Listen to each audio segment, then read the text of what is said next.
Okay, hi guys, and welcome to my debut. Uh, this uh, live stream for the Chris Collector YouTube channel. Totally unscripted, and I'm speaking things from the top of my head.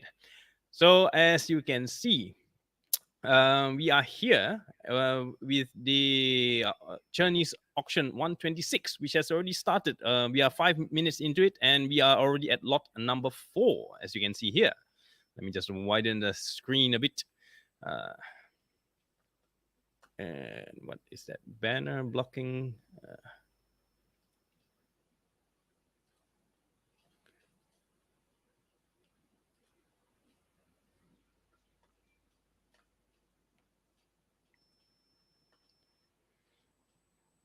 Okay, right. Anyway, this is the first time I'm doing a live stream, and it may be a bit impromptu, yeah. But if you're watching, do let me know where you are watching from, because this stream is broadcasting all the way to my YouTube page and also onto my Facebook page. So appreciate if you could drop a comment. You can ask me anything, and you can also watch live the auction that's going on now. Quite interesting lots that we have. The first few lots are mostly pole arms. Pole arms in Malay we call it lembing, tombak, lance.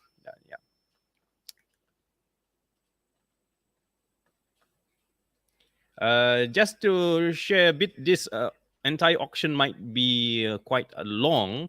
So occasionally, especially when it comes to time for the Maghrib prayers and Isha prayers, I might take a leave of absence momentarily, but the live stream will still be ongoing. Let's see. Okay, we have Lost in Malaysia. Hello from Lost in Malaysia. From Lost in Malaysia. Okay.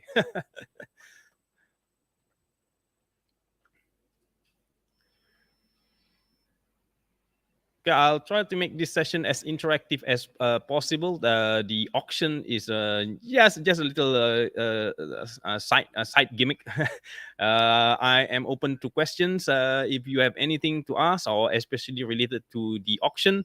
I think the Chris auctions will be more on the second half of the sessions. So feel free to pop in later. Right now, I believe the first half will cover pole arms, swords, sundangs, and let me see, mandaus, knives, daggers, axes, and craze holders. Yeah, the main itinerary, the crazes are that will be more on the second half.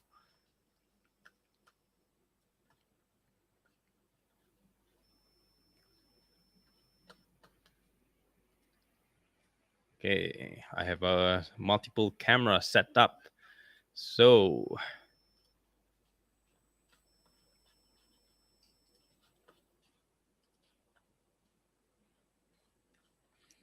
for the first segment, the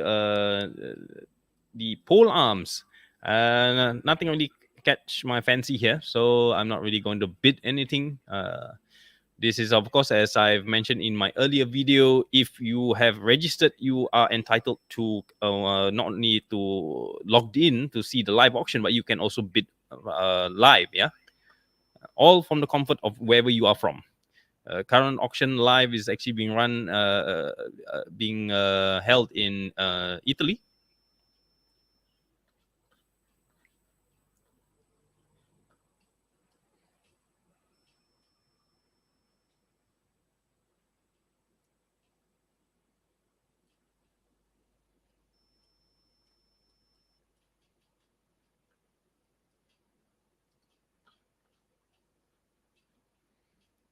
Ah, my friend, Mr. Ranjus. Good day to you, sir, my friend. I can see your comments.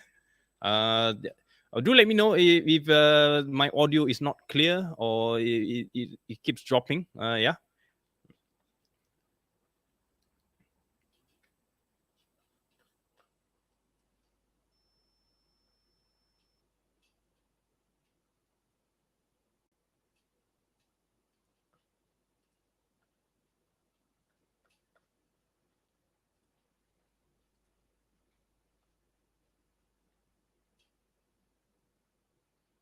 Okay, awesome. That's good. We got good, clear audio.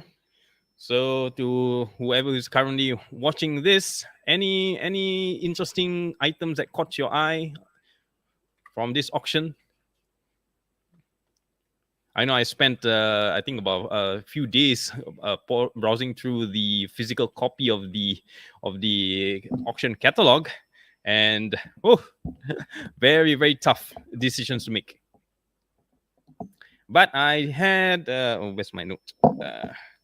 I have actually summed up about 7 items that I might be bidding. We'll see how it goes. Yeah, sometimes over 400 over items can be a bit of a if you're not disciplined with your wallet, you might just want to grab everything and then be wondering how you're going to get put this into your storage.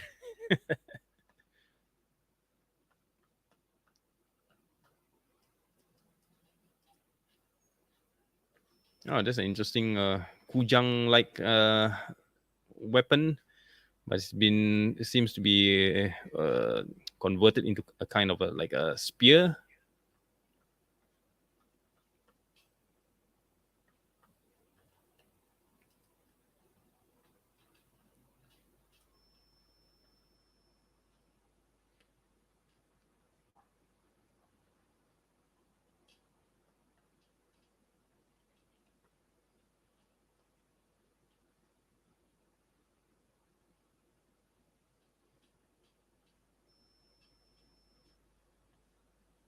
Hmm, 200 euros.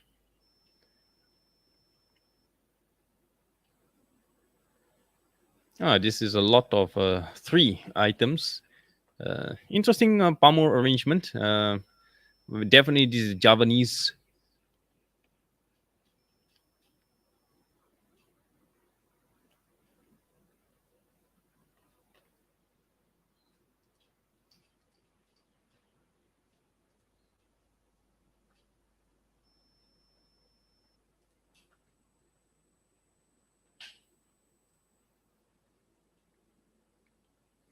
Lot 392. 392. Let me see. Is that on my list? Nope, it's not on my list. But let me just check. Comment by Mr. Rhine Juice regarding lot 392.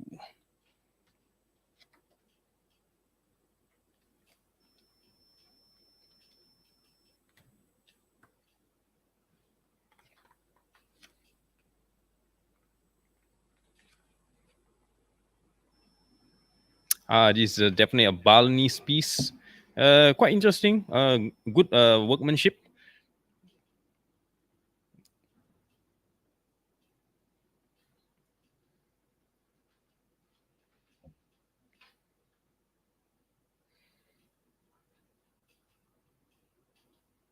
This one, this uh, lance head is quite unique.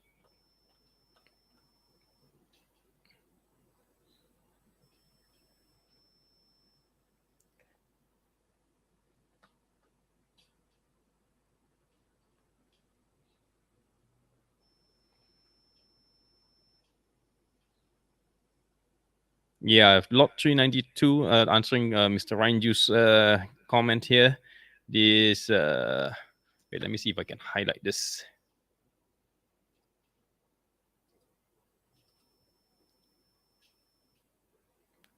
Let me show his other comment here. It's different. Yeah, definitely it's different.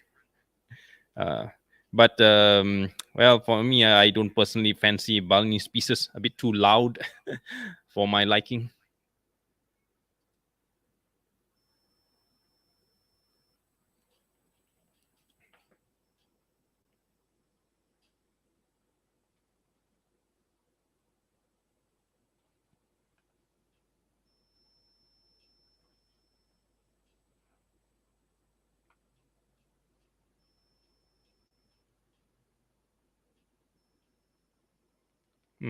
Lot 17 doesn't seem to have not much of takers.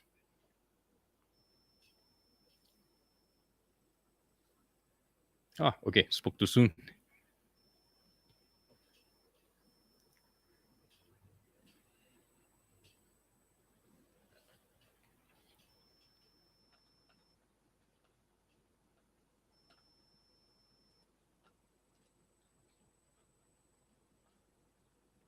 Okay, if there's anyone who has just joined to watch this, even briefly, this is the first time I'm doing a live stream. So do pardon the amateurish way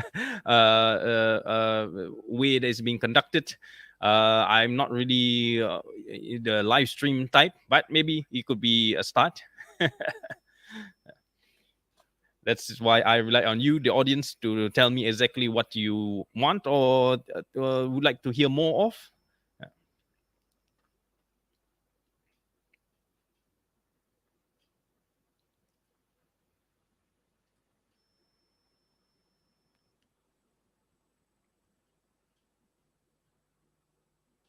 Yep, definitely. Balinese, they're way more lavish on the lavish and the gaudy side. Hence the price, but it's definitely worth it if you're into it.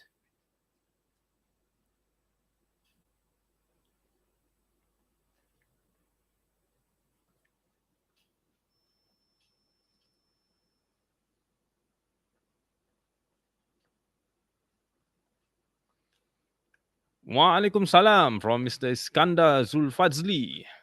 You're watching from Facebook. Welcome to my debut live stream. Yeah, most of the time my shows are always scripted, but for live stream, there's no way I could script the entire thing. I think I'm more or less whatever I had in mind. Yep, you can forget about whatever line layouts I drafted. So, Mr. Iskandar, do share with us where you are from.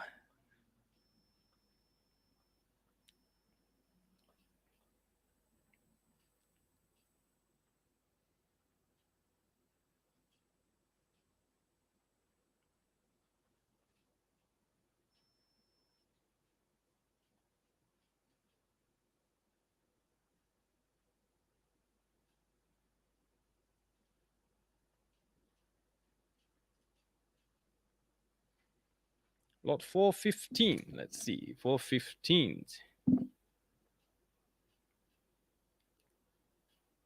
415. 415. 415. Where are you?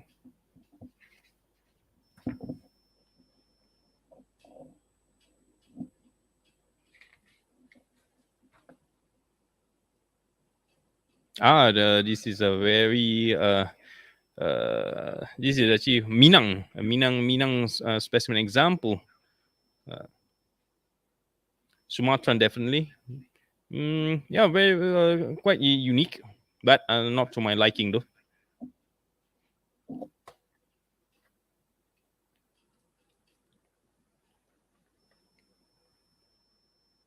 Oh, we have a viewer from Pahang. Yeah, I think we have two viewers from Pahang. One is from from Malaysia. One from Australia.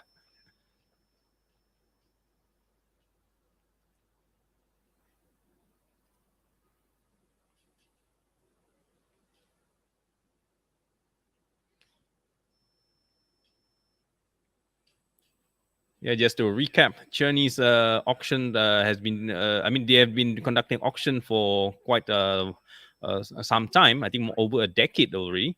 And I myself have been their customer for like maybe a good 4 or 5 years. And that is why I feel that with this, their system is quite user friendly and definitely safeguards you. You won't have any worry whether your item goes missing.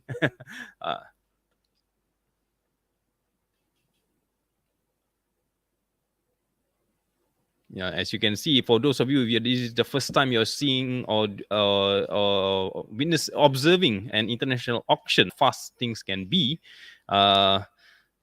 Like for me, for example, if I were to be bidding, my cursor is always on the bid button if for items that I would like to bid and hopefully to win it. Yeah.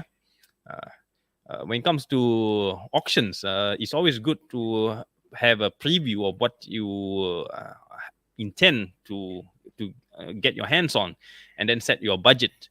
Yeah, because there is a risk that you can get carried away and just keep on bidding, just hoping to win, and then you realize when the winning price is a bit over your budget, and then you might encounter a problem. Yeah.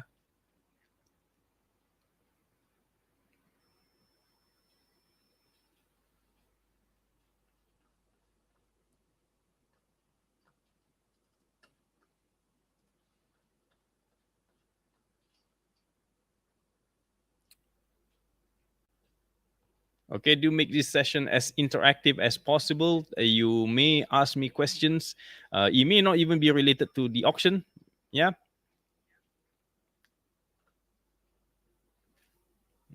This is an interesting trident like spear.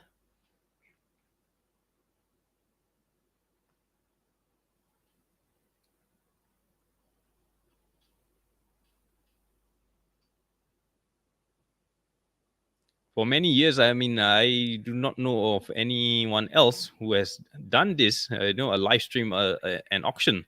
But you would, I always feel like it's good to have this shared out, so that we know roughly, you can gauge the from a customer's or the client's perspective, or how much people are willing to pay. Yeah, because sometimes there's two spectrum. If it's priced too high, you might not get any buyers. If it's priced too low, then people would question the authenticity. That I would say it's takes experience. Yeah. If you're new, definitely you need to consult not just one or two, as many people as you can consult. Yeah, and hope that most of them give you honest advice. In this field of collecting, unfortunately, it is a dog eat dog world. Sometimes there are people who are irresponsible enough who will not share the right uh, facts with you. Yeah. But don't be discouraged. There's always good people around. There's always good and experienced collectors around.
Mm.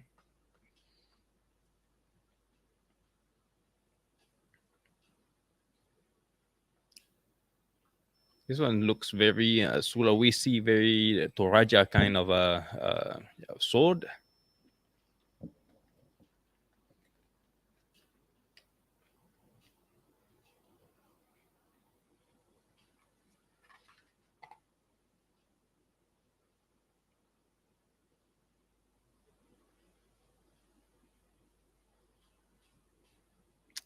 Oh, sorry, my mistake. It's Borneo.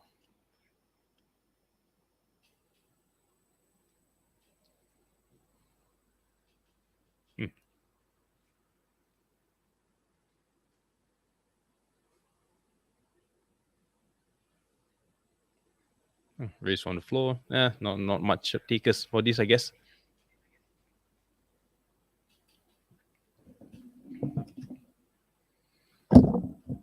Okay. I'm going to turn off my camera for a while. I need to adjust something on my desk here.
Oh dear, I hope you are recovering well. I'm not sure which variant of COVID that you got.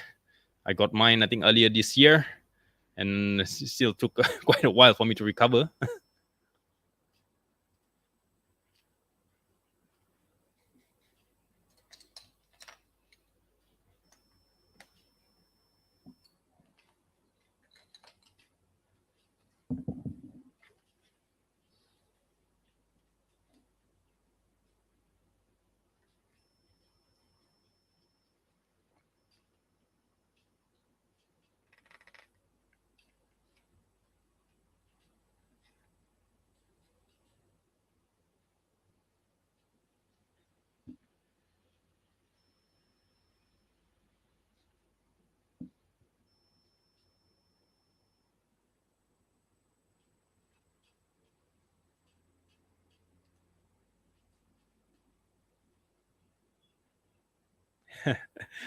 Okay.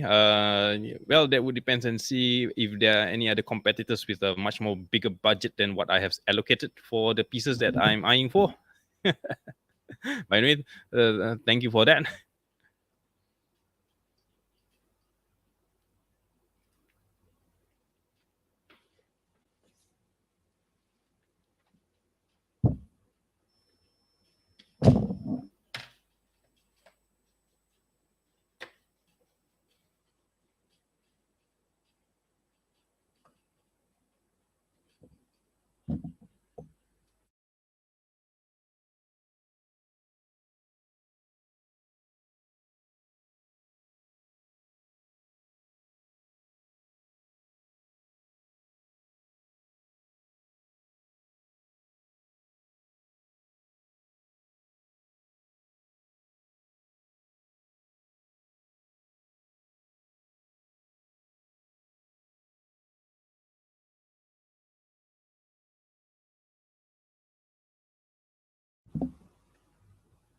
Okay, we're already at lot 33.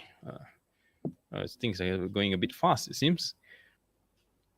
Quite an interesting piece. This saber, I would say, it's very Dutch influence, I would say.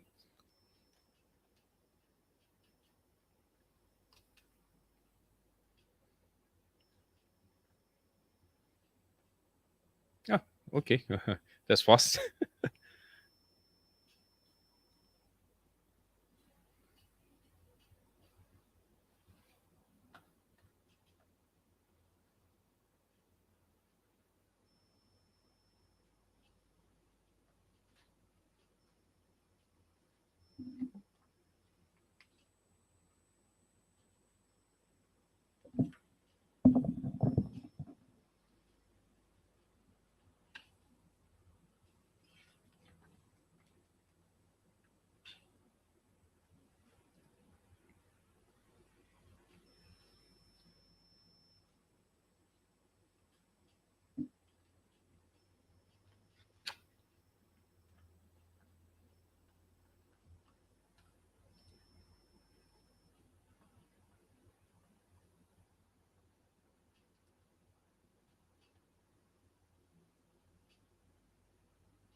Well, doing this live stream, I just realized that in a way I am documenting the entire auction for this sorry, the auction 126 and all the entire 400 over lots that's being put for available for auction today.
This stream should be available for replay, I hope, because I am still fiddling with the YouTube the live stream options here. Should be fine.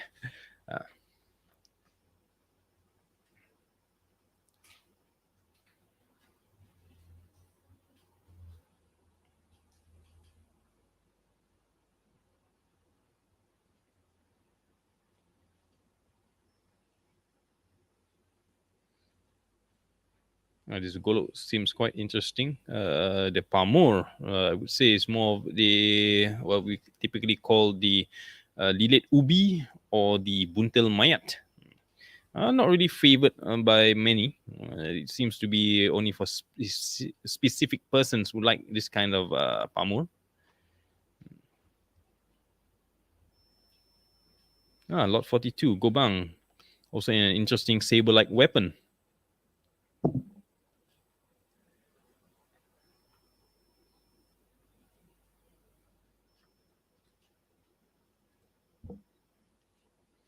Lot 424, 424.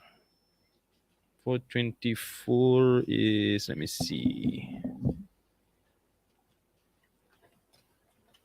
424.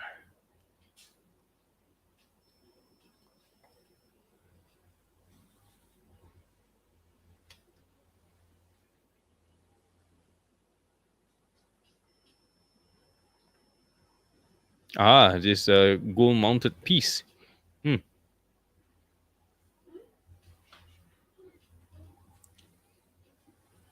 If for this piece, wow, you should have set aside quite a significant budget for this. I believe it's already at 5,000 bid. Somebody has already bid this earlier in the day when I was checking through this listing. Yeah, but we'll see. This should be an interesting piece. Definitely gold.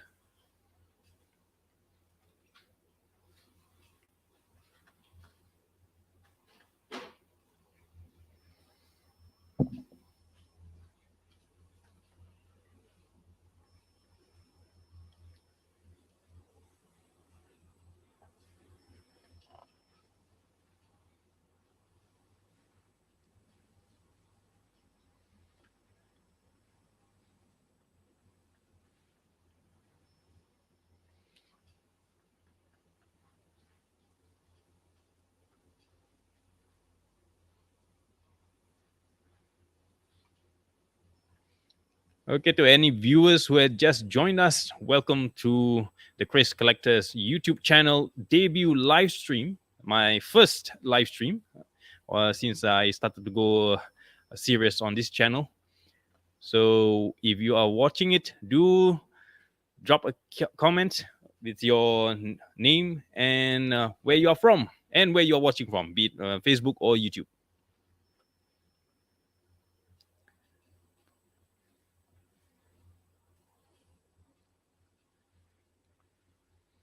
Yep, definitely.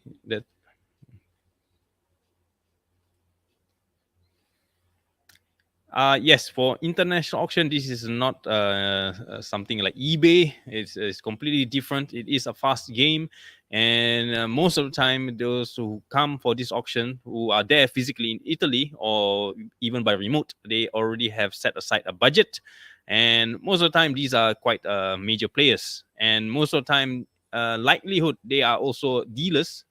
So expect some of these pieces to be quite familiar and appearing somewhere else on another dealer's page. So my intention is, if you're a collector, bypass the middleman, go get it direct. Of course, I'm going to get a lot of flack from this, I guess, after this. But yep, I've received a lot of questions. Where to get a Keris, at a more economical price. Well, you get direct. Here I have opened the avenue for you. So this is where people like me normally source out our fine examples. Yeah.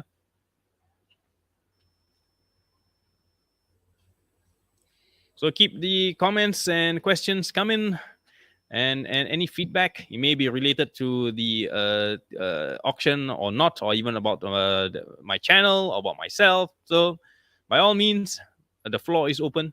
But of course, do bear in mind, keep it polite.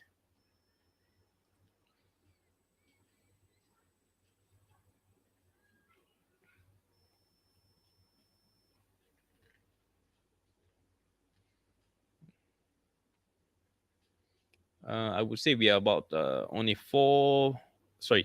maybe about 4% into the auction. There's a total about 64, sorry, or 464 auction items, and we are only at 48. So it's going to be a long night.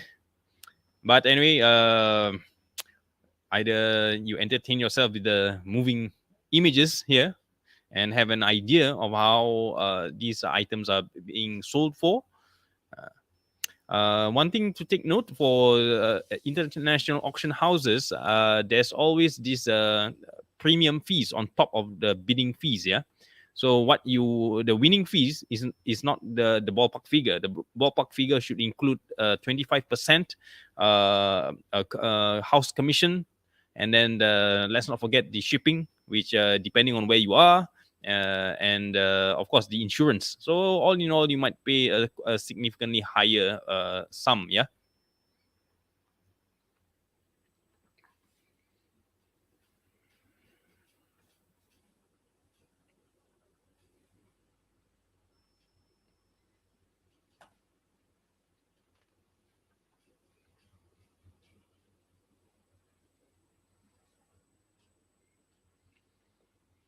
It seems to be quite a norm for back in the day on some of these traditional swords from the Moros or even from the Borneos to feature some silver coins. Traditionally, it is believed that it is a form of good luck and also a status symbol. Yeah, because back then, if you can possess silver coins, you are a person of stature. Yeah.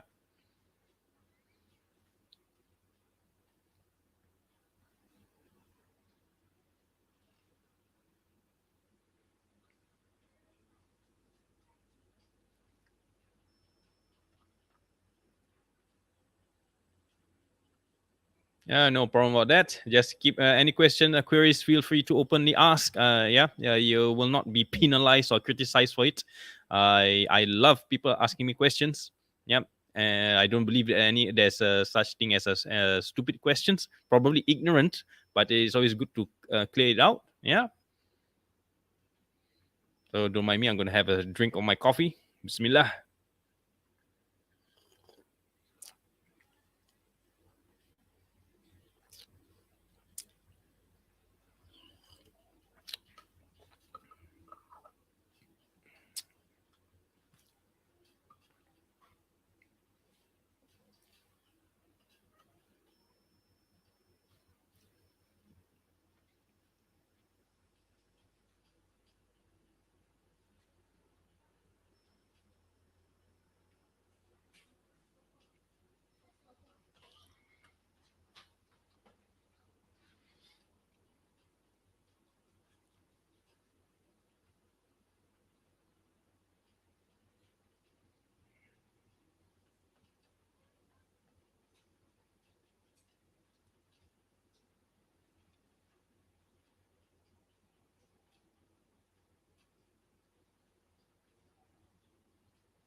Okay, to those who have just joined this live stream, welcome to the debut live stream of an international auction. I think it's the first time I'm doing this. As I mentioned earlier, this is going to be taking. It will take a while. This entire auction, yeah, it could take the whole day or the night, well, depending where you are from. In Italy right now is around 10 plus in the morning. So for us in the Asian side, it might be already towards the evening. Yeah. I will be or this live stream will be ongoing towards until the end, but in between I will take a short break for the evening prayers. Yeah, but the live stream will still continue until the Chinese auction 126 ends.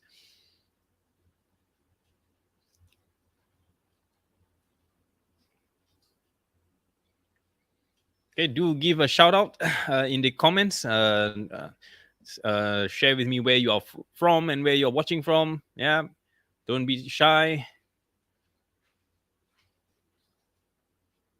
The items that I am interested in are actually still about a few hundred lot items away.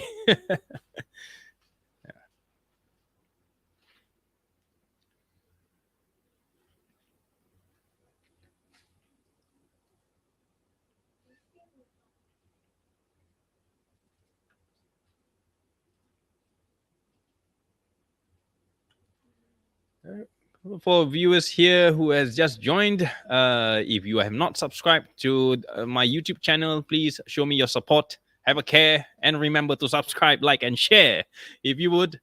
Yep, your support will help this channel reach out to other collectors, new collectors as well, or even the new young people who are interested but and are still on the fence whether they should start collecting or not.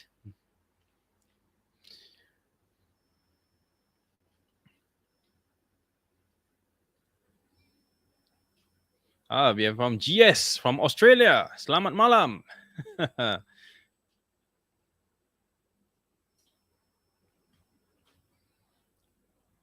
Hope you are well in Australia.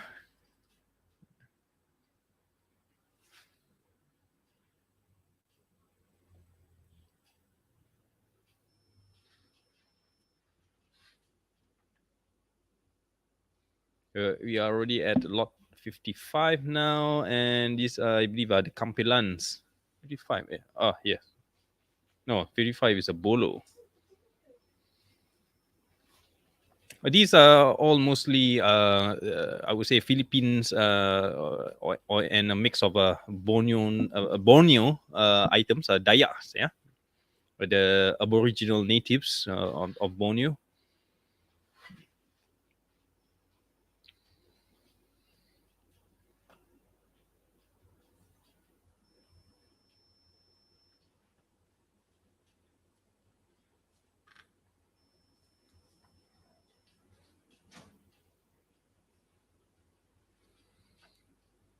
Since this is going to be quite a long auction, I welcome anyone who are interested to go live right now with me. Do drop me a chat in on my website on the chat page. Yep. Then I'll give you the links to access this chat, and you can come on board as a guest, and we can discuss and make things more interesting, exciting, rather than just me alone, just a talking head figure for tonight.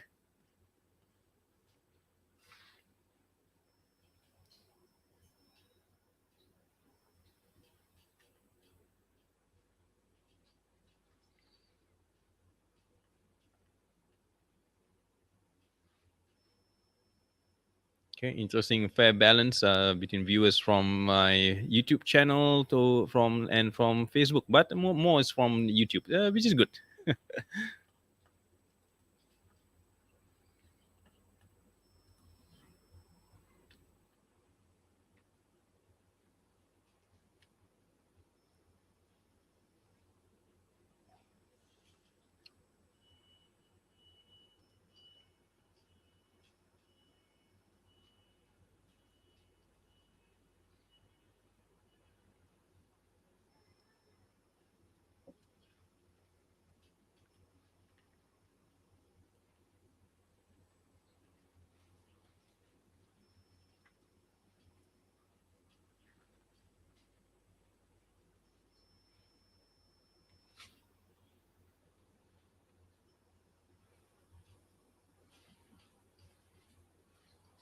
Well, from what I've observed so far, the pieces and the winning bids, I would say, is quite a fair representation of the value of the items. Most are even going very fast. Uh, yeah, these are the more realistic price. Well, of course, they are, bear in mind these are in euro. Yeah. Uh,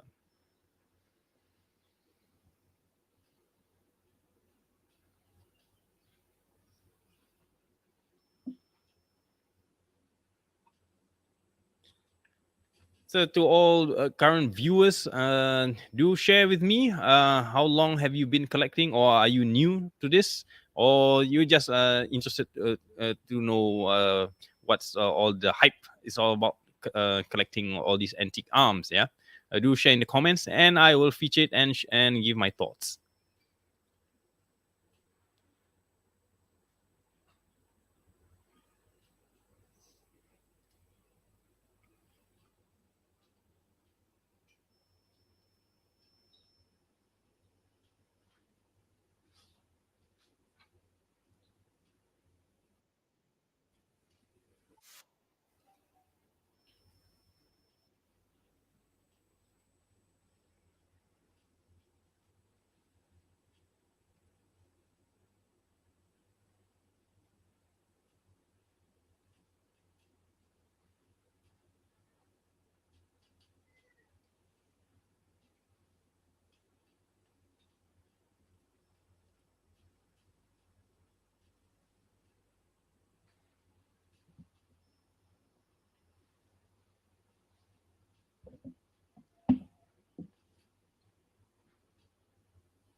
Oh, this is a quite smart one.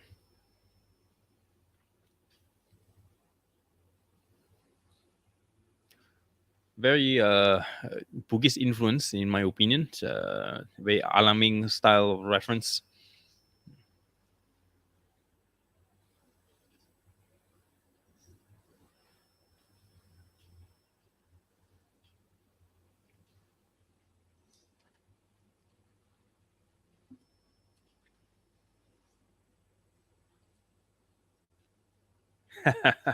Well, this when it comes to which pieces will be more attractive, or yeah, attract more to, this is all very subjective. Yeah.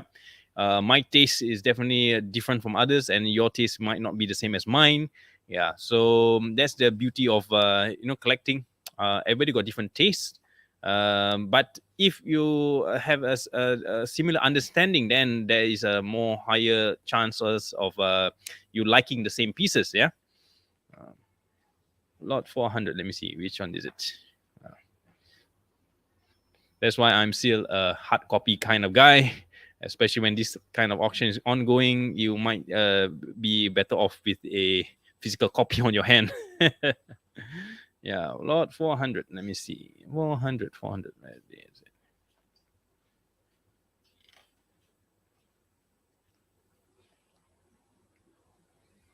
400, for me, no, not really. But I think in terms of artistry, yes, definitely this is nice, nice specimen example.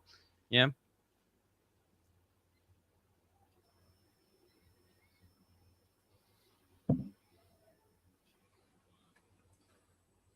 lot 60. Oops, I think I missed it.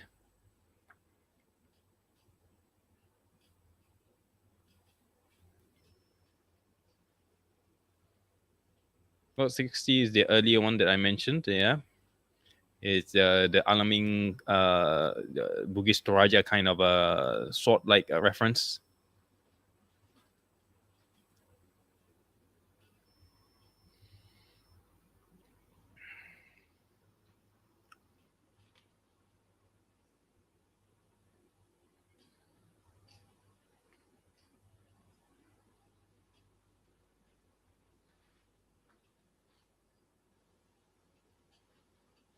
Hmm.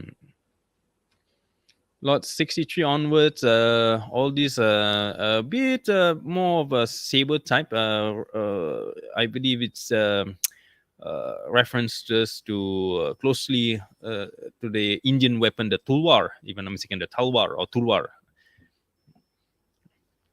This is a single-handed blade weapon type. Yeah, it can be very deadly to a skilled swordsman. Need to have very good wrist movements. Yeah, for to handle this kind of weapon in a combat situation. But definitely from the metal type, I would say this is quite a very good metal. Yeah.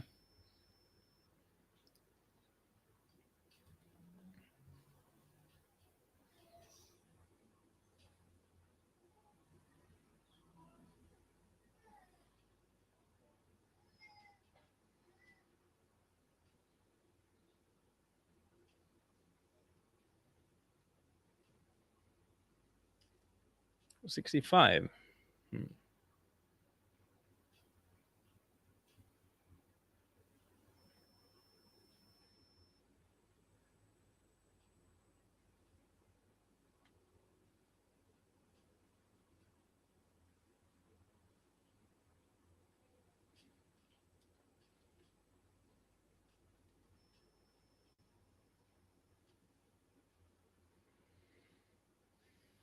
Oh, sold.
Yep, you are right about that. 850 this.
These next few lots are actually more of a very bata kind of knives, and it could be a weapon type or even ceremonial in nature.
Lot 368. Yeah, this is definitely Balinese. I would say it's well executed, palmo wise. Don't.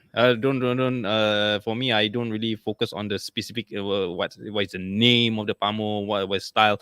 I am more focused more on the manufacturing technique. And for this, I would say it's definitely a Maluma style of technique, palmo layering. And let me see, a bit of a like a Bijit Timun or the uh, or was Wuta style. But like I said, yeah, you see, there's so many possible references. Different collectors or different appreciators. They might have a specific names that they might give. So you can ask 10 different people, and 10 different people will tell you the same thing. So my advice would be is to just focus on the style of the how the Keris is produced, or this pamor. Yeah, this pamor definitely is laid in the this maluma technique, meaning it's vertically laid one on top of each other. Sorry, horizontally laid one on top of the other. I think you can watch the video that I explained about pamor layering in my main channel. Yeah. So I hope that answers your question. Or if you have any thing to clarify, please feel free leave a comment here.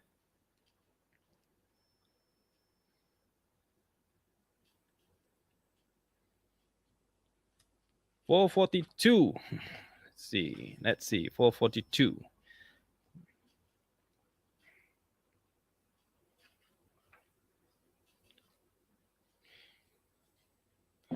Okay, to folks who has just joined this live stream, welcome to the Keris Collector's debut live stream. Yeah, primarily on YouTube channel, but I've tried to broadcast it on Facebook as well. I believe it's working because I see some viewers are from Facebook, and feel free to make this session as interactive as possible. Yeah. The auction is still ongoing. It's going to be a long night, so it will be a bit boring if I were just to focus on the auction itself.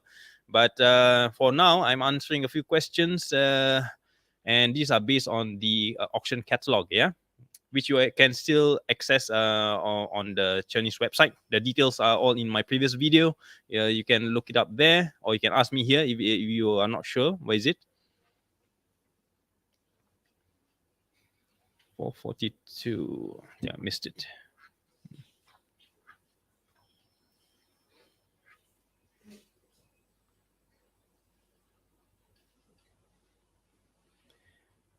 Okay, 442. Interesting. The Rhine Juice, you seem to have an affinity for straight bladed blades, yeah?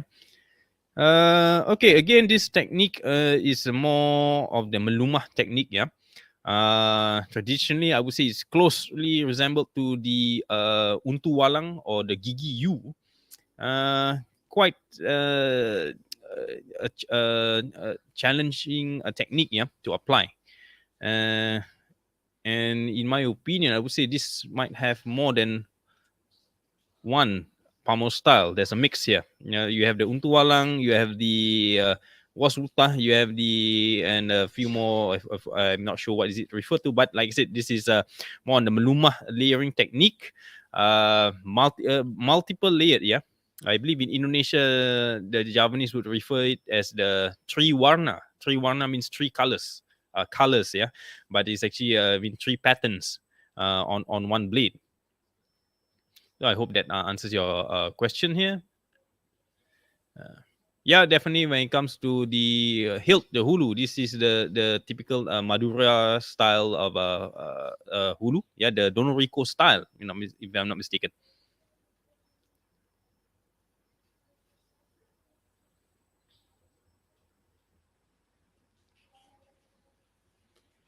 Okay, welcome to Mr. Eden Hart. I hope you're a Mister. I'm just assuming here. Yeah. Physical catalog. Physical catalog. Is based on availability. Honestly, I'm not sure whether they still have the catalog available. Yeah.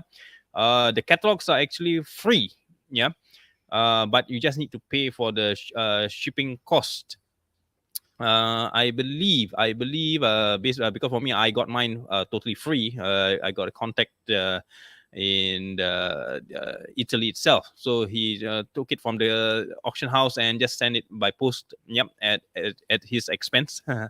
Yep. But I believe normal postage, depending on how fast you want it. If you want it immediately, of course, you have to go by express shipping, which definitely costs more. For those size is a typical book weight. Yeah, it could be cost somewhere between $75 to $85, be it euros, I believe, if it's been posted directly from there. Yeah.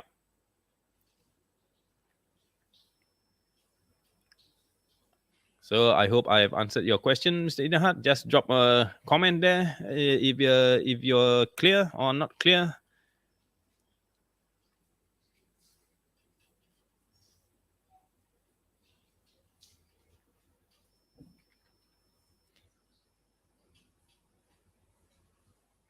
One thing about from previous experience, when it comes to auction catalogs, yeah, definitely after the auction is over, the catalogs will be sold for much higher.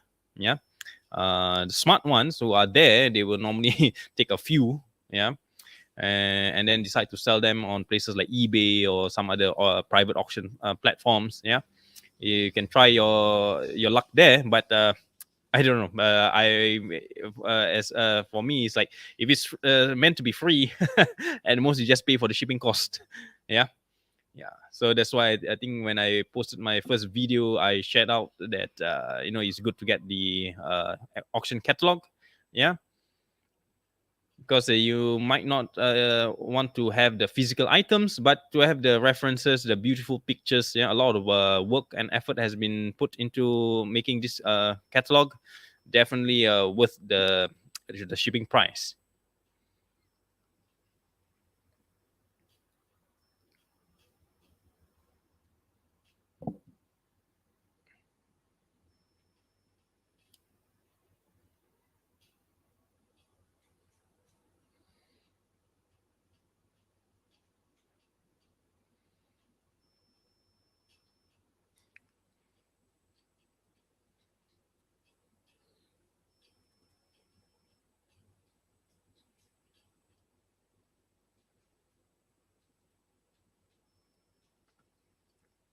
Maybe I'll just quick share. Let's see. I hope it's not covering. No. Let's see. We are at lot number 80. Yeah, so lot 80 is still under the category of swords. Total there's about 119 until lot 119. Yeah, that's the final lot for the swords. Then the next would be lot 120 to lot 133, sundangs. Yeah, now these are quite interesting sundangs for this auction.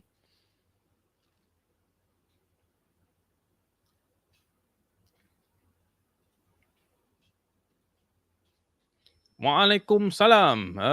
Edzwin Idzwan Kamarudin. Yeah, thank you for watching. I'm watching from Facebook. Yeah, do share where you are from, sir.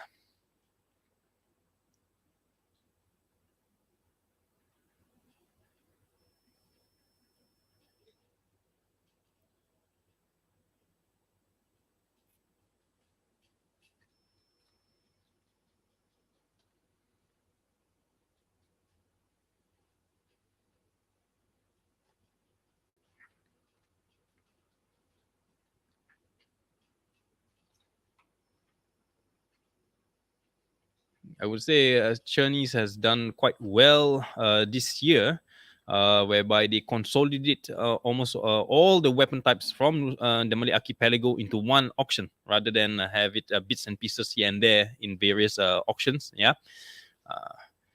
For me, it's previously in the past, it's been quite. It can be quite frustrating because sometimes the lots that I want it may be somewhere in between, and the frustrating part is when you thought the estimated timing would be there, but then you actually either you missed it or it's still away far, or a long way to go for the auction item to be listed.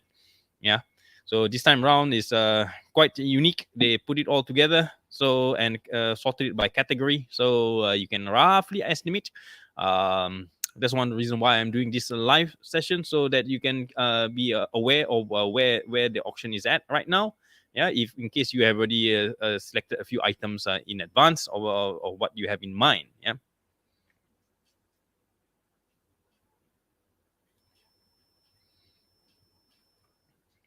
Okay, another viewer from Malaysia.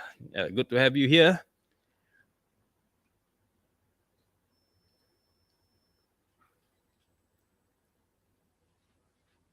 Yeah, just to share to the audience, Mr. Ryan Juice, I did a review of his collection, I think in one of my previous videos. And yes, he seems to have more an affinity towards straight bladed blades. Nothing wrong with this. Yeah, these are all based on individual preferences and individual calling too. Yep. Even for me, when I first started out, straight blades seems more appealing to me. Actually, even up to today, actually, I find that straight blades are more appealing. Um, then possibly also there's some truth to the fact that, as you progress, be it in terms of your career or your life, it sort of changes, or rather maybe because the knowledge of what you know, and you tend to appreciate more. You start from straight blades to looks with look 3, 5, 7, and so on, and even up to the strangest items. Yeah, no luck, and not no luck. Yeah, everybody has luck.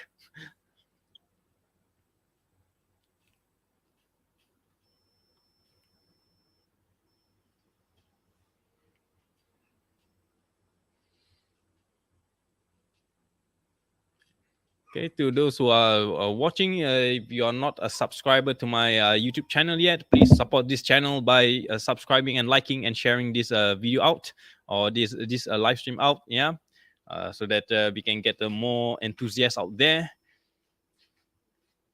I think the common feedback that I normally receive is there's not much resources available out there, or they got a bit left with a sour taste in their mouth when certain people that they approach with, that they were not very forthcoming, or may not be obliged to entertain certain questions from them.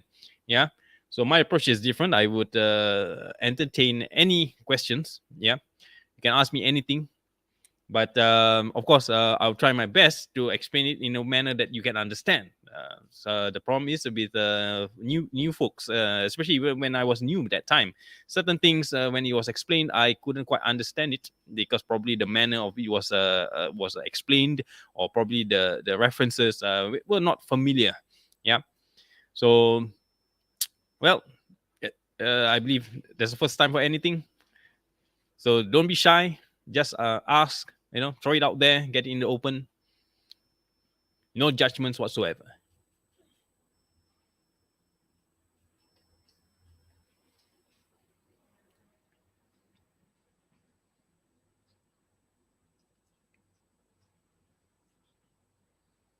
Okay, we are still at the Alaming. Yeah, this is it's spelled as Alamang, but actually it's in the Bugis language is spelled as Alaming.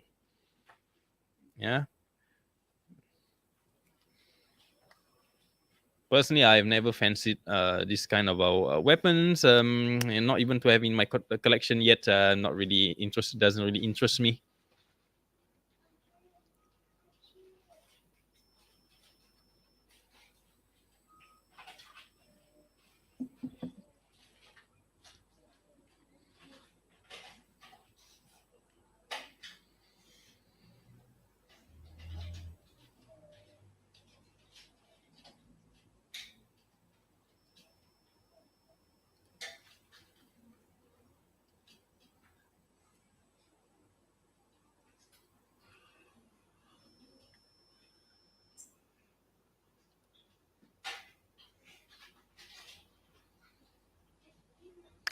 Yes, actually, this can be a bit sensitive, but this is my view. The Keris, or even any weapons from Nusantara, predates Islam, so the influences are still there. or even after Islam has taken precedence as the main religion here. So it has been brilliantly or rather subtly hidden within the design. It is still there if you understand what you're looking at. Yeah. So Islam, to a certain extent, has downplayed it. But if you look at in terms of from civilization perspective and how the civilization here has evolved, the the seat of civilization was already established long ago, predating Islam. Yeah, that's how I believe that Islam was easier to be accepted and embraced by the local natives here, because certain of the moral principles that they adopt or adhere to had is already found in Islam. Yeah. So yeah, that's the gist of it. But yes, the anamorphic elements, the references, they are still there, even up to modern times today. Yeah.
.421.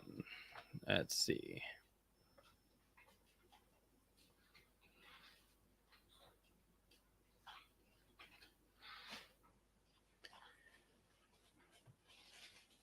This I would say genuine, authentic pieces like these, yeah, hold much higher, held in high regard in some communities. Yeah, definitely this inscription. This is more talismanic. Yeah, these are actually the Arabic numerals. There are certain references to this. Mostly more for safety and protection, for especially during war times. And this piece definitely is a I would say is a Malay, Sumatran Malay specimen. Yeah, and look, three likelihood it belongs to somebody of rank in the military. Yeah, a Laksmana most likely. So yeah, it does make sense to have certain talismanic this somewhat similar to that of runes. Yeah, yeah. So yeah, in the Malay terms, we call it the abjad. Yeah, wafa, what abjad. Yeah, so the numeral filigree gold field, usually gold or silver, but likelihood this appears to be in gold. But yeah, nice piece. But for me, if you ask me, for me, I'm not really into this kind of blades. and for me, this blade doesn't appeal to me. So yeah, but if it fancies you, yeah, go ahead and place your bid.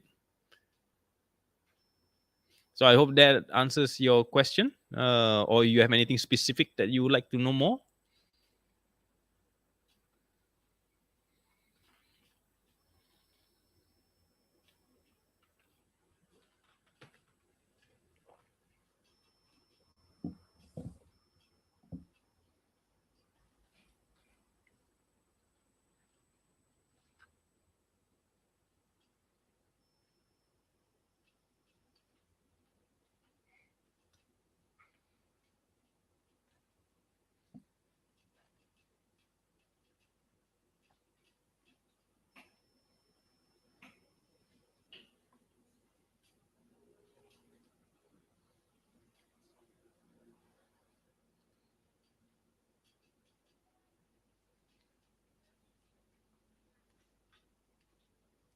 Okay, do keep the questions coming, and so that this you might also learn something from today's live stream. Yeah.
Not really. Actually, this kind of talismanic inscribed blades are actually, although it's rare, but there are quite a significant examples of it out there in the hands of private collectors. Yeah. Lot 278. Let me see. 278. Where is it?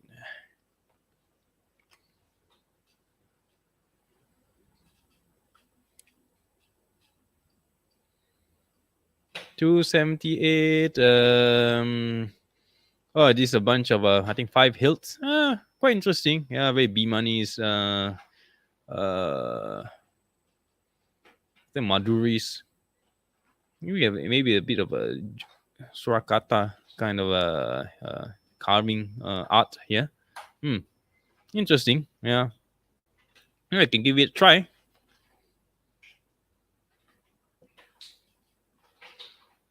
Okay, to the audience who may not be familiar, yeah, the lots. And if you have the physical copy, you can. That's what we are referring to.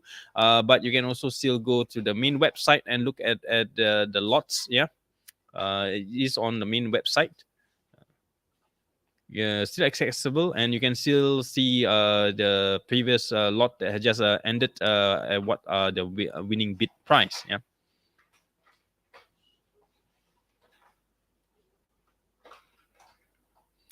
Ah, okay. But if you have the this auction catalog, I would say that is a good reference. It's already an investment on your part. Yeah. So well,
Torajan swords were very expensive. I think that's quite subjective, but I would say it just suggests that there's a demand for it. Yeah, looking at how fast the auctions are going, they definitely there's a lot of interested parties who likes this kind of swords. Like I said, yeah, to each his own. For me personally, I have never been able to appreciate Torajan kind of swords. Although I would say their art is actually quite interesting, but not really that motivated to add such examples into my collection.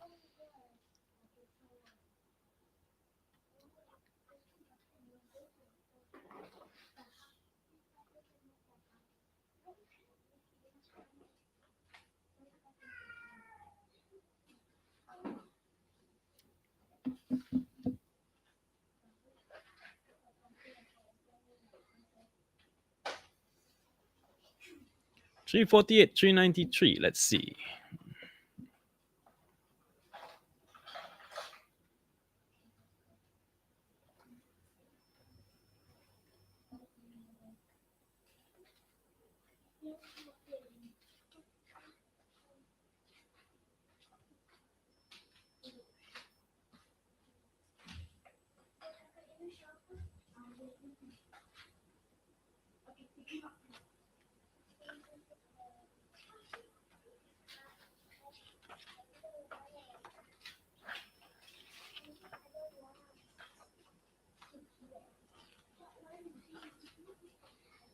Three 48, 393. Ah, okay. Interesting.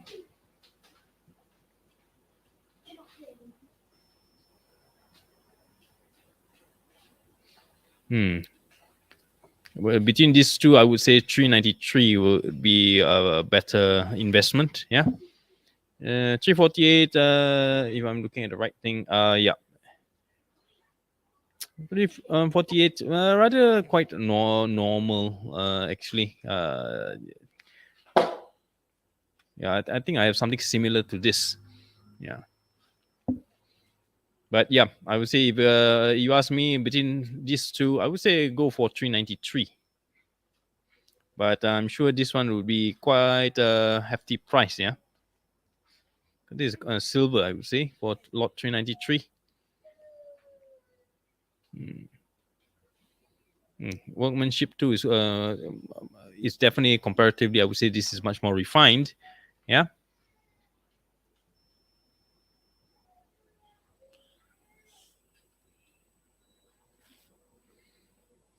348. 348. Definitely it is old. It is old, but I'm not going to bet it's more than 200-300 years old. Definitely not. It could be early 19th century or the late middle 19th century. Yeah.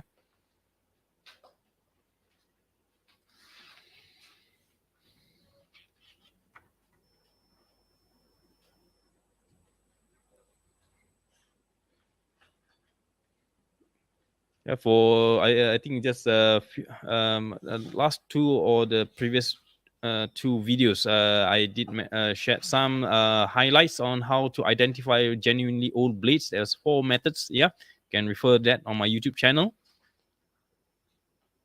Yeah, if you were to apply those step, this definitely would fall under the category of likelihood to be an antique piece. Yeah, an old piece at least. Yeah.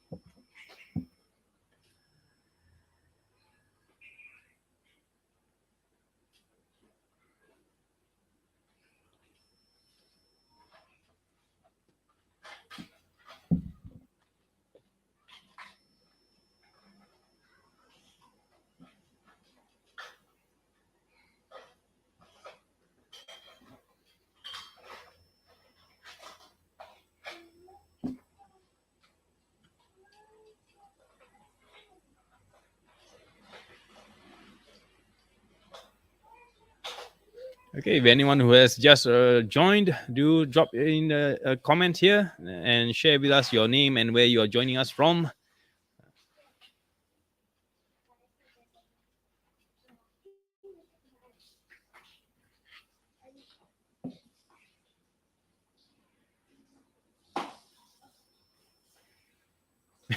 Lord 323 calling to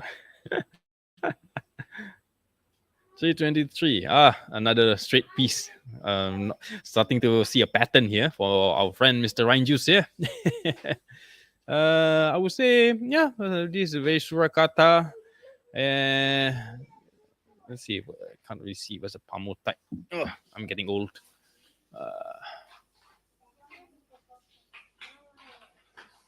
Very definitely very fine Pamul. Yeah, especially with the bloody gajah here.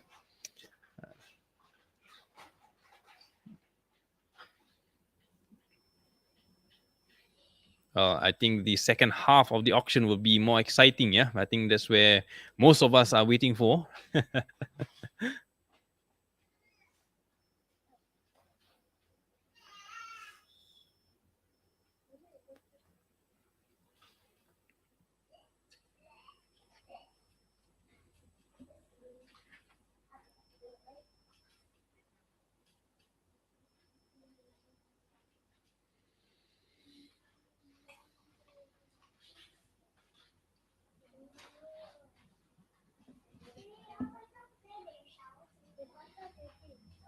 'Kay, just out of curiosity, maybe can I have a show of hands? Whoever who is in the audience here watching, how many of you actually got the physical copy of the auction catalog? Maybe you can drop in the comments. Yeah.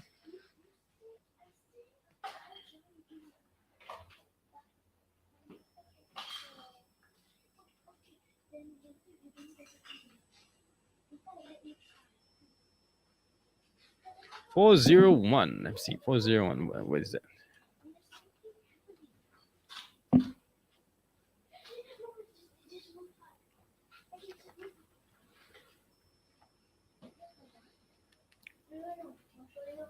401. Yeah, I would say this is execution Chris, definitely. Chris Hukum, yeah.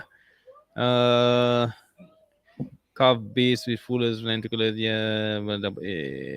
The hilt does look like a bone. Hopefully, it's not human bone.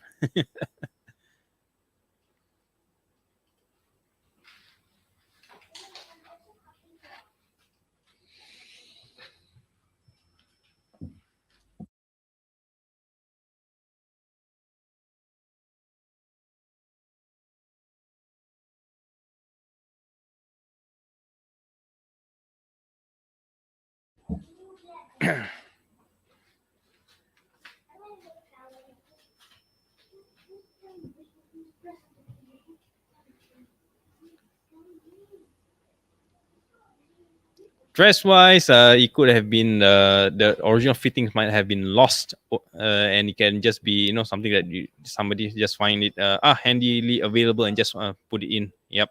But originally, I doubt it comes in this.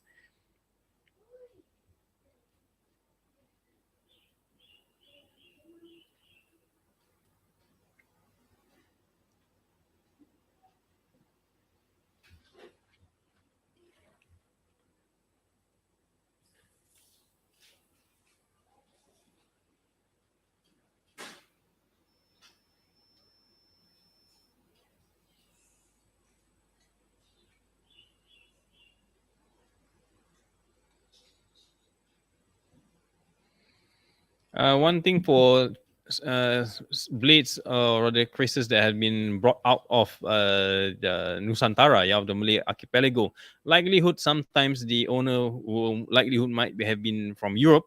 They might adopt their what they like more, and and discard the original. So that's why pieces that has become like a hybrid becomes like a Frankenstein piece, I would say. Yep. I would be more focused on the blade itself.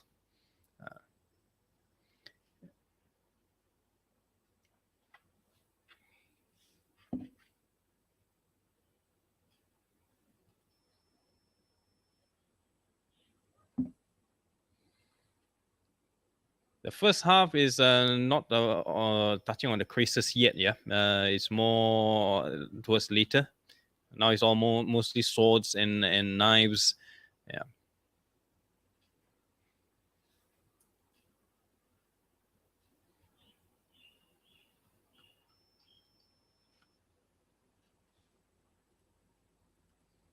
Uh, let's see. Just in case you do not have the reference, crisis will only come. Oops, I lost my screen.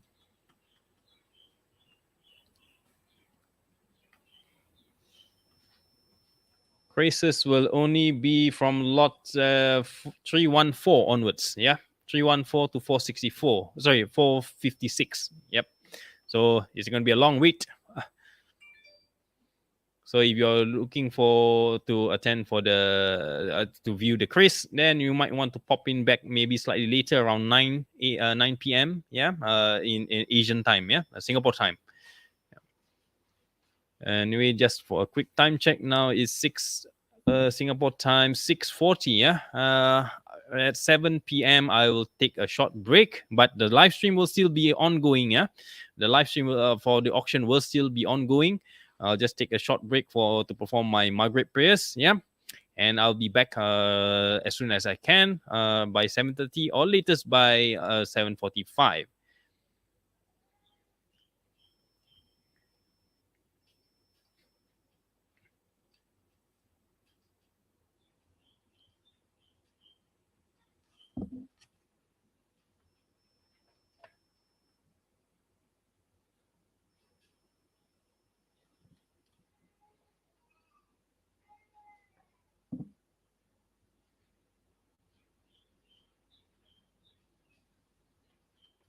So meanwhile, anyone who has just joined, yep, feel free to share where you are from, where you're watching from, and anything that interests you, or any questions may or may not even be related to this auction that's currently ongoing. Yep.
That's interesting. The Nusantara region here, we are not short of weapons, and please do not have that conceited belief that the Chris is the primary weapon. Yeah, because the Chris culture, yes, is accepted for throughout Nusantara, but each region has their own native beliefs and their own unique weapons. Yeah.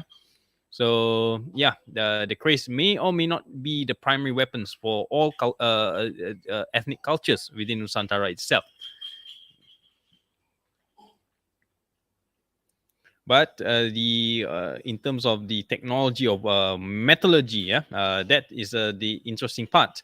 That there is a common ancestry, if you will, yeah, about how the weapons are being forged, how the weapons are being made, and how the metal are being manipulated. Yeah.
338. 338. Let me see. 338.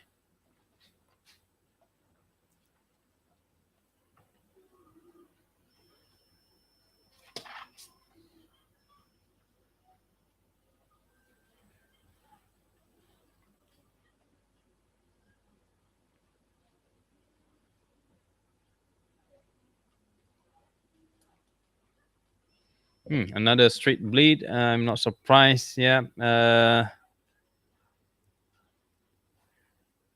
It could have been worn down though.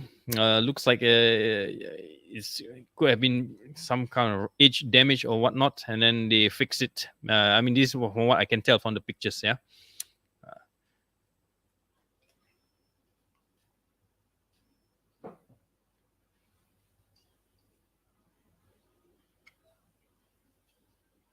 Yeah, because the contrast, I believe, is the black background makes it a bit difficult to see. So yeah, not really that. But I would say it could have sustained some damages to the edge. That's why it's been like more or less grind down,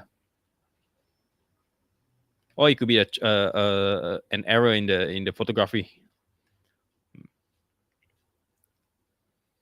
But surprisingly, another straight bleed. Yeah. Okay, let's see another question. What is the opinion on dressing Chris? So a new dress. Okay, this is actually again subjective. Yeah. Ideally, it would be nice to have the fittings of the blade, because at the end of the day, the blade is still an edged weapon. To have the fittings is in a way to protect yourself against injury. Yeah, because without the fittings, if you're careless, you might end up getting cut by that blade because it's exposed. And also with the fittings, at least it would sustain the blade, or prevent the blade from exposure to the elements, yeah, from the environment. So you will not rust that fast as compared to a blade that has fittings with it. Yeah, but for me, trust me, I have I lost count of how many blades that I have I would say rescued. Yeah, that is without fittings.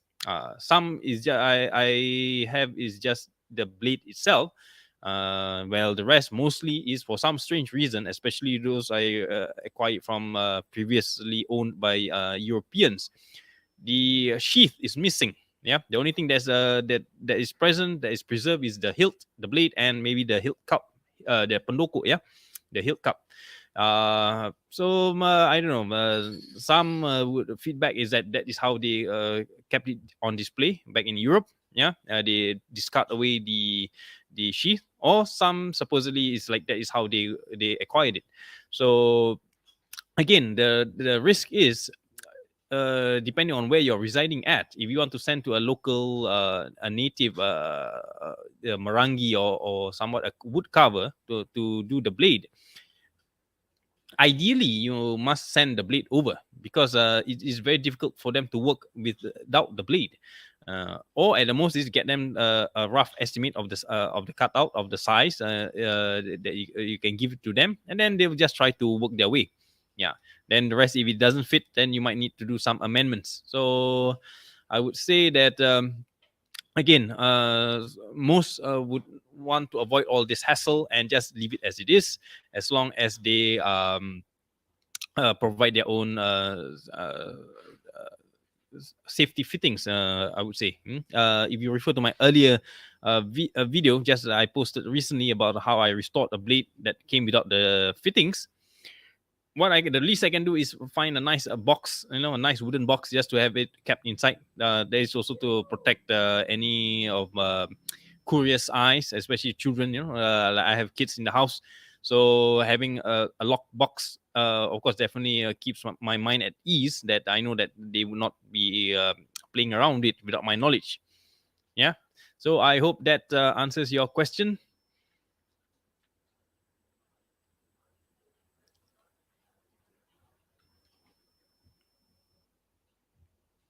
Whoops, lot 118. Oh, I think we've just missed the auction.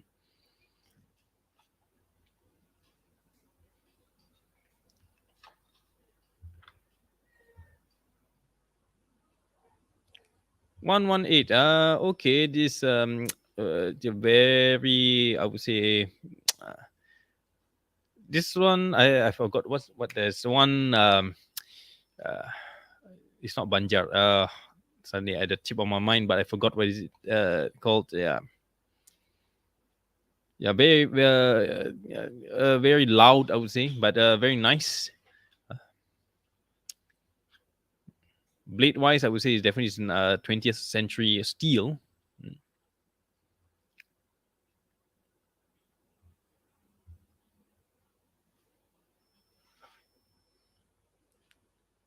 Yeah, now I remember where is it? Ceylon. Yeah, Sri Lanka. Yep, it's very Sri Lanka influence. Yeah, but you'd be surprised that Sri Lanka and Ceylonese influence in Nusantara actually is in the history books. Yeah, so you might want to look it up uh, to check out on their significance.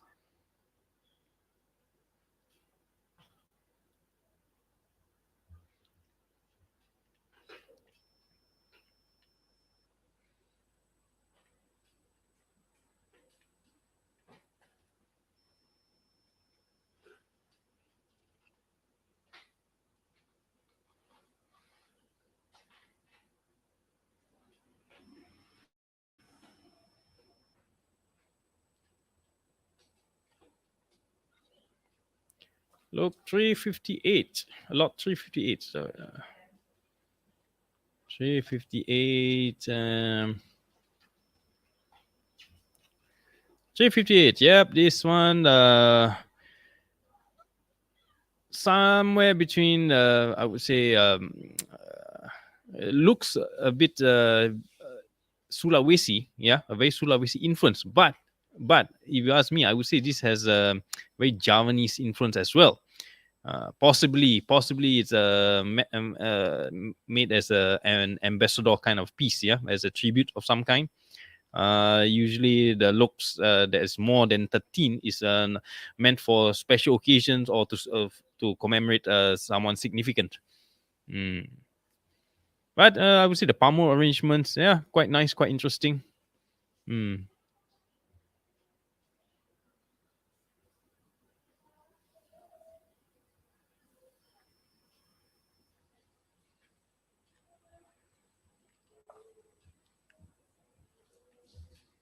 121.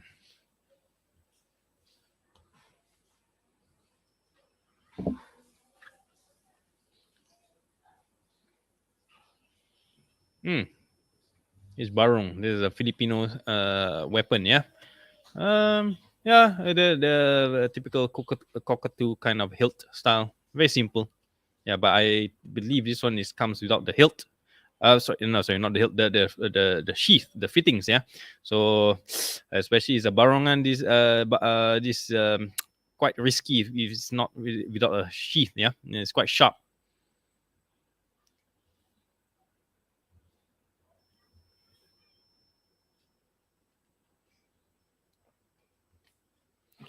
'Different regions would call it by different names. Yep. For me, I don't really bother myself with the with the respective terms. Yeah. Just that the norms is, of course, in Java. Yeah, they call it Kalawijan. But there's another term which I think is not. Uh, it's it's off my head, but I just can't recall right now.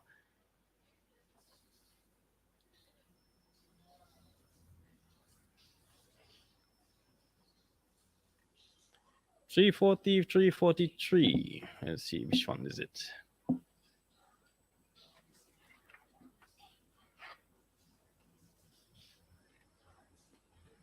340, typical Surakarta, more on the Parung Sari style. 9 looks. Mm. Very well arranged palmo patterns. Yeah, definitely 340 is nice to have.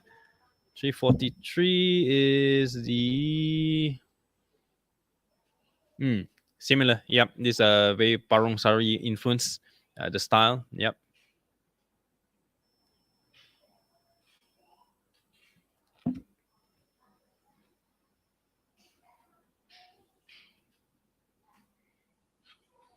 Yep, there you go. See, Mr. Ryan Juice has just confirmed it. Yep.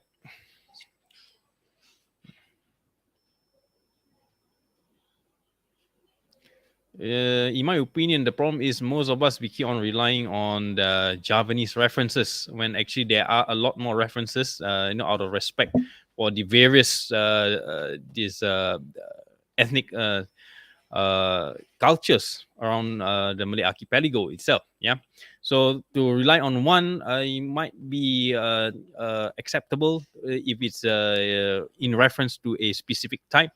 Yeah, but when like say for example you don't use Javanese references to apply to Malay or Bugis or Riau or even Sumatran pieces and vice versa. Yeah, so in the context of this item lot, I would say because there's a fusion here. Yeah, if you look closely, there is actually a fusion of Sulawesi influence and also Javanese influence.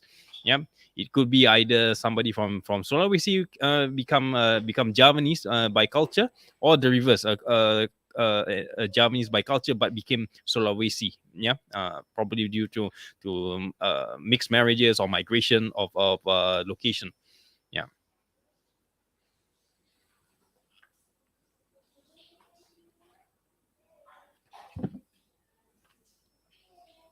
Okay, now we are up to the Sundangs.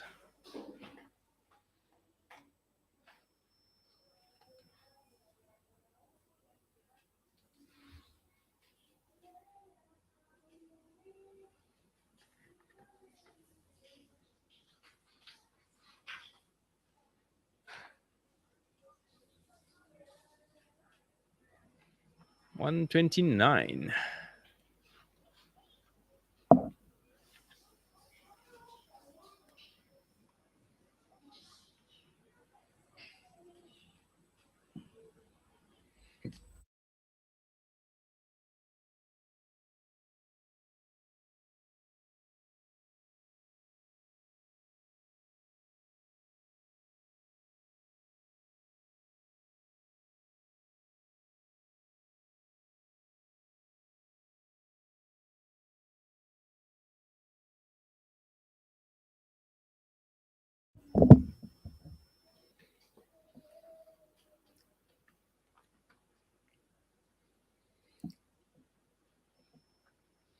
'Sundang' seems to be a fan favorite of especially by the Americans. Yeah, probably due to their upfront close encounter when they were occupying the Philippines.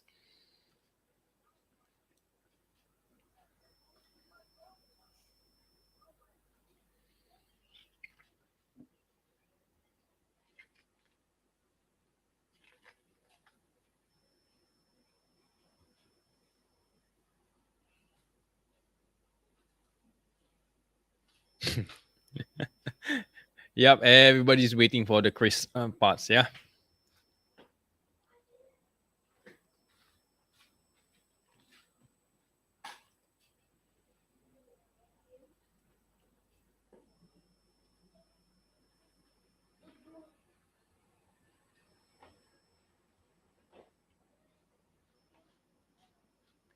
This one is again subjective, yeah, depending on the collector's niche and what interests the collector. Uh, Not everybody will find the Balinese styles appealing, and not everybody will find the Javanese style appealing, and not everybody will find the Bugis style appealing. So it's really quite depending on the context and the interests of the collector.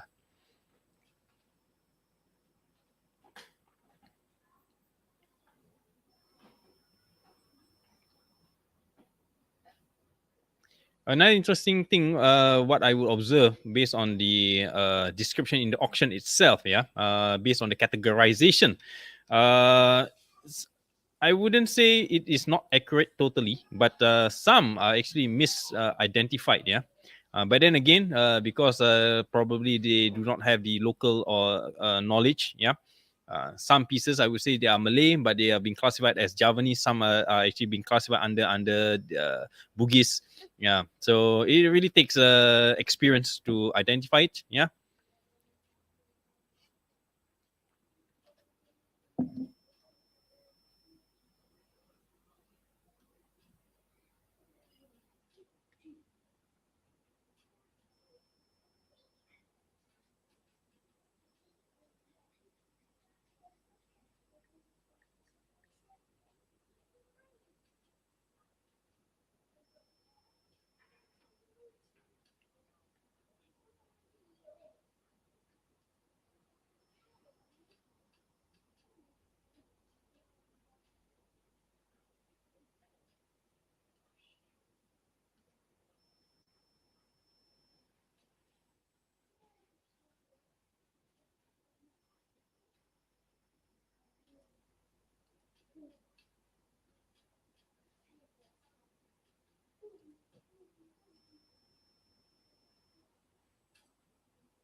Okay, and that is a sign for me to take a short break.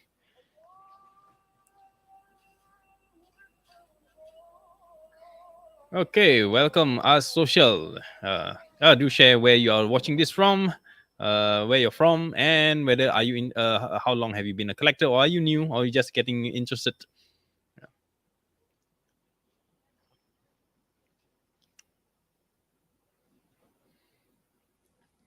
And if you are not a subscriber to this channel yet, do subscribe. And like, subscribe, share.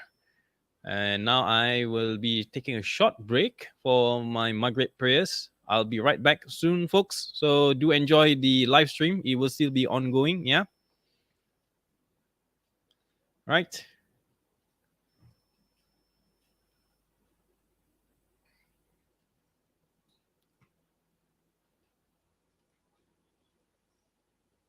Okay. From Singapore. Welcome, fellow Singaporean.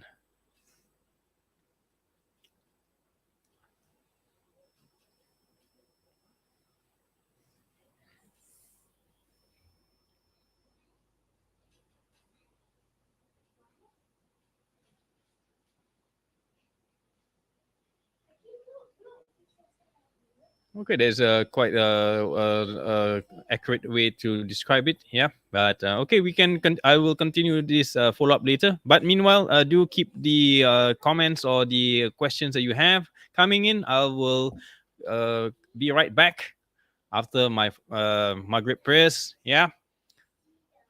So enjoy the auction stream. Yeah.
And I am back from Maghrib prayers, yeah.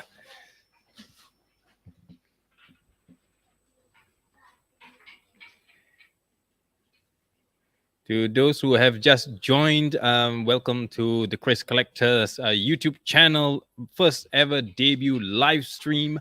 And today I am showing the Czerny's international auction 126, arms and weapons from the Malay Archipelago. And to my current viewers who are online, if you are still, you've been with me since 5 p.m. Thank you for being around, staying around. Um, keep the questions coming in. It may or may not even be related to the current auction that is ongoing right now. But I think we are getting closer and closer to the segment that we are all waiting for, the Keris segment, yeah, which I believe should be the second half of the auction here. I suspect it will be somewhere after 9 p.m. Singapore time, yeah.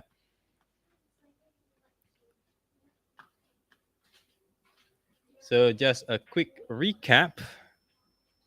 Maybe I'll just share this.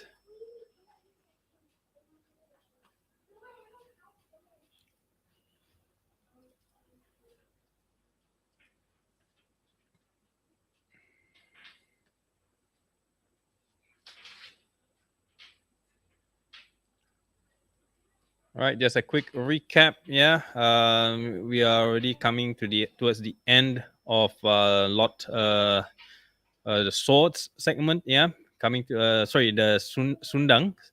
Yeah. Let me see. Lot 180. Yep. Sorry, not Sundang. Mandaus. The Mandaus. Yeah. So we're coming to the knives and daggers section after this.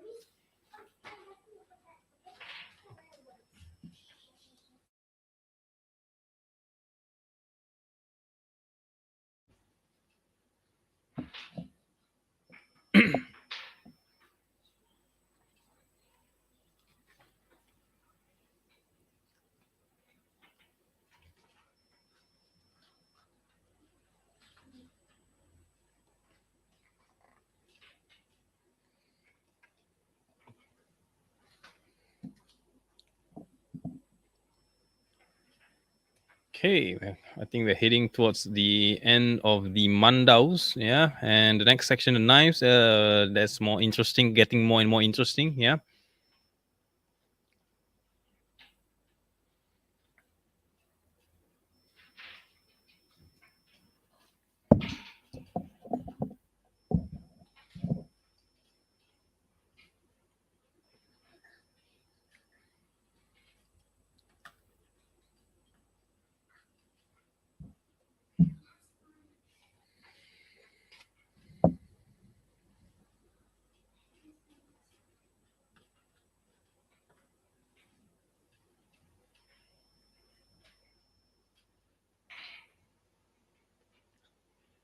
Okay, if you've just joined, whether you're watching from my Facebook page or from my YouTube channel, if you're not a subscriber to my channel yet, please help me to support this channel by subscribing, liking, and sharing this current live stream. Yeah.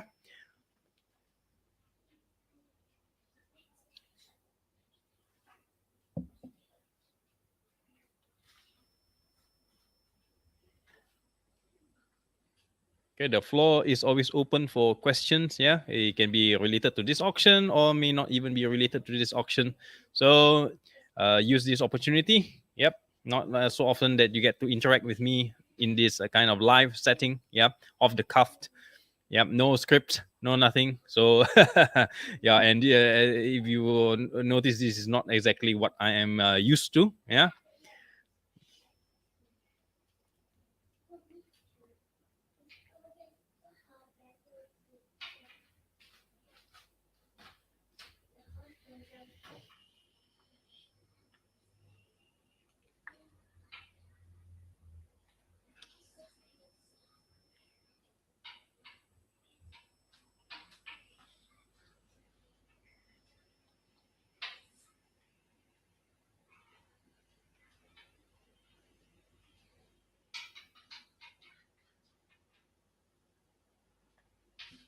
And now we are on to the dagger section. Yeah, from 184 all the way to 246. So there's quite a significant number of knives and daggers here.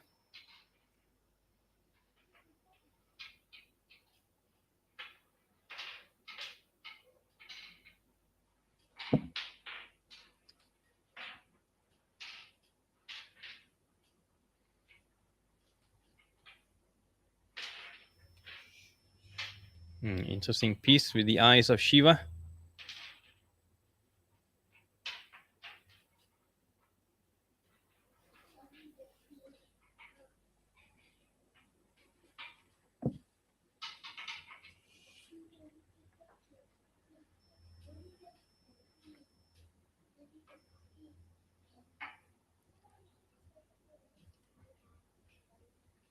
No, I do not go to the mosque. I do it from my residence here.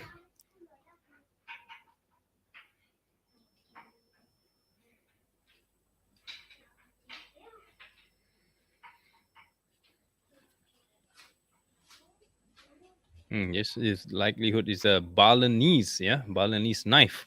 Mm. Sometimes I do wonder why Balinese pieces seems to be to attract more of the Europeans and the buyers. Yeah.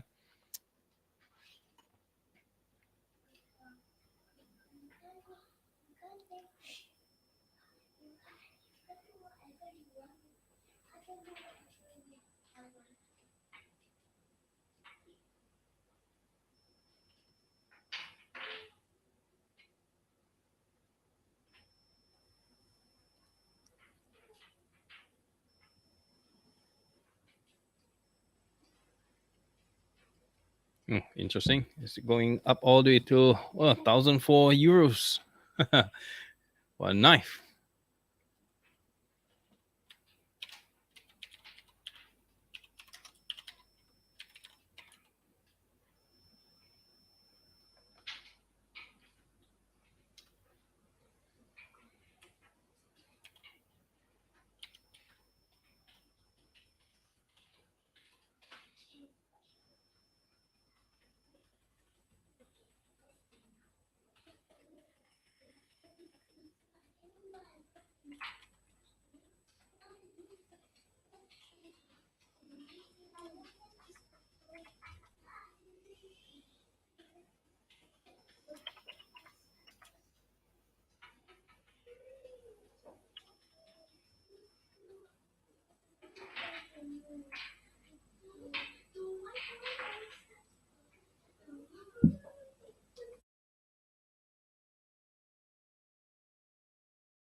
This is actually it's a Balinese ceremonial knife. Yeah, this is not a tourist piece. Yeah, but definitely this is not a new reproduction. Yeah, this is a definitely an antique.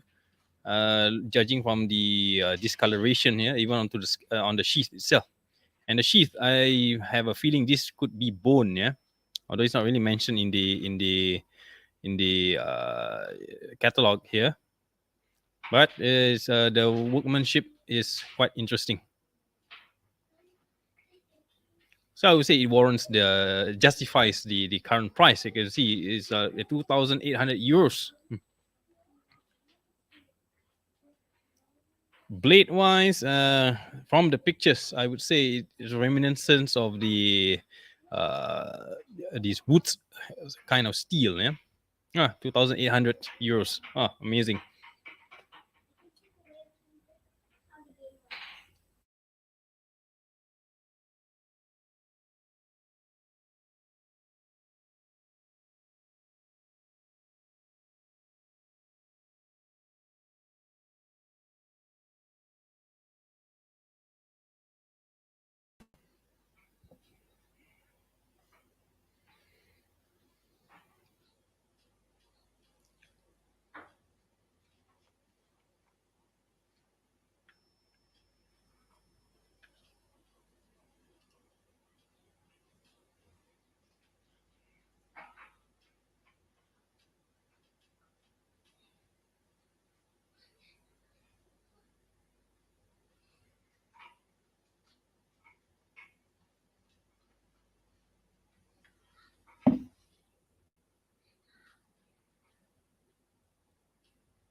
It may look similar to those tourist kind of piece, but look carefully. If you have the close-up version, yeah, the fine workmanship, yeah, that is what gives it away. Whether is it meant as a ceremonial knife, yeah, for ritual purposes, and or whether is it for tourists. This is definitely, in my opinion, not a tourist piece, and likelihood tourist piece will not be worthy of a Chinese auction. That's for sure.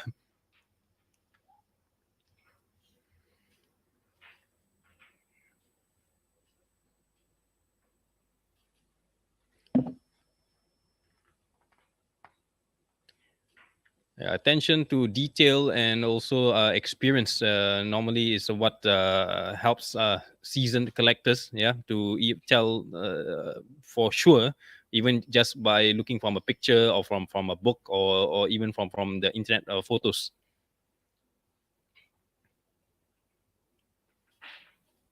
This is an interesting piece, very nice palmur, I would say.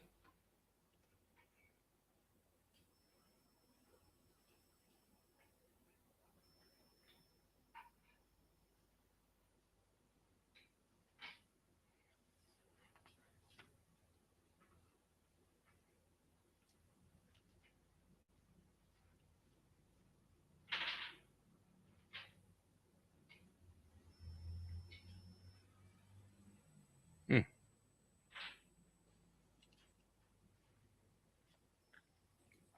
I think a bit underrated, the that piece for 120 euros. Yeah. This one looks like based on the catalog, it says it's Java, but I would say this is a bit more of a very Lampongish kind of influence.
Lot 191 Kudi. Interesting piece, but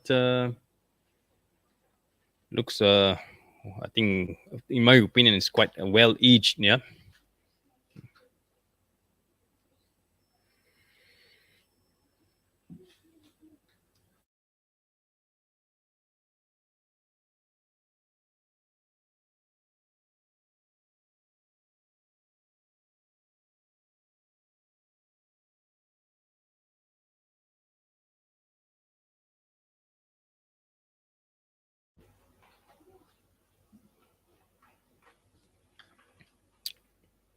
Very interesting fact about Kudis. It's actually a farmer's weapon. It evolves from there. Jambia. This is also an interesting piece. A bit unfortunate that it doesn't seem to be complete with the fittings.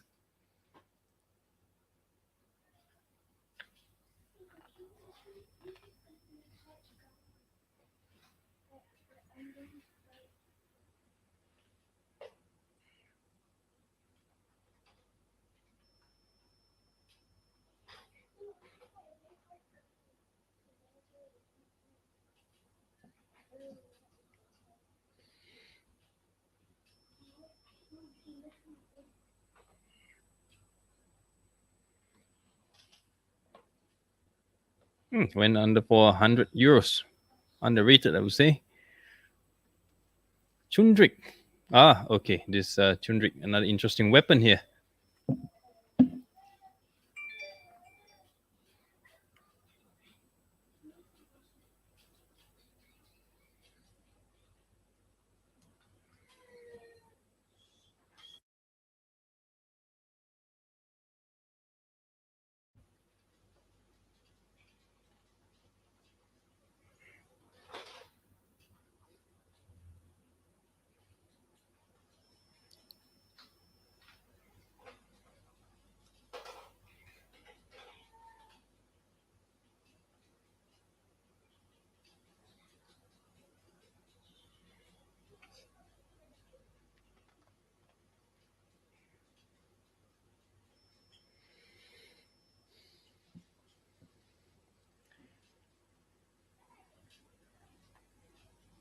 Okay, keep the questions coming, or comments, or your thoughts.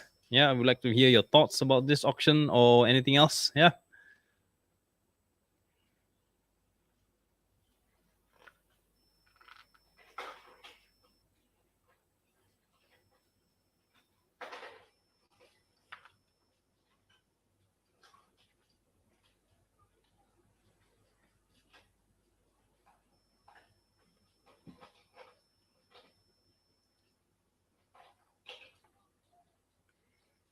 Question for Admiral Razor.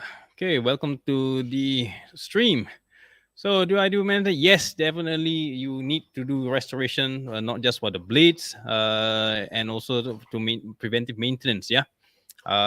This I might be covering in a future video. Yeah, so keep a lookout for that. So just to share, where are you from, Mr. Admiral? We love to know. So at least we have an idea of the demographics of the viewership right now. Presently, we are from Singapore, from Malaysia, and from Australia. So do share with us where you're from.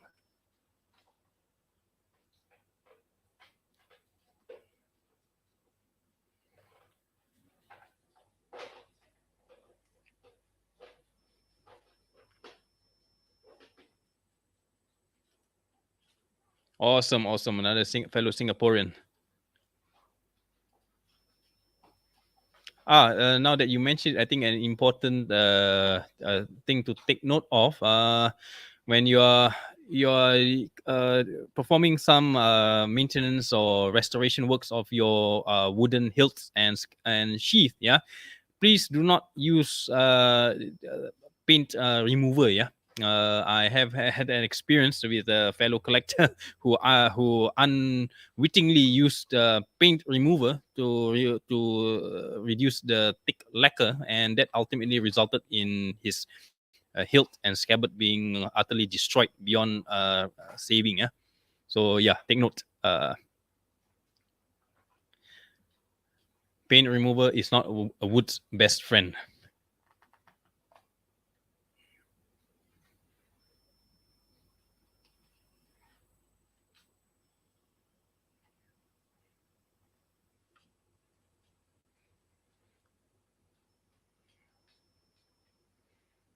Okay, if you just joined this live stream, do support this channel by subscribing, liking, and sharing. Yeah, shameless plug and promotion. Yeah, because you're not helping me, you'll be helping other fellow Keris enthusiasts, or even the connoisseurs of the weapons from Nusantara. Yeah, to come to this channel and learn from my videos and from the comments here as well.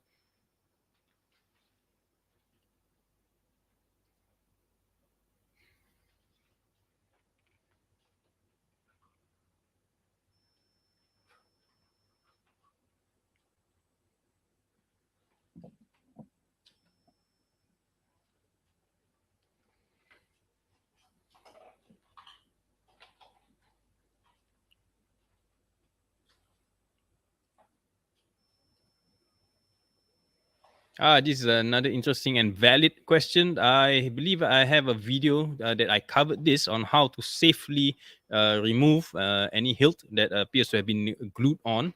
One bit of warning though, that method that I shared in my previous video, if it still refuses to come off, there is a chance that the previous owner or owners may have used some modern epoxy to it.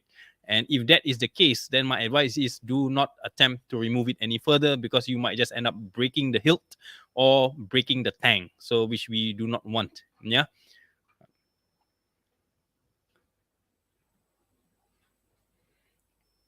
Anyway, I have taken note of all these questions that are valid, and in the post live, I might just edit this video and put in all the links to the previous videos related to these questions. Yeah. Or either that, or I'll just cover it in another separate video in the next upcoming upload.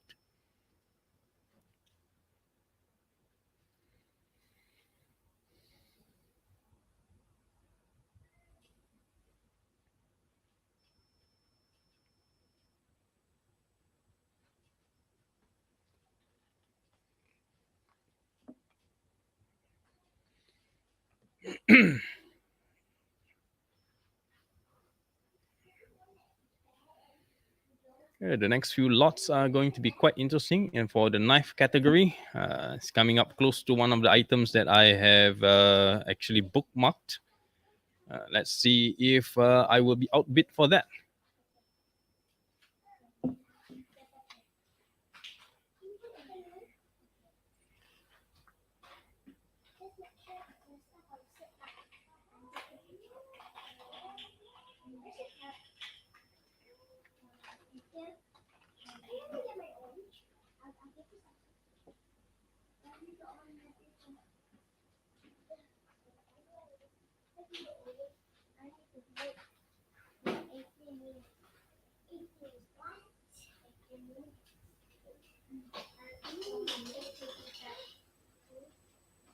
Oh, and one more thing, the method that I shared in those earlier videos, on those few early videos for removing the hilt, is also applicable to any other weapon types. Yeah, about that technique. But again, if it still fails after a few attempts, then my advice is leave it as it is.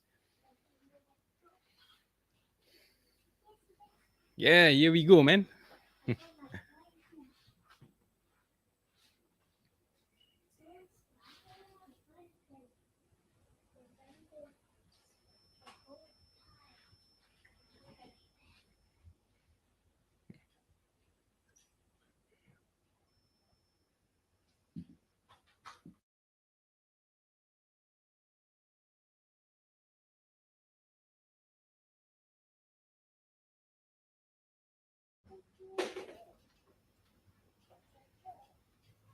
Thank you, thank you.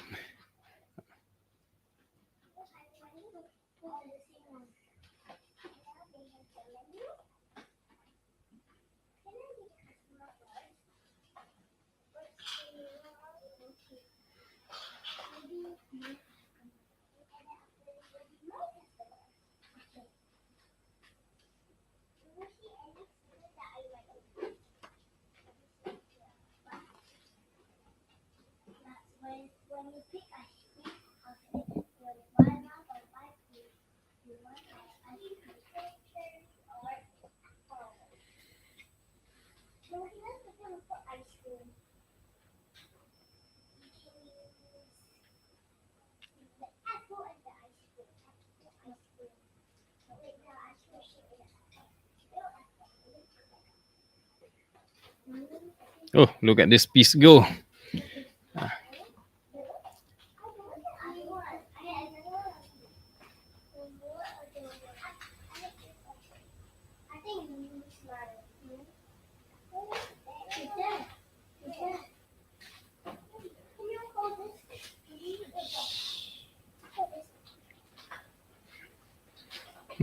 But this piece looks more of a Burmese influence, or could be Ceylon as well, possibly. Oh, this is a mix. This is a first one on the left is a Badik Gechung, yeah, a very Sulawesi piece.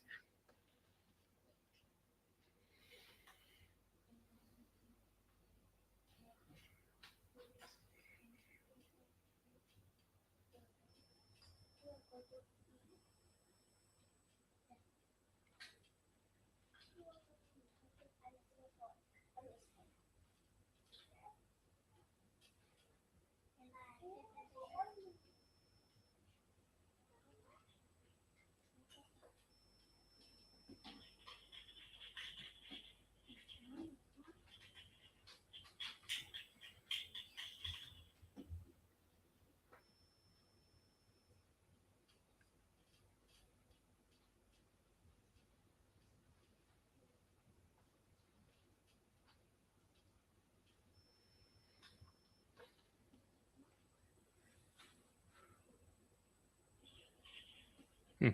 110. Underrated, I would say. Interesting.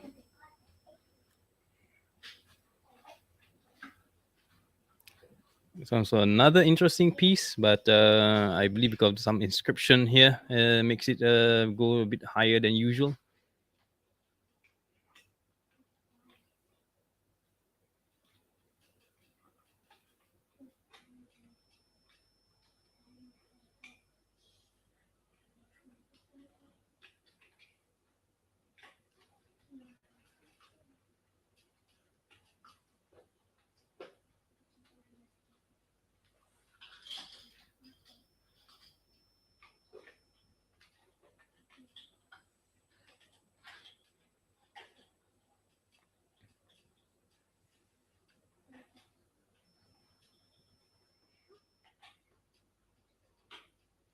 Interesting.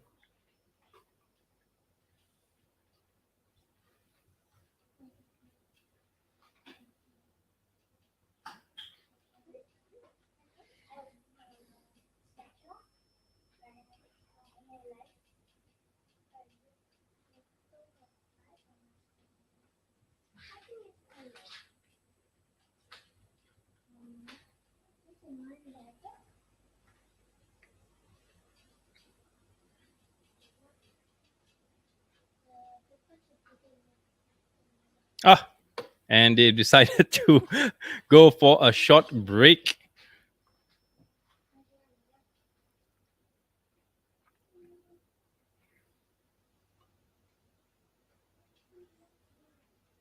So they will be resuming in a few hours' time. I would say in about an hour's time. So, well, the floor is open now. For if you have any questions for me, this is the time we can do our own little Q&A.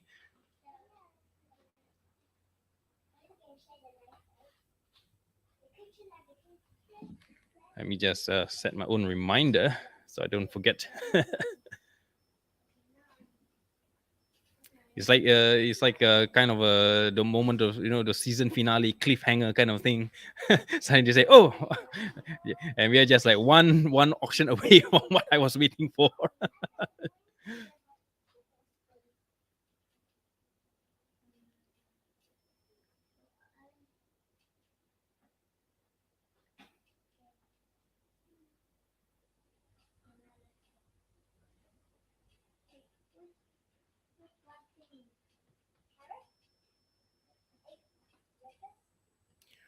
Okay, to those who just decide to join, the first half of the auction is ended, so to speak. The organizers of Czerny's auction has decided to take a break for lunch, and they will resume at 1:45 p.m. their time, yeah, Italian time. That would be somewhere around. Let me just confirm, yeah, is it 8:45 or is it 9:45?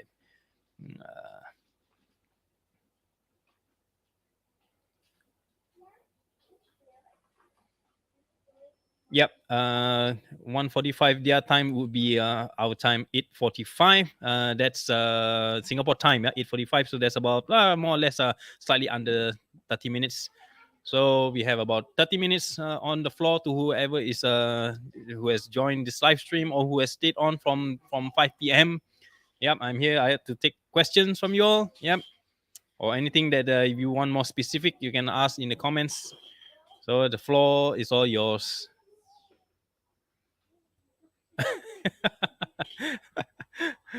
Yeah.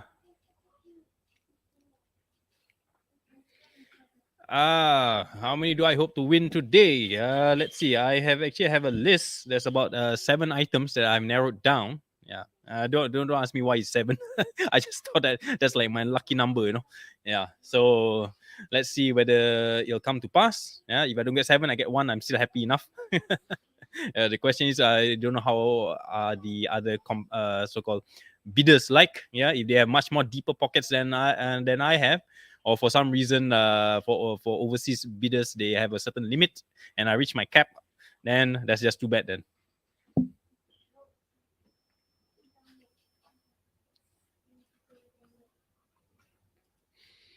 So again, the auction is paused by the organizers, Czerny's auction house, and they will be resuming at 1:45 p.m. their time, Italian time, and our time would be Singapore local time is 8:45 p.m. Yeah. So if now is the time if you want to do your Isha prayers for the Muslims, yeah, by all means you can take a short break. Yeah. Or if you those of you who have not yet had your dinner, then by all means, yeah.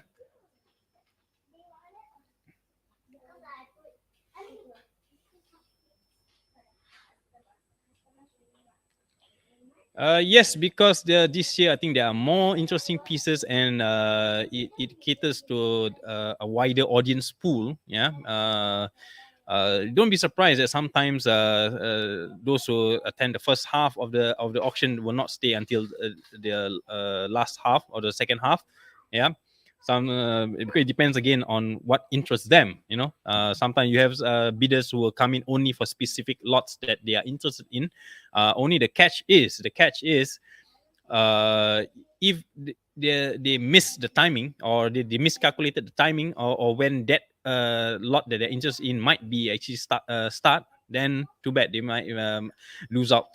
So yeah. So if your items that you're interested in is somewhere during the early part or the early half, is easier to estimate. Yeah. Promise if it's somewhere in between or towards the end, then that is really like you have to your aggravation. You have to judge your time well. Otherwise, personally, I have experienced it. I miscalculated and realized that, by the time I come in, the item has been already over already. Yeah. But yeah, competition means there are people who are interested, and obviously they have the budget for it. Yeah, simply put.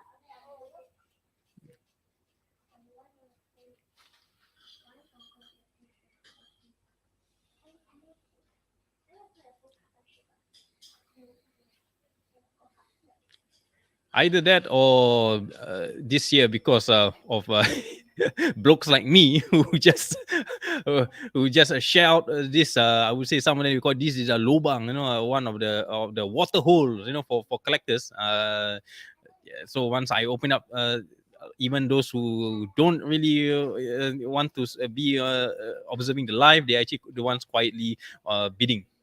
So yeah, but it's all fair in this collecting world. Yeah, if you can afford it, buy it. If you can't afford it, then just get the pictures or the books for reference.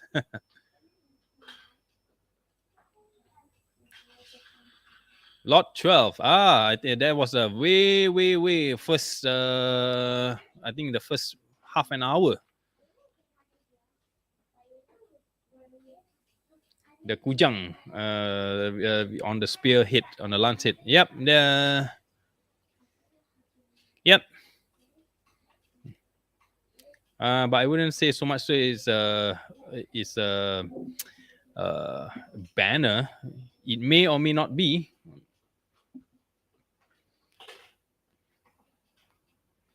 For all you know, it could be just a normal kujang, but it has served a great purpose and been honored to be placed like that. Yeah.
Sorry, I may have missed. I'm not sure if you've replied it or did I miss reading the message.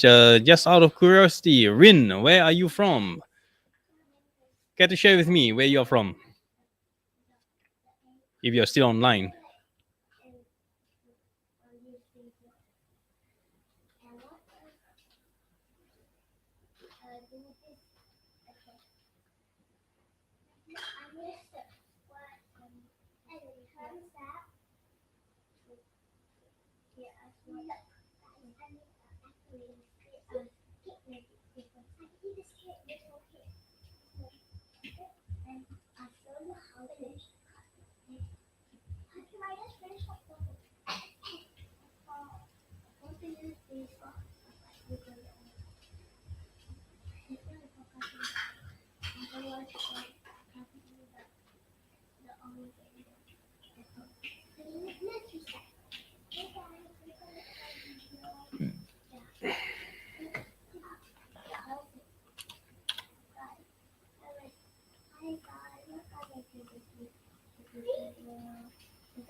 Lot 424.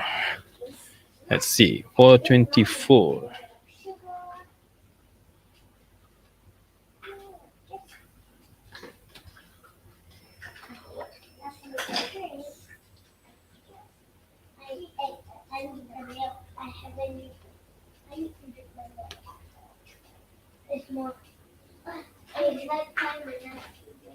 Uh, I would somewhat say the description is somewhat almost accurate. Palembang is in Sumatra. Yeah, it's more well defined. Yeah, they just generically put it as Sumatra. Yeah. Yeah, but you ask me, it looks more Bangkinang actually. Very close to another example, I think similar to that of belonging to William Farquhar's current descendant. Yep. I think I shared it on my YouTube channel a few weeks ago. Yep.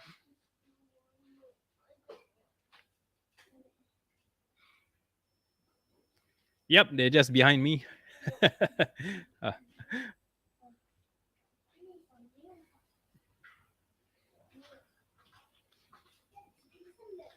Usually my kids the ones who are keeping me company when I'm doing all this.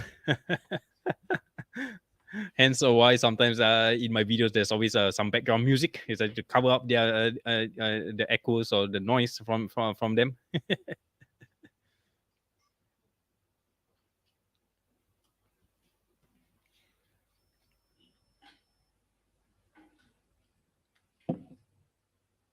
Yep, definitely stunning. Is very rich, very lavish actually. But I'm sure this piece might already have a reserve bid, or already somebody has already bid quite high for this already. So we'll just see when it comes. Yeah.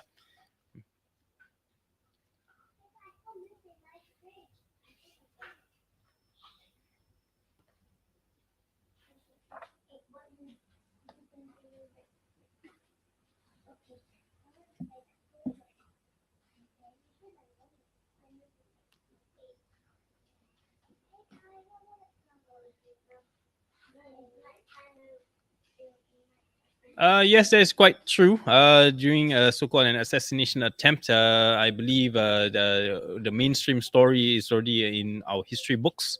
I have a reference of it somewhere quite a while back. I'll post it somewhere in the next post or what when I screenshot this.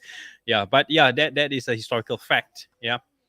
Uh, Back then, some who were, or rather, it was believed that it was some of the followers of the Sultan, yeah, who felt a bit threatened by the presence of the British, and they might, the removal of their sovereign rights. Yeah, so yeah, this was one of the stories. Yeah, but Farquhar survived. Yep.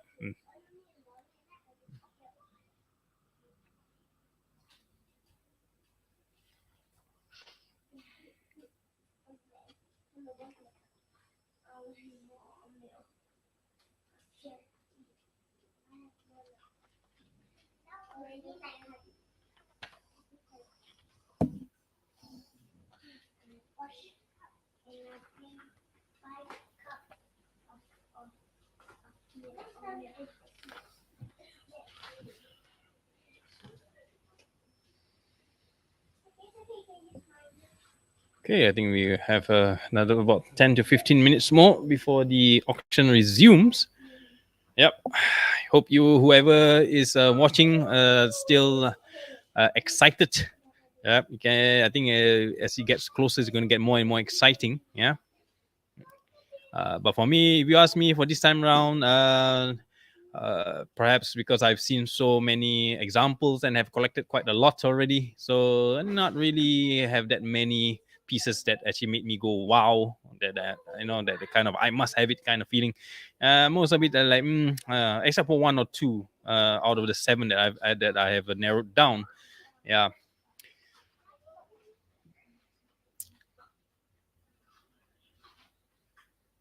One thing, if you are planning to collect, yeah, collecting, it's true. Collecting doesn't end for a collector. It's just that we become more selective as we age, as we For me, I would say maybe at times I can get a bit jaded. If I've seen things I've already seen. Yes, no doubt the Keris are all unique. They have a unique fingerprint of their own. But some of the style and the form is always the same. You see, so no doubt, same doesn't mean it is the same. Just because it looks the same. Yeah, but stylistic wise, if there is a chance that it could have been made by the same person or the same ampu or the same pandai besi, then it somehow takes away the excitement. Yeah, yeah. But there are one or two or few that sometimes even for me, I'm surprised that I will come across pieces that I have never seen in my life, or even read about, or even uh, seen references of it anywhere else. Yeah, so that's just part of the learning process, especially from the more senior collectors. Yep, they would have more experience. And also senior collectors also is the point of reference, not just for point of reference, but also the source. If like say when they want to let go of their pieces, yeah. So if they give you make an offer to you at a reasonable price, my advice is do not reject them. Yeah.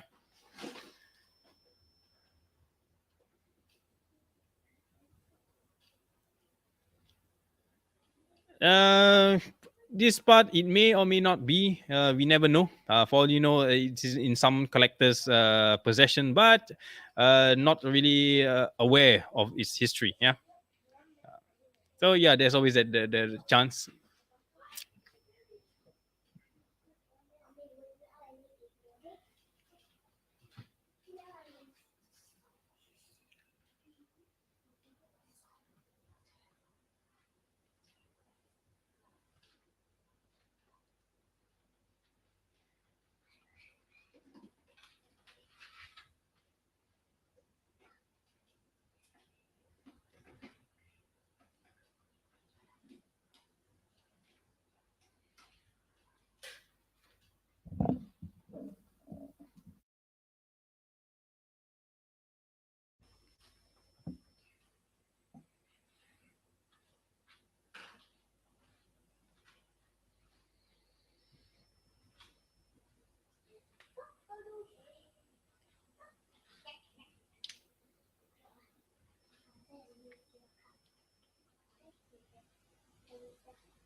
Non-Nusantara, like I said, it depends on how appealing a specific weapon types is.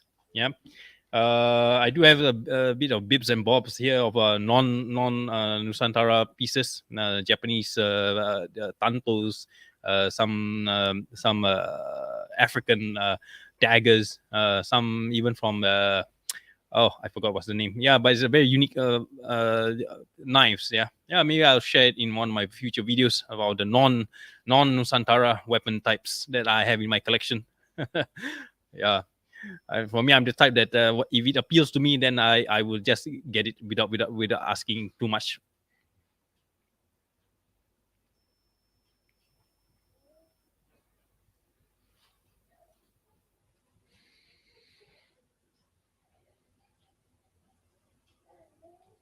Yes, this is correct. This is a very simple example I can put it. Is like, for example, you may be born as a Javanese, for example. Culturally, you are Javanese, but when, say, for example, you travel outside of Java and you decide to settle down, say, somewhere in the Bugis Sulawesi regions, yeah, and over time you acclimatize to that area, to that region, to the natives, to the dialects of that people. Ethnically you are Javanese, but culturally you become Bugis in nature. And say, for example, in if like say you are an Ampu from the Javanese courts, for example, and then you went to the Bugis regions and you become like a permanent resident there, a PR there for say maybe another 20 years or 15 years. culturally you become Bugis. So that style, when you start to make your own, produce your own weapon types, there will certainly there will be some Javanese influence in a Bugis style, or vice versa. Yeah, so that is how we can roughly gauge, you know, when we see a style that deviates from a typical, for example, a typical Javanese pakim. You know, it doesn't really follow the full style. This is the I would say educated guess, or educated assumption, that the blade might have been made by somebody who is maybe ethnically from a particular native dialect, or race, but then become culturally acclimatized to another. Yeah.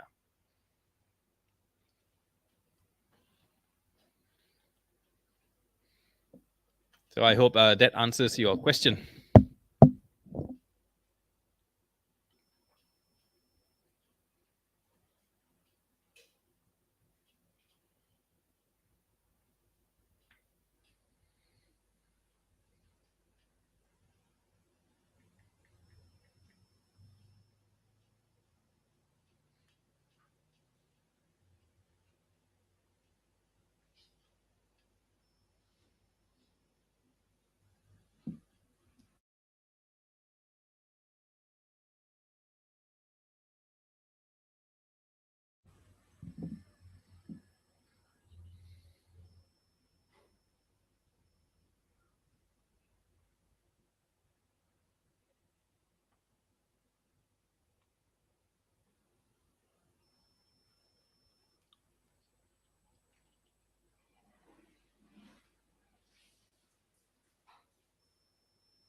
For the fun of it, do give in a comment with a thumbs up if like you have been with this stream since 5 p.m. I would love to know. uh, and who has just joined, or who has just left.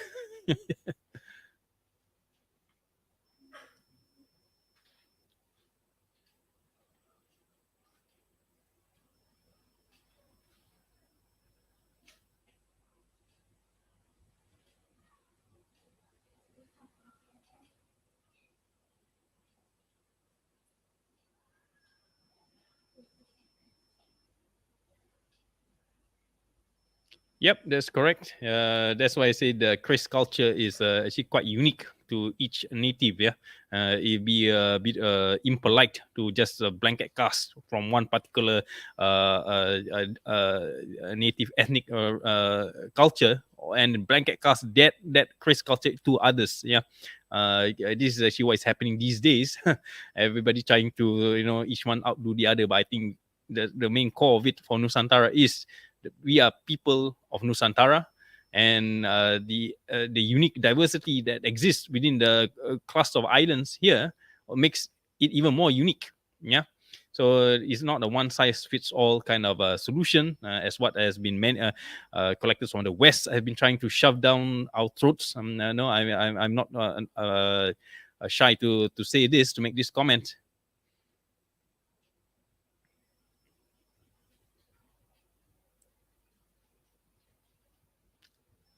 Yeah, Mr. Ryan Juice, you've been here since the start. Pretty much appreciated. Thank you for the support.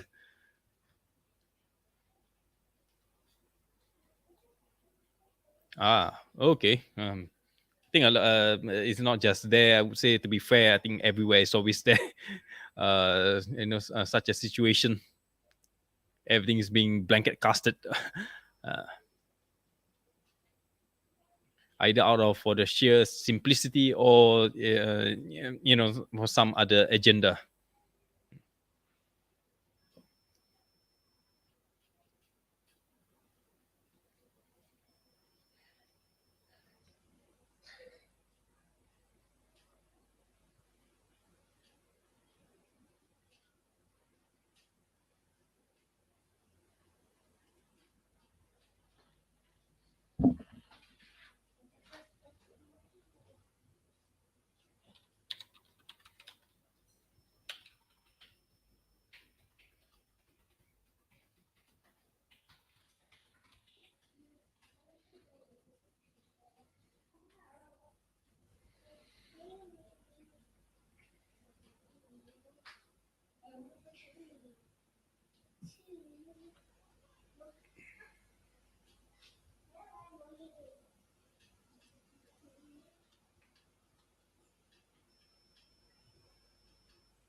Well, I think the subject of the narratives always change, yeah, from the lenses of the natives and from the lenses of the colonialists. Uh, I always believe that when it comes to local culture, you have to look it from the lens of the local natives instead of oh wait, we are starting back. So let's see now.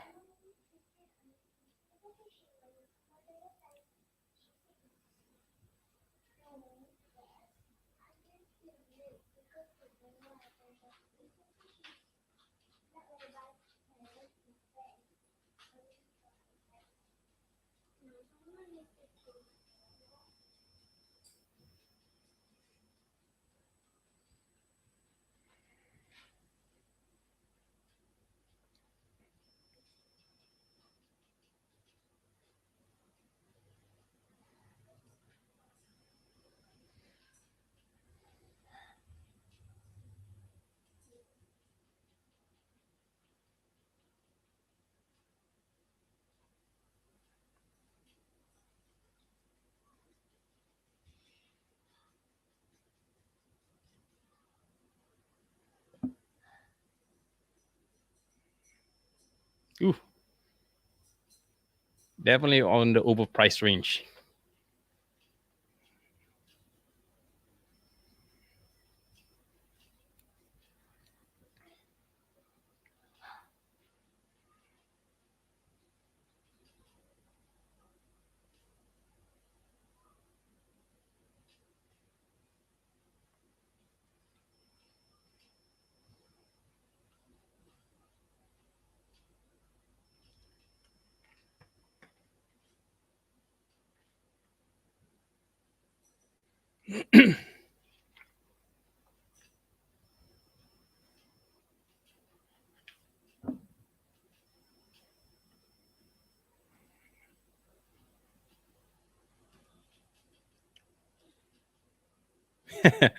The discipline must be there because I already set an estimate was the highest I would go. Anything beyond for such a relatively, I would say, under the new but vintage, yeah, slightly over 100 years old. So anything beyond that price is uh, a bit of I would say overspending, yeah, because let's not forget you have the insurance, you have the house fees, and you have the postal fees. So yep, you do your math, it's not worth it. Yeah, don't be sorry. Yep, but it was kind of fun though.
208 is more of a rencong Aceh, yeah.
Whoa, Australian time 11:20. That's quite late. I believe when you come to the crisp bit, it's going to be just 1 or 2 a.m. your time.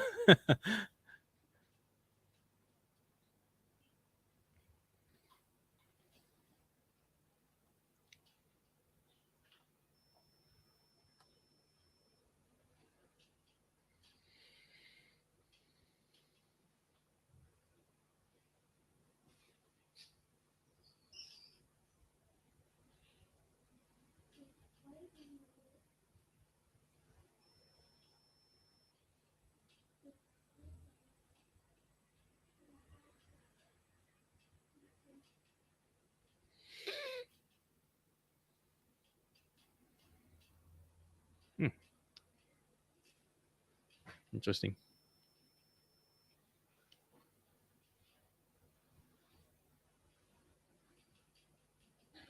Hmm, underpriced for that.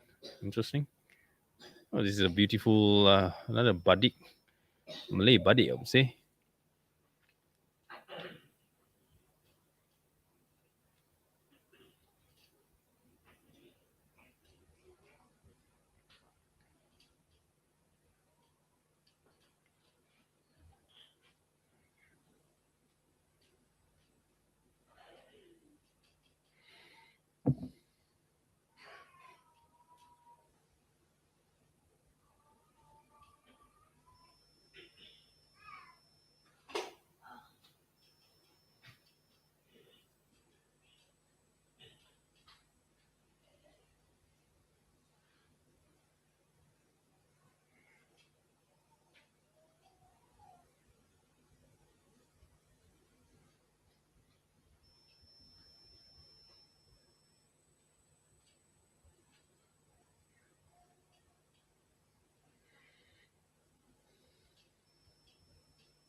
Actually, to be honest, this that lot I did not know whether I win it or not because it seems like it closed. There's some lag time. Yeah, but I sort of couldn't resist it because actually, if you look at it, the Pamor as well, the silver works as well. Definitely Sumatran Malay. Yeah, Sumatran Malay. It's not Javanese. Um, and these are almost reminiscent to what the modern Kelantanese are. But I guess I need to check back my account later. But hey, if this if I really did want this, then I'll be happy, man. Because for the crisis wise, I'm not really. It doesn't really fancy me. Yeah, but okay, we'll see. I'll check it out later.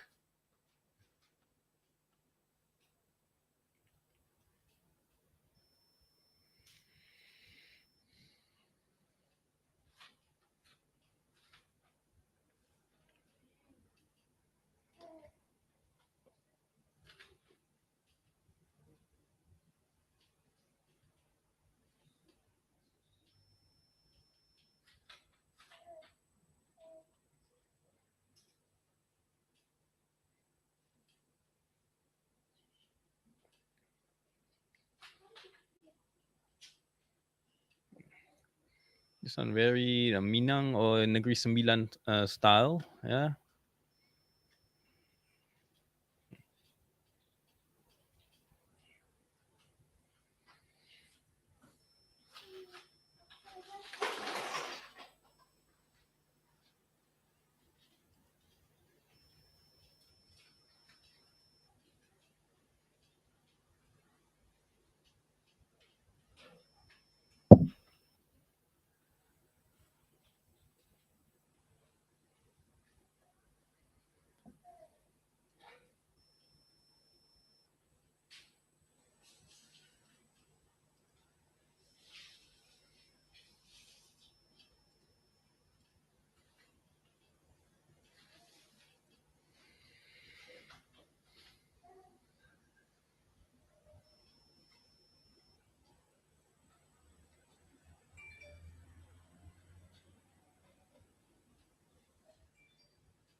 Okay, to those who have just joined this live stream, this is the I can't recall how many times I've repeated this.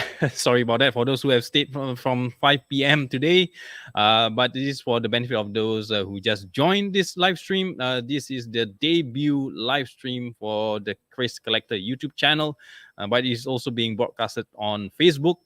And this is the broadcast of the Czerny's auction 126. Yeah.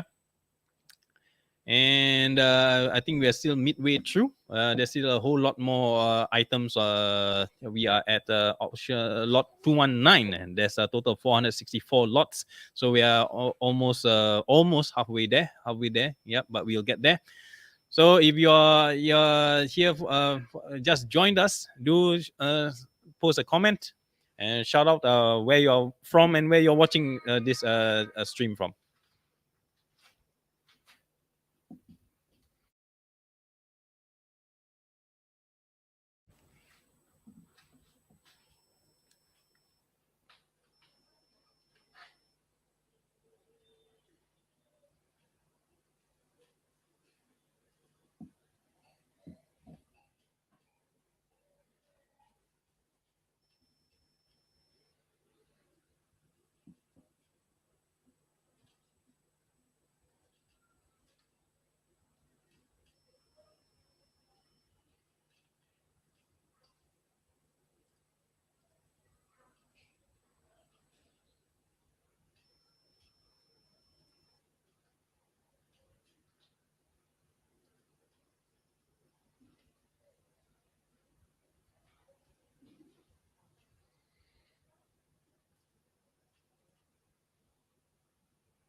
Next few lots are actually more of the tumbuk ladder, the knives. Yeah, this mostly Sumatran or Peninsular Malay style.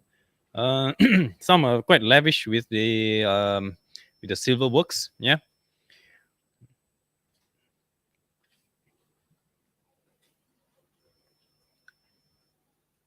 Here's a fun fact about how these small sidearms developed. Yeah, all these evolved after the colonialist enforced a ban of the carrying of kris in public. Yeah, so all these more easily concealable weapon types, which took the form of the knives, became more popular. But then, as with the human nature, yeah, if the more upper class you are, the more you want to showcase that your wealth. So this is one of the ways to show them, to show outside observers that you are someone of status, someone of wealth.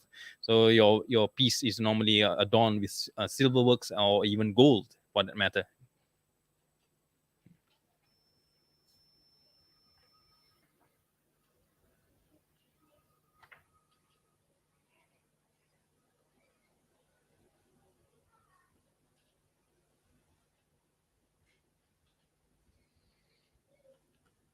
So wherever you're watching this live stream from, maybe be it from YouTube or Facebook, if you like it, hit the like button. Yeah. And do let me know in the comments if you would like to see more of this kind of streams in future. So I will take note of any future auctions that are worth doing a stream on, like this one. In all my years of following Chinese auction, especially, to be honest, I have never stayed from start to finish. I would only estimate or the guesstimate the lots that I'm interested in, and I'll pop in as and when. Yeah. And I think this is the first time that I'm like sitting it through from start and hopefully towards the end. And thank you for all who has been with me right now. um yep. So do help to subscribe, like, and share. Yep. And tell your friends about this. Yeah, the auction, I think, is we are still there's still a long way to go. So you want to see interesting weapons from Nusantara, and the estimated bid price that are going, because that will give you a baseline price of how the pricing done for antique items. Yeah. As of today. And another thing to take note, of course, whatever price that you see being sold for, this is not inclusive of shipping, it's not inclusive of the insurance, and it's not inclusive of the 25% house fees. Yeah. So do take note of that. Yep. When you add it all up, say example, even if you win an item for say 100 euros, you are actually paying more than that. So just something to take note of, and that's how you get an estimate of the price. Yeah. So if sometime next year or the year after you see something familiar from this auction, you can thank this video at that point in time, so for you to refer to how much it was sold for, and you can estimate, like, how much is being resold for, whether is it worth buying off from such the next dealer or the next seller. Yeah.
Definitely. If can confirm that actually I won this piece, then I will definitely do a breakdown in a follow-up video. Yeah.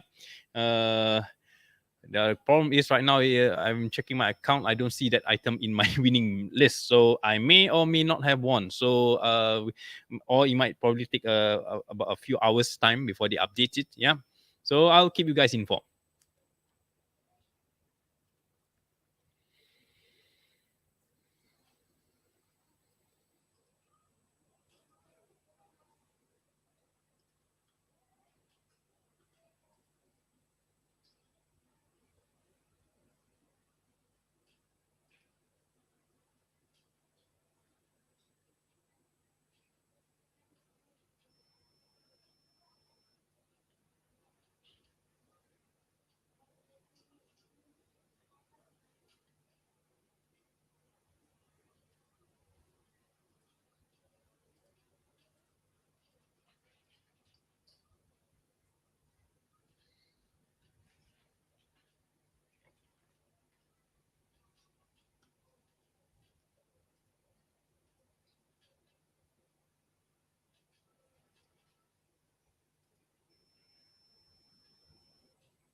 Yeah, this is an interesting badik gechung. Yeah, this is quite popular among the Bugis.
Okay, the next few items are actually very Bugis related. Yep.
Okay, to those who are still online, maybe do you have any questions or any queries or anything specific that you would like to ask? By all means, please share in the comments. Yep, and I'll jump right into it because I know most of the items that we are all waiting for is more towards the end, and yep, it can be a bit dry.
Well, I guess somebody must have really wanted it real bad, huh?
Okay, we are at lot 238, and the knives and daggers category ends at lot 246.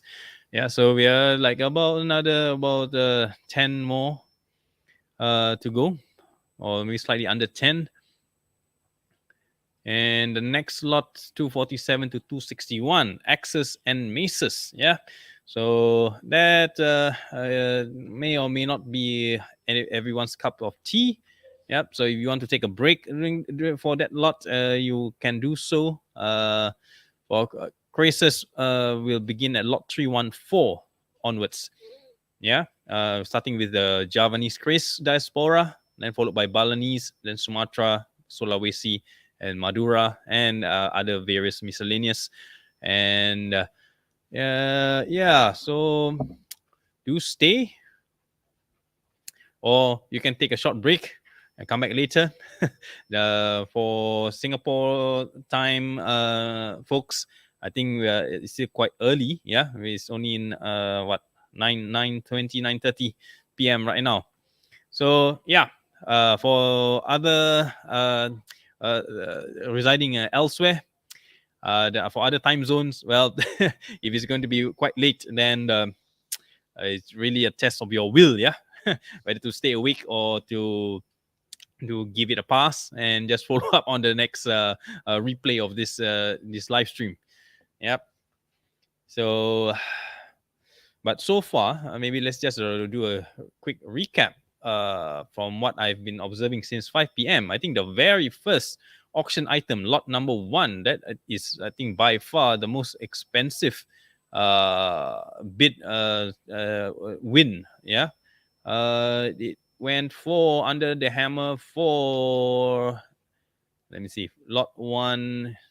Yeah, 7,200 euros. Yeah, lot number one. My. Somebody must have really wanted that real bad.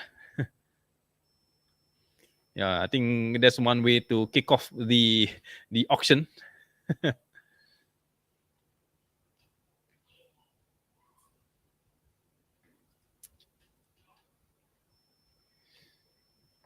So yep,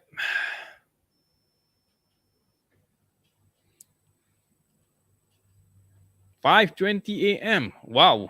Where's your time zone, Rin? If you don't mind me sharing, which region are you at? 5:20. That makes like what? 12 hours behind us.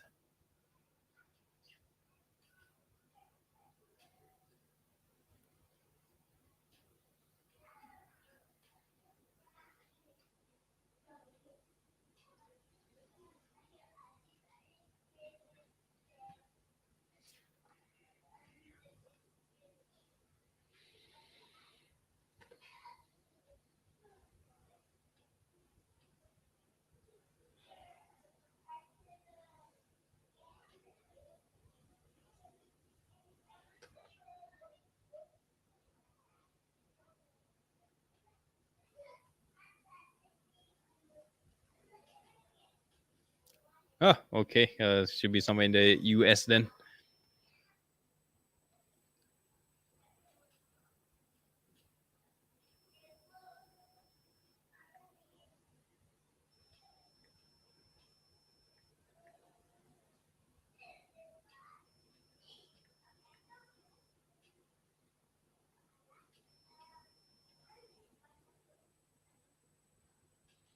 So my guess is where you are at, it's the start of the day. Yeah. Here in Singapore, we are towards the end of the day.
Okay, nice, nice, nice.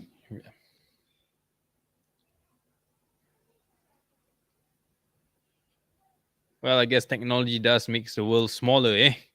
Uh, we can be connected regardless of location or even time zone. Something totally impossible back during our forefathers' time.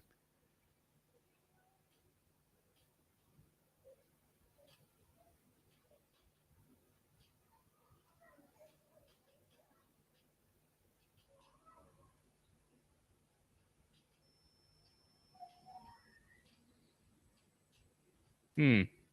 Probably, I would say maybe in California or something.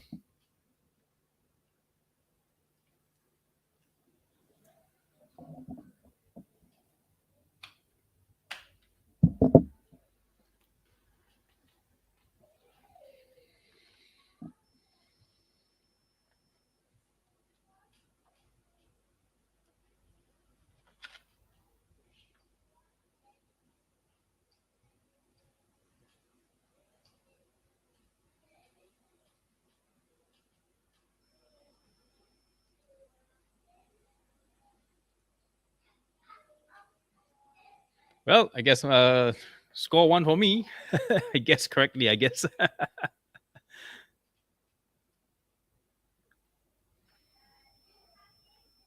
Punyal. I haven't seen one of these in a while. Let's see. Yep, another Moro dagger. Straight blade, quite nice blade. Again, I could never understand why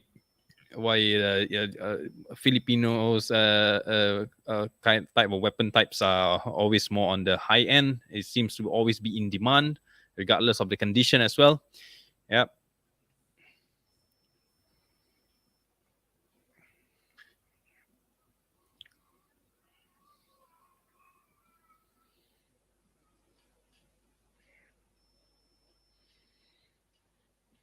Well, I've been looking at the item for lot 214. Yeah, it seems that it was sold at my winning bid of 240 euros. So I may have won this. So, well, I'll just wait until the invoice comes then. Then I'll keep you all informed and see what's the cost breakdown.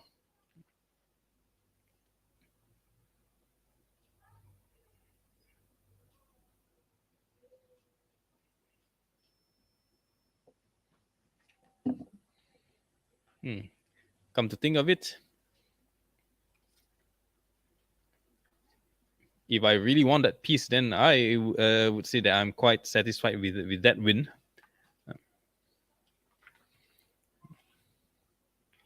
But the rest of the item was on my list, the Chris's especially. To be honest, I'm not really into it. Which I may or may not bid for the fun of it, but we'll see.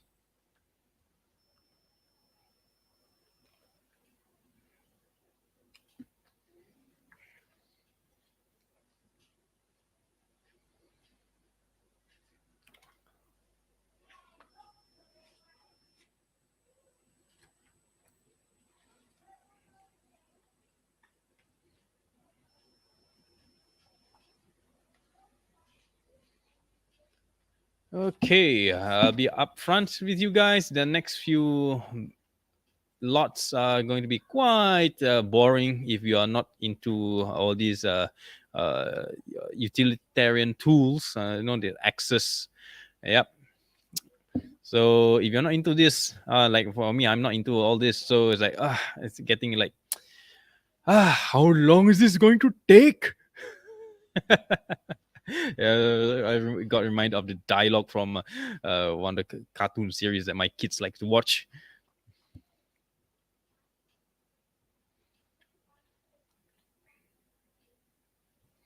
Yeah, the next lots after this, the hilts. Some of them are quite interesting, quite nice, especially the Balinese ones.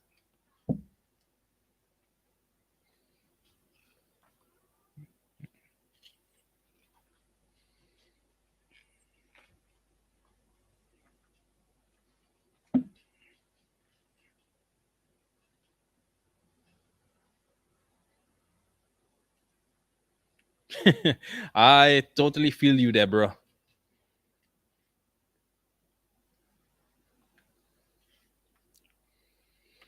So to all to who are the rest who are watching, dive in, engage in the comments. Yep. Yeah, we are looking forward to interact with all of you. Let's see.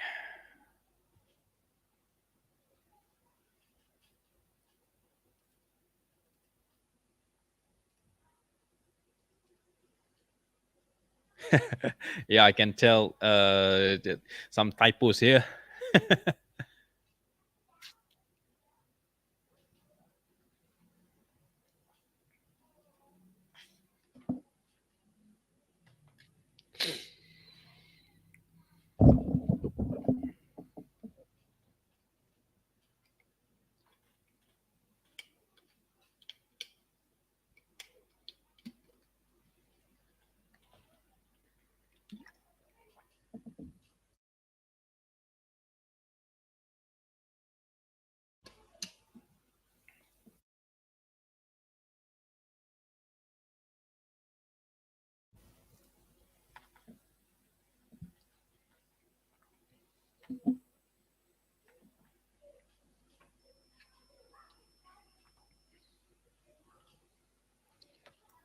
Okay, for whoever who is still online and watching this live with me together, maybe you want to share what are the pieces that you are more interested into. You know, which craze culture that interests you more, be it Javanese, Sumatran, Malay, Bugis.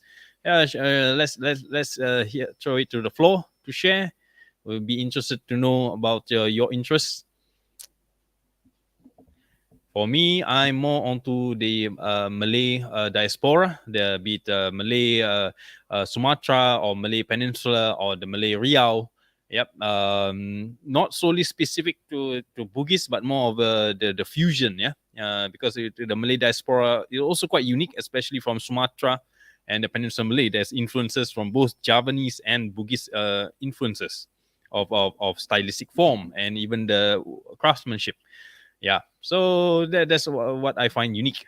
But sadly, I feel that some of the Malay pieces are misidentified and often related to Sumatran or even mostly Sumatran or even Bugis related. But I guess there's nothing wrong with that, since that Sumatra was at one point in time part of the Malay Empire. Yeah. So to the floor, do share while waiting for this seemingly endless X lots to come to pass. We are already at lot 258. Should be ending in another two or three more lots. So yeah, let's hear it from you guys on the floor. Whoever is still online.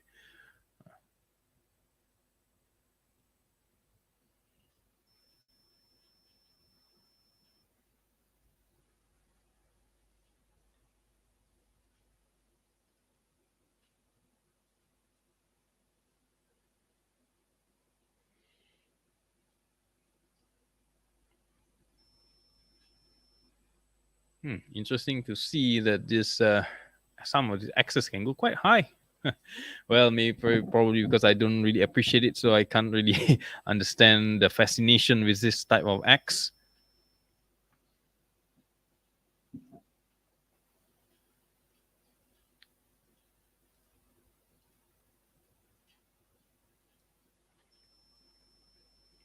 Definitely, definitely. Sumatra itself, there's so many various regions and kingdoms of the old Sumatran Melayu kingdom. Yeah, and there's even Padang, Bangkinang, all these places, and very diverse and very unique, on its own in its own way. That's very true.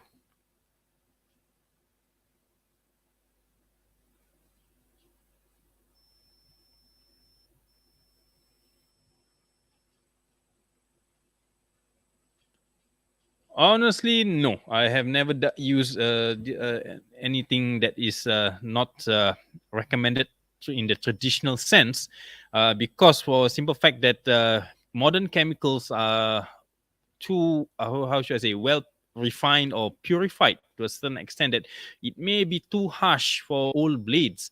So there is a risk that it might actually eat into the metal at a much faster rate than anticipated. And it's not something that I would want to experiment with, especially on a genuine antique piece. Yeah. Real good. I'm actually surprised that you find it's a bit difficult. Actually, a real good is a mineral specimen.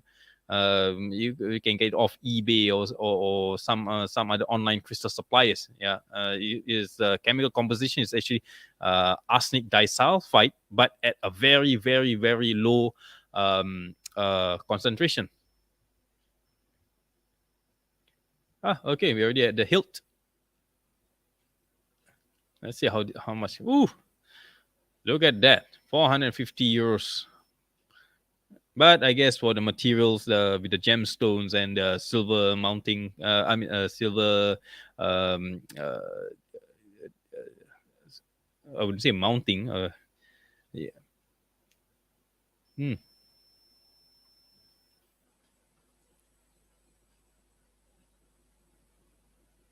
Oh, this is another Balinese piece.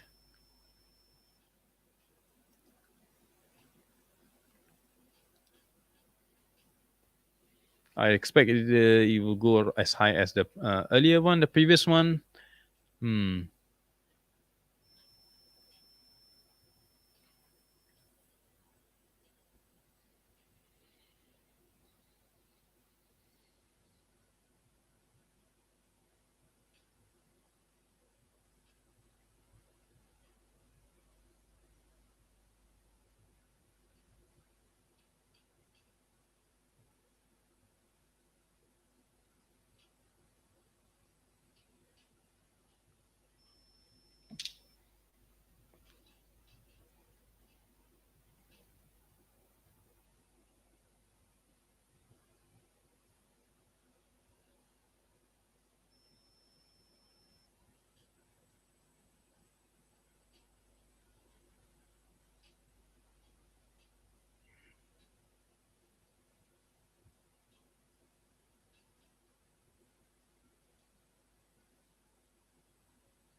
On photos, it may look newish, but from the patina, I would say this silver has aged over time. Yeah, and natural aging some more.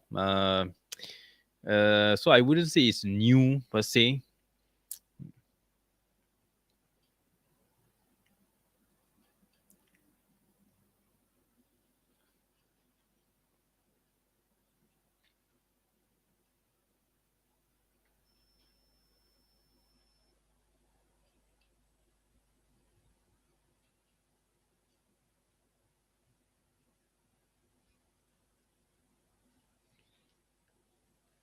Yes, that roughly is a part of the Hindu myth, be it from Ramayana or this Mahabharata.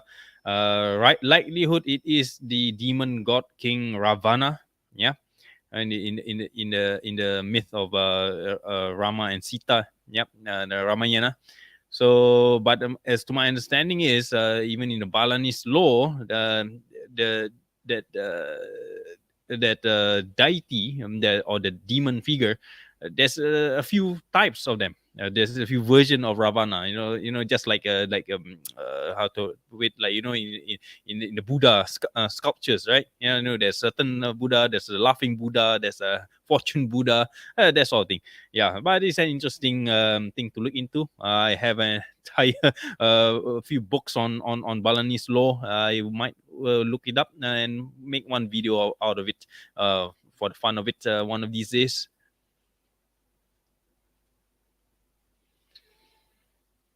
Wow, 900 euros for this. Amazing.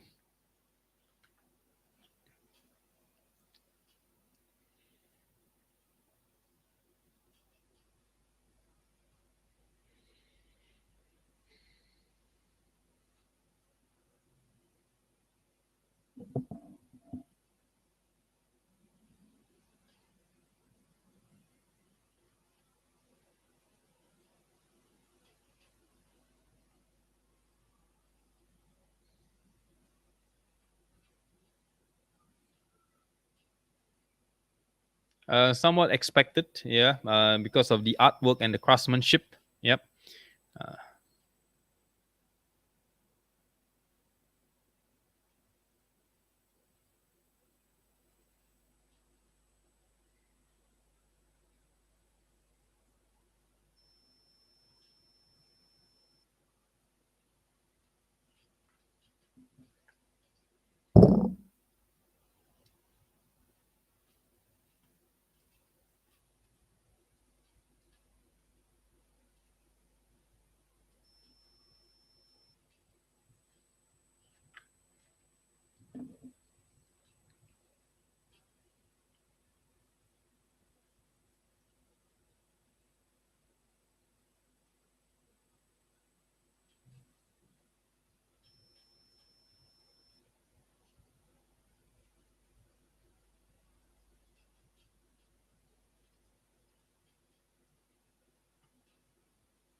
Well, likelihood probably it depends on the regional market as well.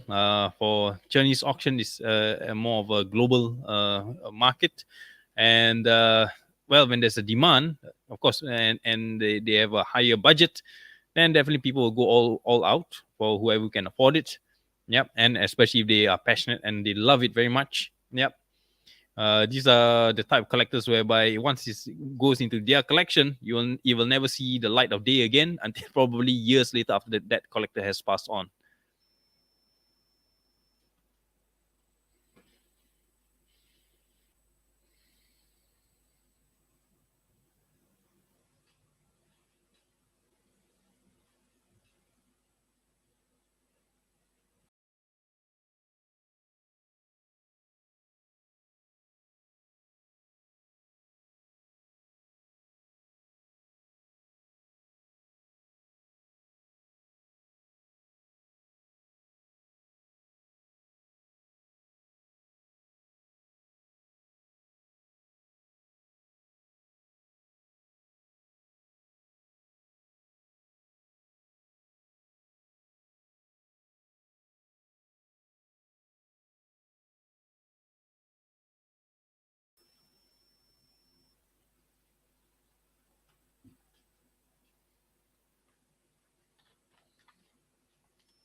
Sorry, I rewind back a bit. You were referring to 262. Yeah, I think I looked at it wrongly. Yeah, no, 262. That's longhorn beetle pupa. Yeah, there's according to this Balinese reference. Yeah, it is the, let me see, where is it? Kocetan. Yeah, that's the word in Balinese language. Yep. The pupa of the moth or butterfly. Yeah, and it represents a change in a person's life towards a higher status. Yeah, this is let me just share. Not sure whether you can see this. This is the Kocetan here, and this is from the book Understanding Balinese Chris, an insider's perspective by Pandey Wayan Sutejaneka. Yeah, you can get this from Bali, one of their Bali museum.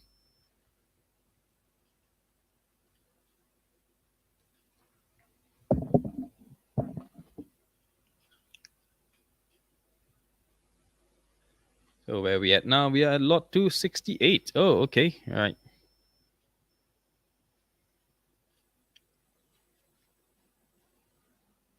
Still on the Balinese side of things here.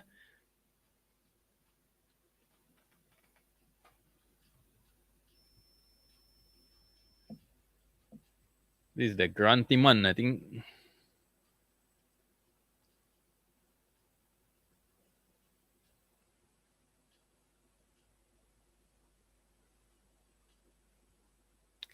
Yep. No. What's it called? No. Surprise here because Balinese Chris Craft actually is one of the highest, highly regarded artwork in terms of craftsmanship and workmanship and artistry, and also in terms of the materials that is used. They're very, very lavish and very loud. So if anyone who is into such things, then of course it will be appealing to them. Yeah. Um, Unlike on the Malay diaspora of things, traditionally, typically, the Malays, we are very humble people. You see, we do not like to show off unnecessarily. So naturally, this sort of very lavishness, too boldly lavish, is not really enticing enough for us. Yep. So probably two different perspectives of something that is ingrained in us, probably. Yeah.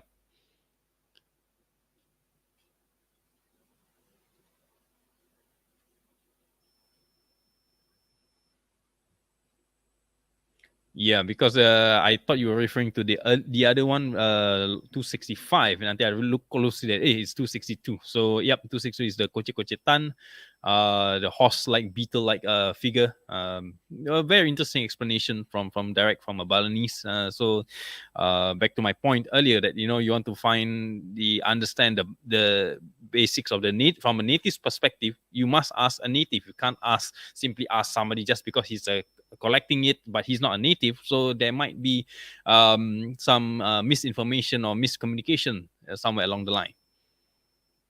And definitely, I don't recommend learning from purely from public forums or even close circles. Yeah, and you must get to the source.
This one looks like a very Madura influence style. For the one on the left, on the right, could be a avant-garde kind of contemporary design at that time. Yeah, but again, from the pictures, I can't really tell how the age, the estimated age of it.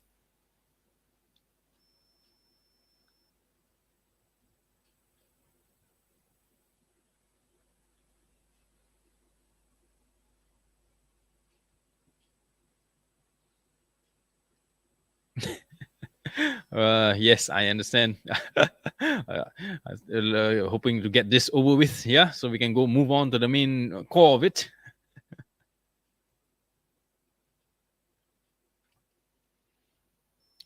Okay, I'll be stepping out for a short while to refill my drink and maybe stir a cup of coffee because I think this is making me a bit dull and sleepy.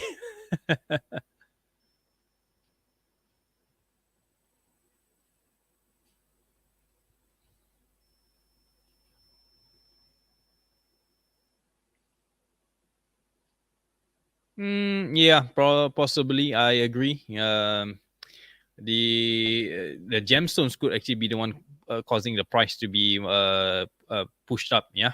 Not surprising for Balinese pieces. I have seen a few samples for myself, whereby the gems are actually worth much more than the hilt itself. Yeah, being gold, sorry, no, not gold, ruby, sapphire, and emeralds. So, yeah, possibly could be the gemstones.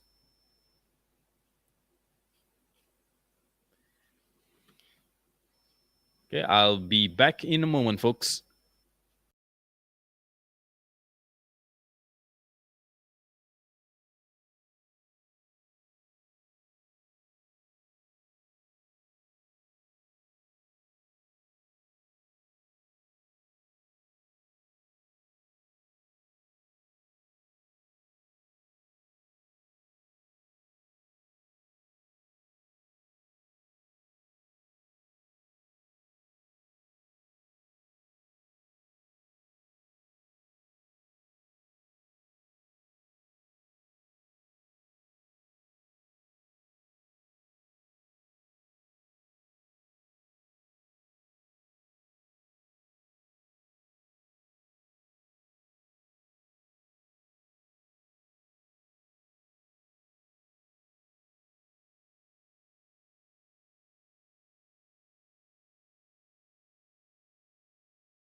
And I'm back again.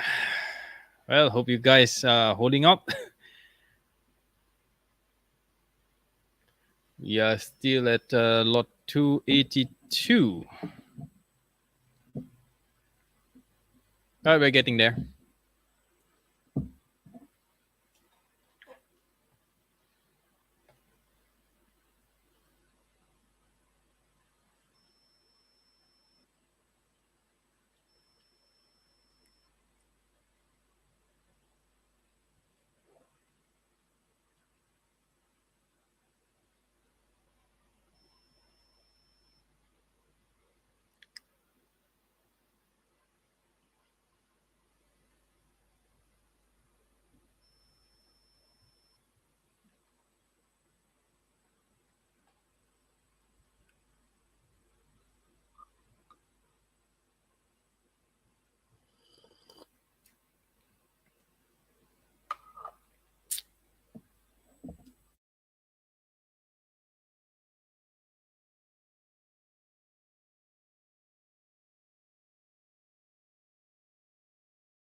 Yes, I believe because these lots are quite generic, and not many may value them. Yep, as compared to the upcoming ones.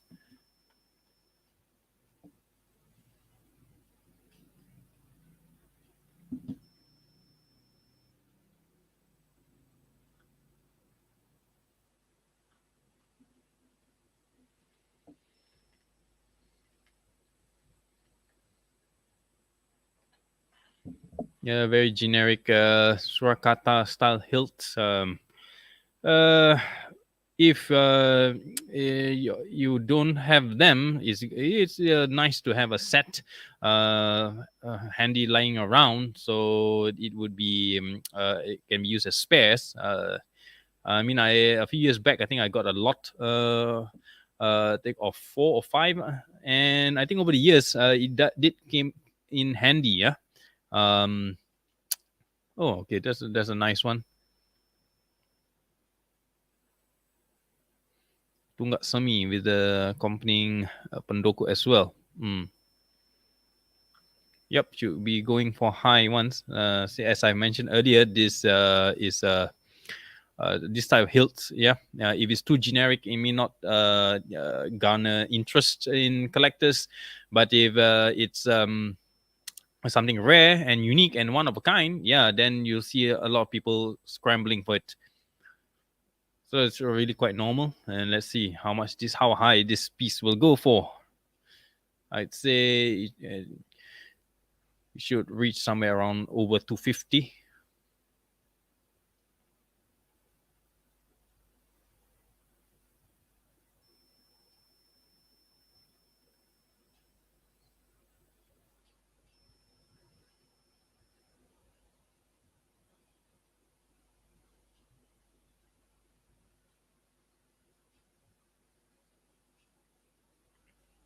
Three, 420, 440. Wow, it's even going even higher.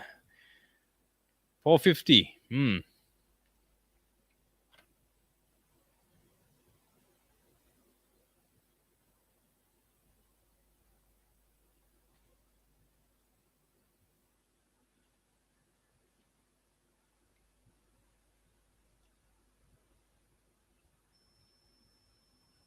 So for 450, I guess.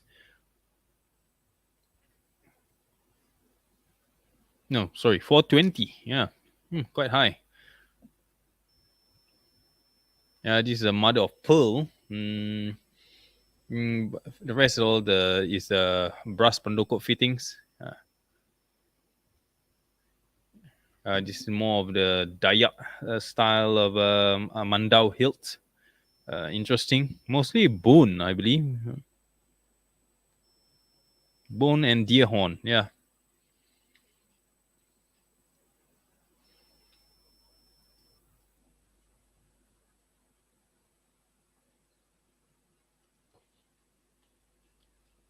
Fair warning. It means the bit is about to close. Yep. It's like going once, going twice, then sold. That kind of thing.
Yep, you got that right, brother.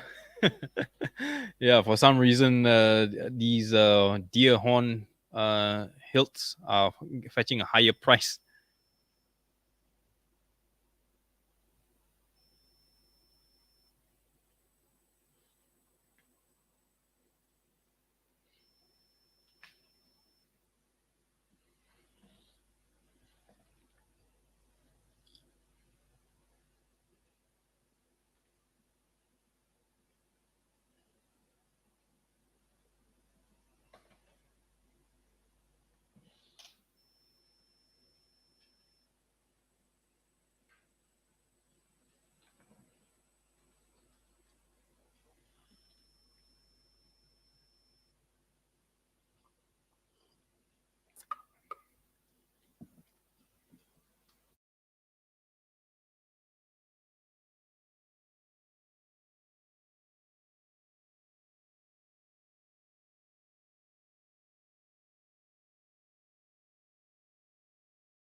Yeah, in older ones are, yes, definitely made of deer horn. Yeah, but deer bone, I don't think so. It could be some kind of bovine bone material, as per normal, as per for modern productions. Yeah, now there are still people, the natives, Dayak in Borneo, they are still producing mandaus, but the hilt usually is not as easily made of exotic materials anymore. Yeah.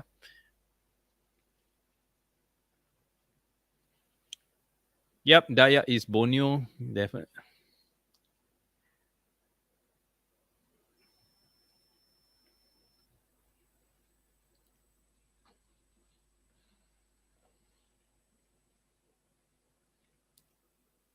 But if you look at it, you see the, for example, lot of four being sold for €1,000. That makes around each around two fifty, €250, more or less.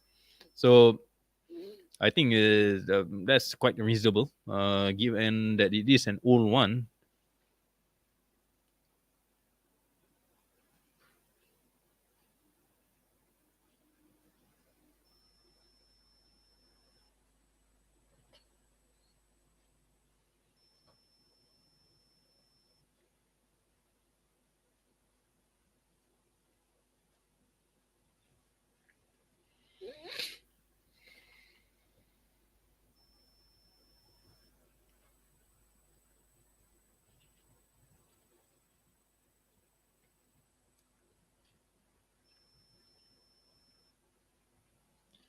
Yes, I'm referring to the old ones that are made of deer horns. So I'm thinking about today, modern reproduction. There are still native Dayaks in Borneo who are producing mandaus, or even their traditional weapon types. But the hilt is usually not made of deer horns anymore. It's made of bone. Yeah. So this was what I was referring to as classical exotic materials. That's why these lots are fetching quite a high price.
Actually, even I think I mentioned this earlier.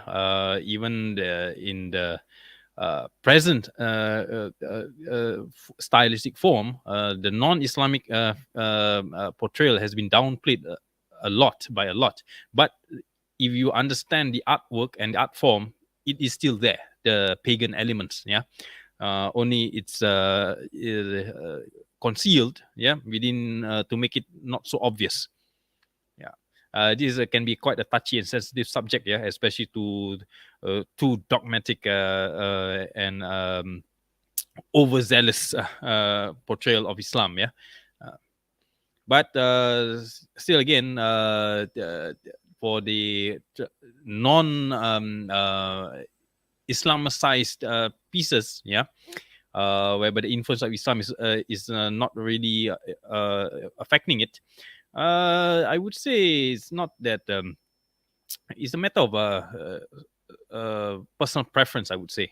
Yeah, no doubt. Yes, the more showy and flashy it is, it becomes more attractive to some collectors. Yeah. So this, I would say, this is to each his own. Uh, Best not to put the religion aspect aside, because some collectors, they just do not like any such context of it, yeah, because to them they are collecting art, yeah, nothing to do with religion, nothing to do with any personal beliefs, yeah. It's like they like it, they like the artwork, it speaks to them, so they buy it, yeah.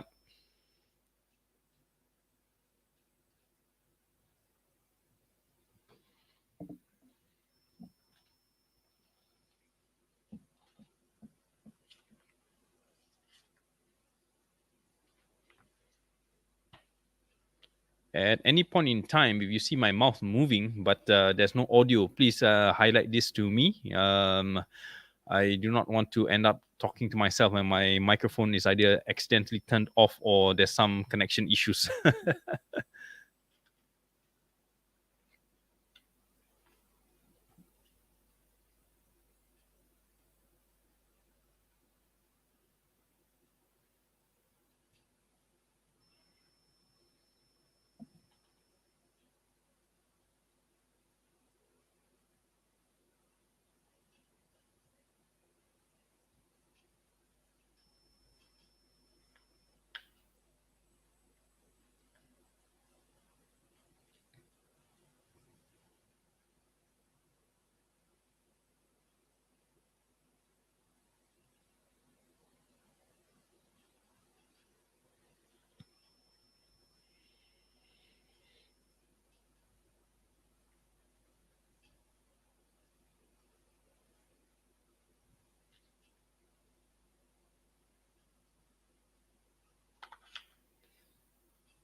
Yep, we are getting there. We are getting there.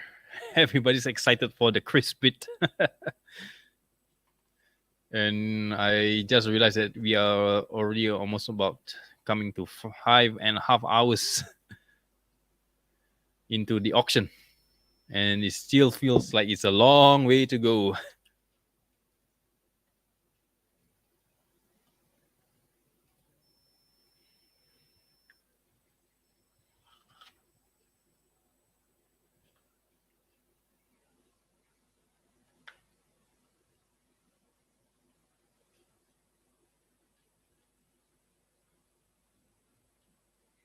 But on a positive note, I always feel that with this auction being live streamed and even eventually recorded, I'm doing you guys a favor so that you have an idea and a gauge, an estimate, whereby you can see it for yourselves, how much the things are going for, yeah, on the market. Mm?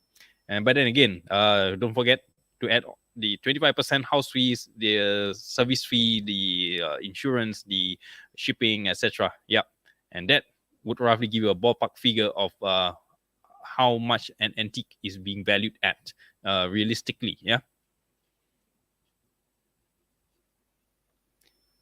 So if you have anybody coming to you telling you some stories and whatnot, and then the opening price is 30, 40, 50, 100,000, you might want to give it with a pinch of salt. Yeah.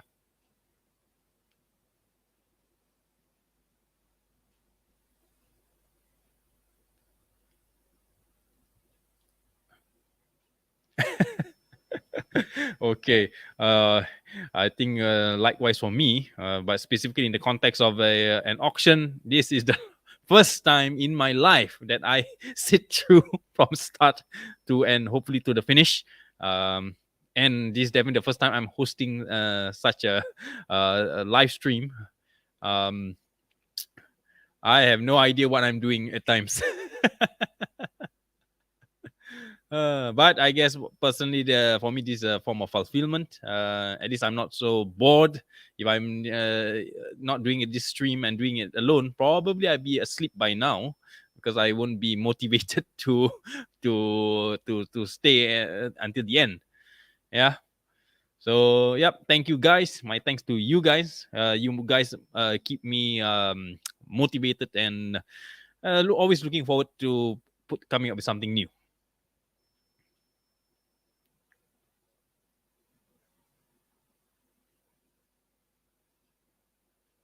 Okay, thank you very much. Yeah, do leave your name behind. And I can't be referring to you to Lost in Malaysia. Yeah.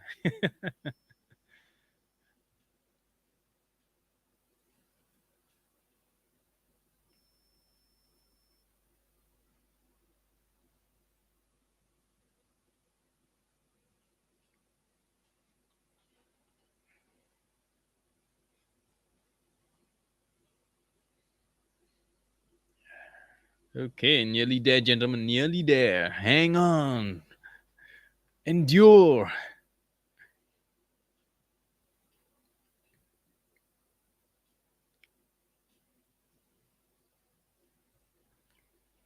Surprisingly, went for lesser than I expected. This has some Balinese influence to it. Likelihood it'd be quite high.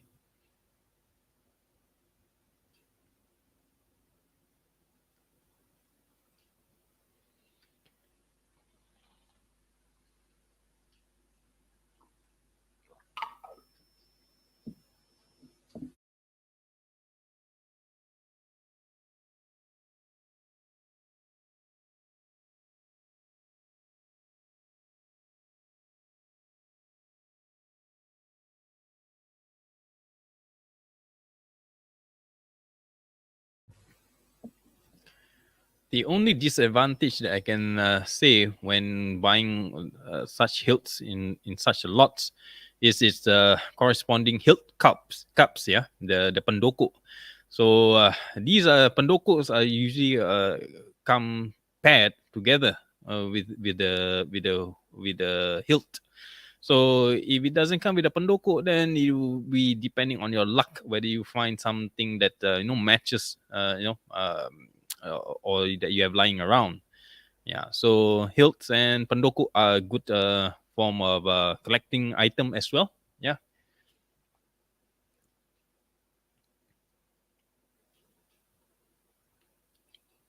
This is quite nice, but interesting. Yeah, it definitely be going up. The one on the extreme left, extreme right, the topingan. This is also getting quite rare to come by.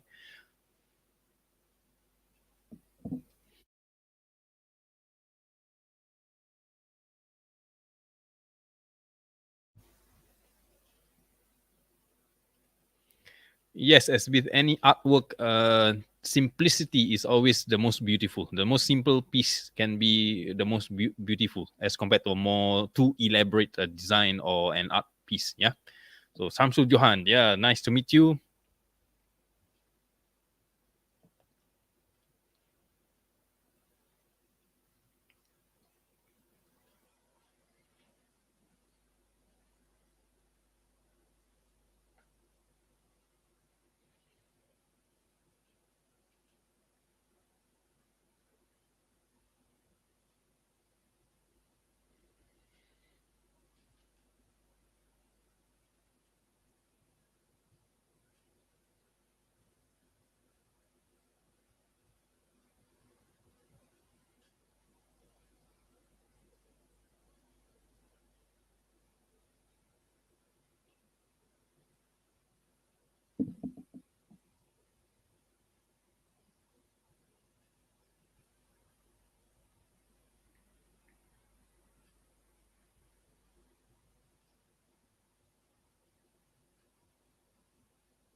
Okay, two lots away before the start of the Chris segment. Yeah, Chris segment starts at lot 314. So yep, we are like one lot away. So hang in there, folks. As we'll be kicking off with the Javanese Chris diaspora. Interesting specimen examples.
Okay, we're coming to the Chris auction already with a Javanese Chris diaspora first.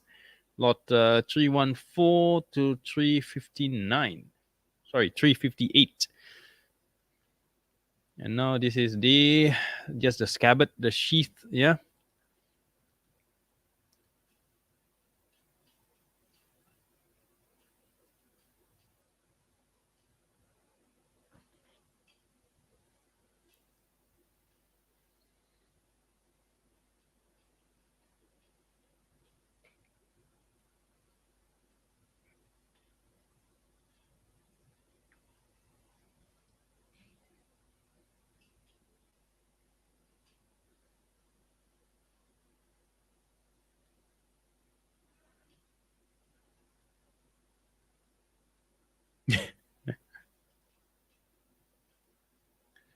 Okay, Mr. Ryan Juice is very happy now.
Well, looking from the photos, I doubt it is artificially aged. That's my opinion. Lot 324, 324. I don't see it as artificially aged. But actually, the first few lots, I have doubts if it is originally looked to, or even that is the accurate number of looks. There are instances whereby maybe a straight blade is actually being cut to shape into a specific looks. The term I believe my Indonesian friends mentioned is dilaraskan, yeah, the is been shaped from its original design, but somehow someone decide to shape it to say to fit a particular need, or probably just to increase the price. Yeah. So it may or may not be the situation, or it could have just been some photography trick, or I wouldn't say trick, maybe because of the black backdrop. Yeah, so it appears as if the blade has been cut away. Yeah, but from the pictures, I doubt it's synthetically aged. I don't see any signs that it's been aged synthetically. Um, it's been well kept, is what I would say. Yeah, 20th century starts from 1901 onwards, so it's still 100 years at least. Yeah. So I wouldn't say it's fairly ancient or old, but I would say it is has some age to it. It's 19th century, yeah.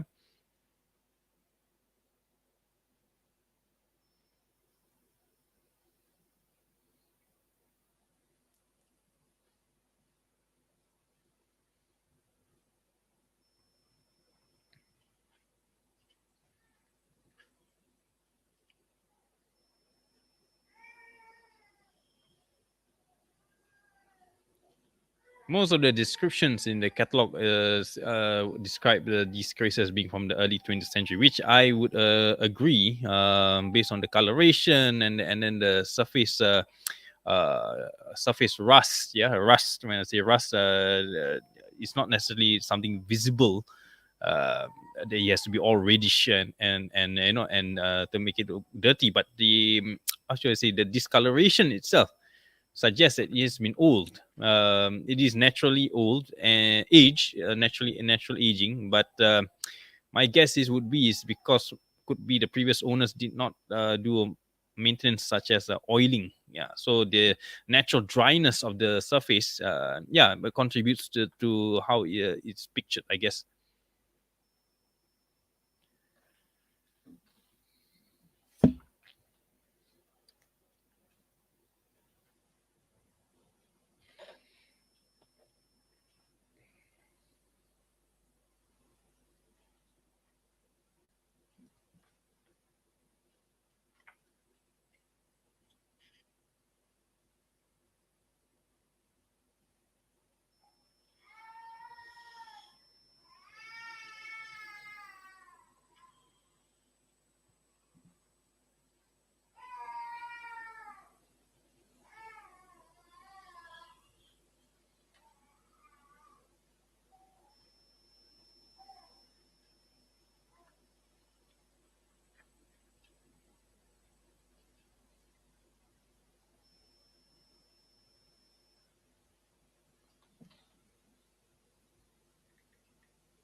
Yeah, definitely. I'm expecting it to go quite high for this. Let's see if I'm wrong.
Well, the last few, I would say, is actually quite. There's nothing fantastic about it.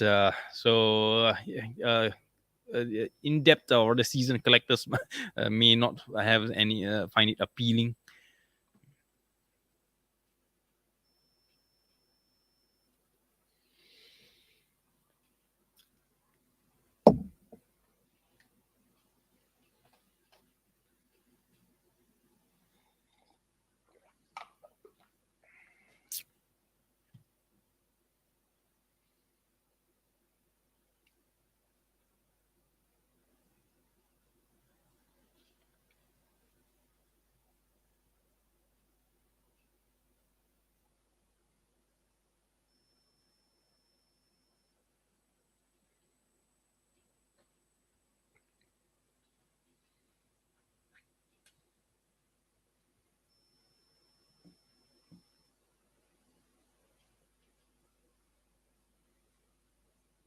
This one, I believe, is a Putut Kamba, the twin deities. Yeah.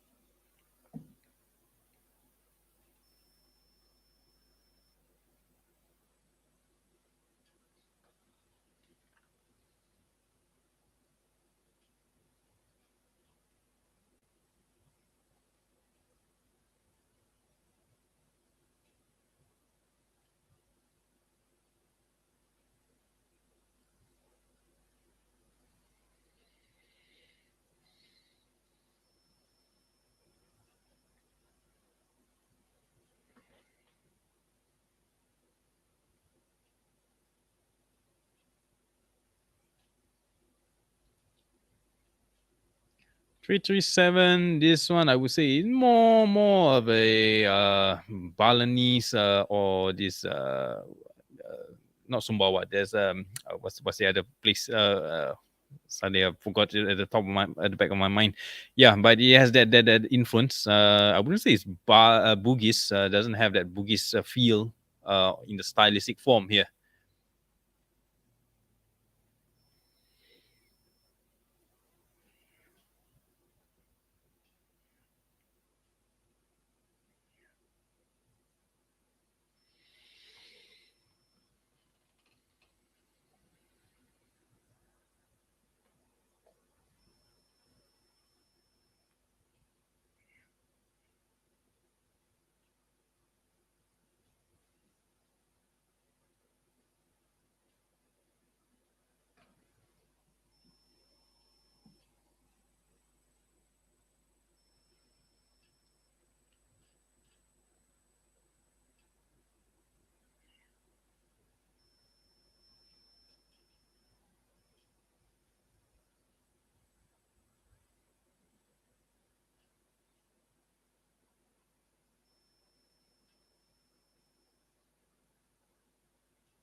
Interesting. The Naga Sinuman so for quite high.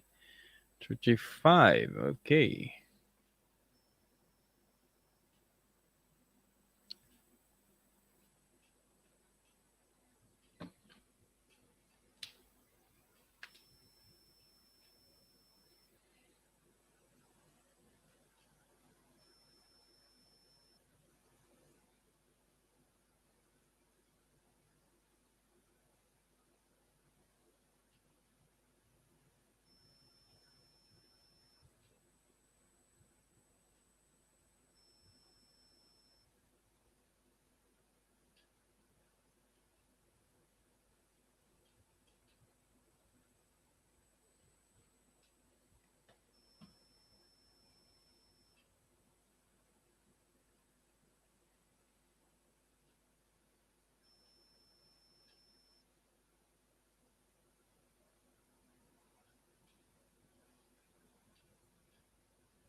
Hmm, not bad. 336. Yeah, interesting piece. Let's see how high it will go for.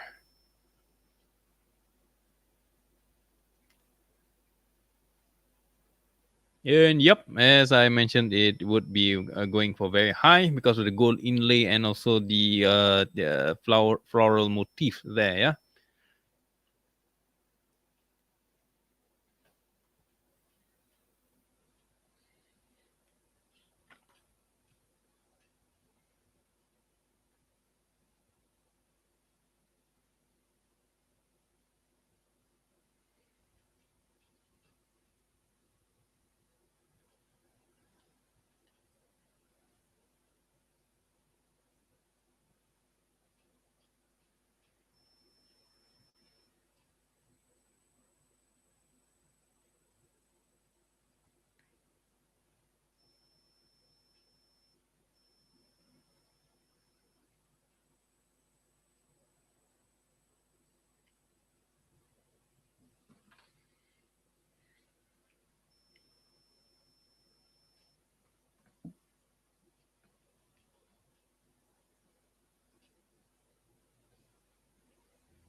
And it's still climbing.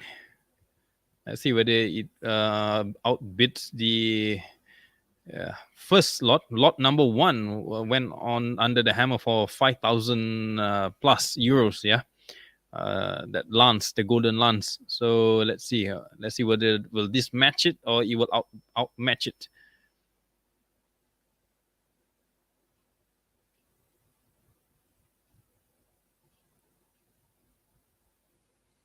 Four nine, getting close.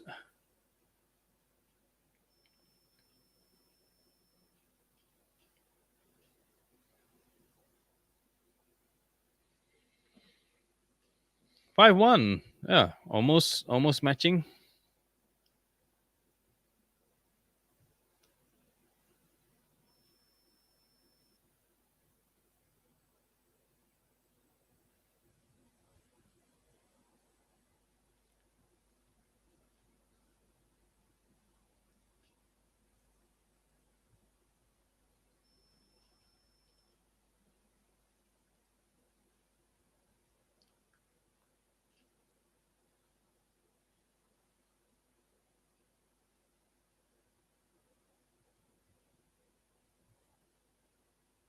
And sold for 5-1. So this is a second highest price winning bid. The first one went on for 7-1, if I'm not mistaken. Yeah.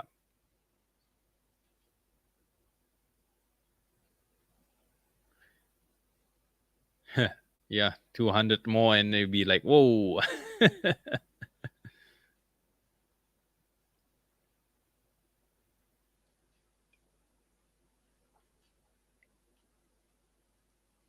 Well, I'll be bidding. I already done my first bid at lot 214. Yeah, so I'm looking forward for a few more.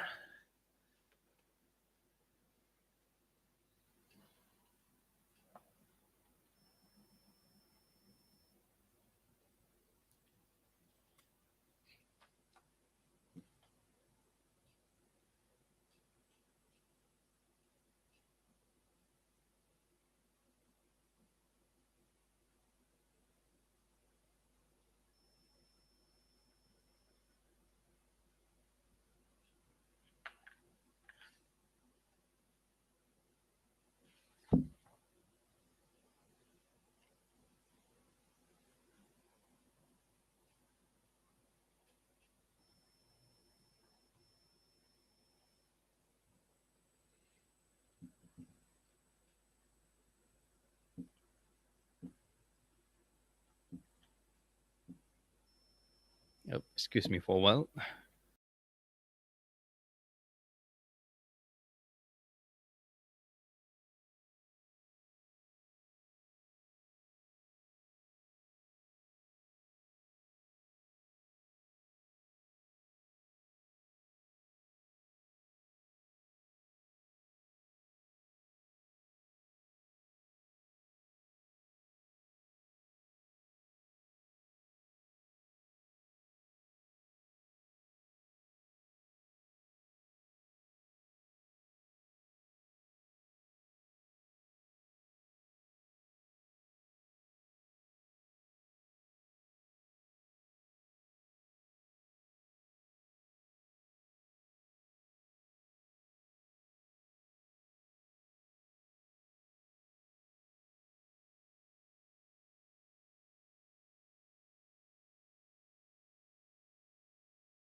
Oh, surprisingly, it went under 200 euros.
Okay, to anyone who has just joined, do share in the comments where you're watching from and whether you're enjoying this live stream so far. Yeah, well, myself and a few others have been here for since 5 p.m. Singapore time. Yeah.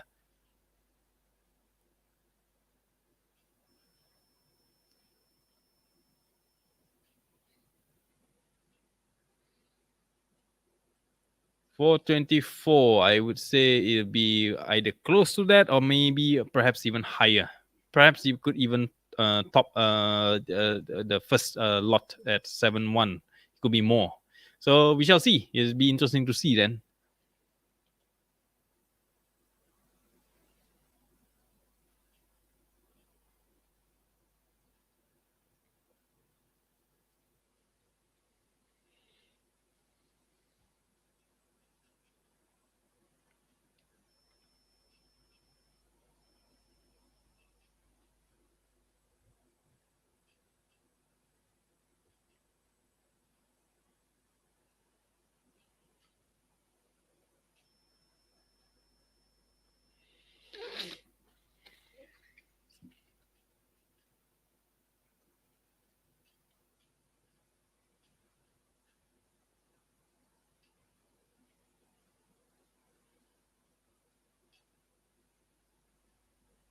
Haven't seen one of these in a long time. This is the typical Keris betuk, what we call it, yeah.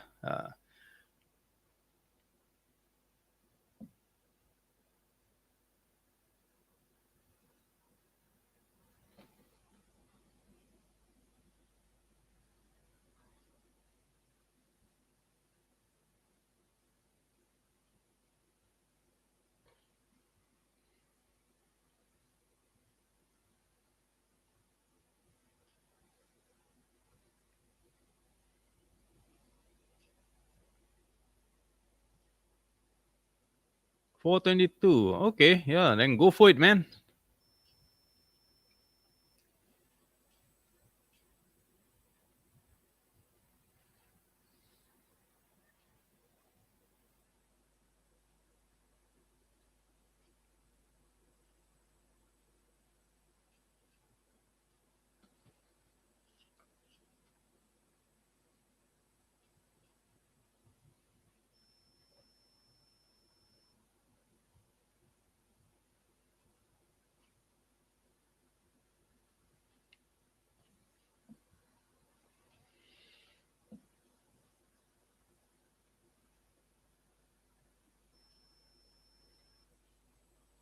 This one I have doubts. Why is it under the Javanese category? This actually looks very Sumatran Malay.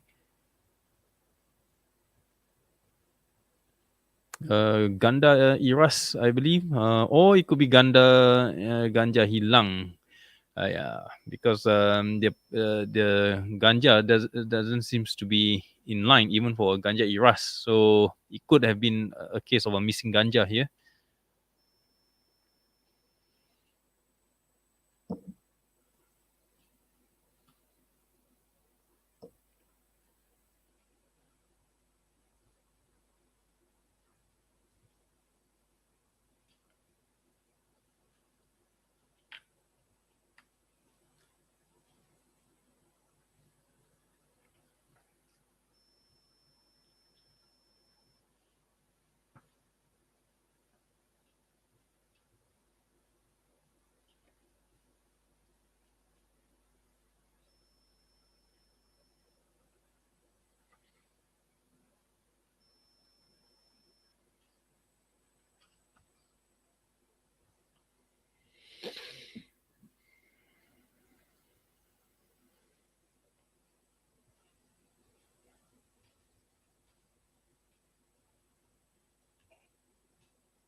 When it comes to the Javanese Keris diaspora, even up to today, I cannot fathom the amount of literature on it, what has been documented, the Pamo styles, the Waranka styles, the names, the definition. My goodness, it would take extreme dedication just to memorize every one of them. So for me, because I'm like to study it holistically, so I would just take the gist of it, and the rest of it I would just record down in my notes or in my journals. Only the important aspects that I would commit to memory. Other than that, I have given up trying to commit everything to memory, because there's just too much details, too much information, too much philosophy behind it.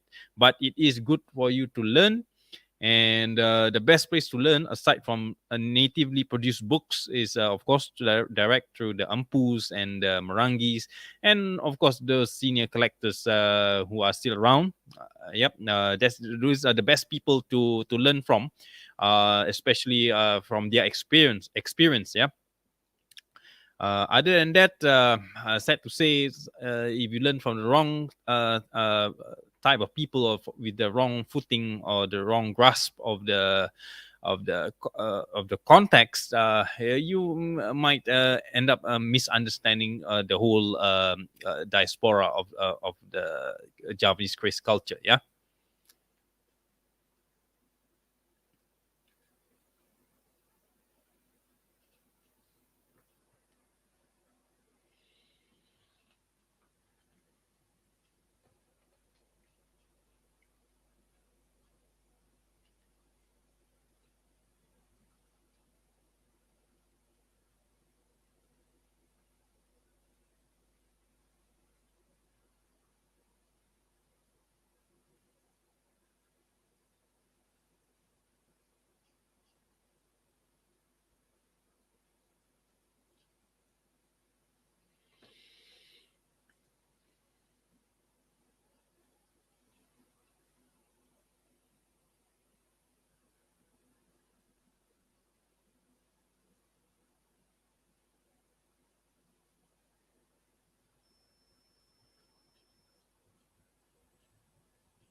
Whoops. For some reason, my mic got disabled. Yeah, gold. This is what we call tatahan, yeah, which is the gold inlay onto the surface of the blade, and the two figurines on the near the ganja end. That's quite unique.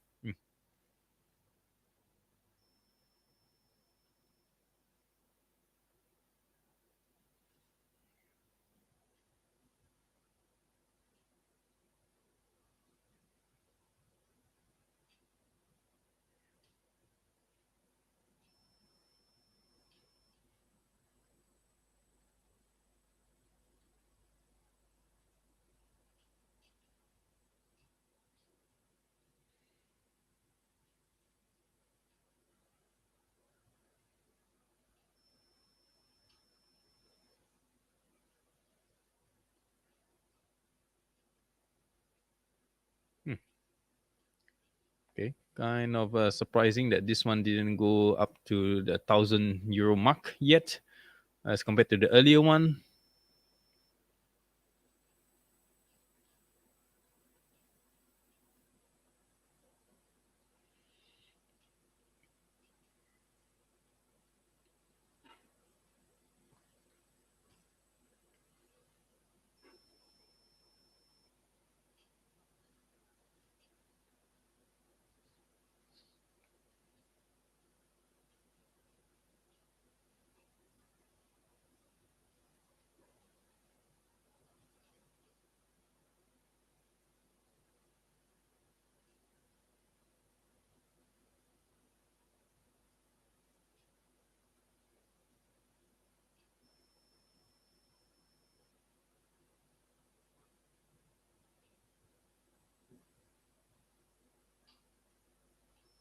Hmm. Yep, I was expecting it to go at least above 1,000, just like the earlier one, but somehow it didn't. This one, there might be some truth to it that it could be Kamadikan specimens, but like I said, even if Kamadikan is still considered vintage, is above 50 years old. So, but some may not be Kamadikan, yeah. Some from the surface texture, I would say, is even older. Maybe early 19th or late middle of 19th century. Although somehow the description, most of them is all in the 20th century or early 20th century. Yeah.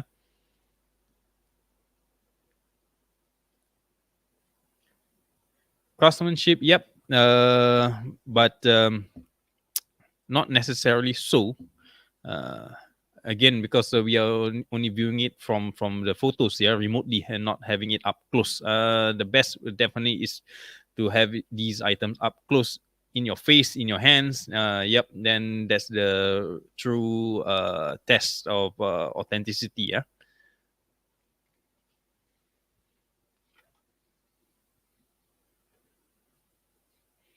Next one, another gold field. Oh, it's over. Yeah. This is, I think, one of you. Can't remember what is it. Rin or Ryan Juice asked me about this.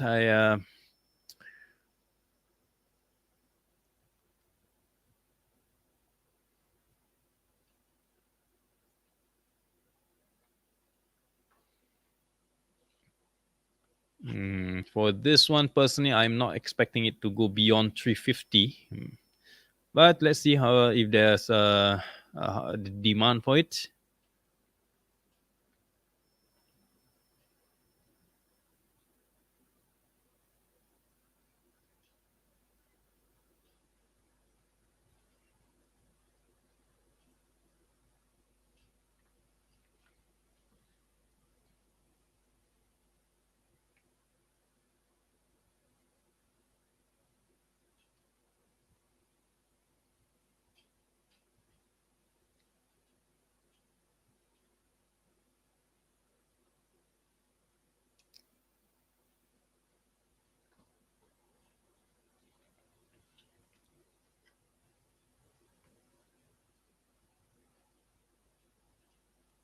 Oh, amazing! He went beyond 350.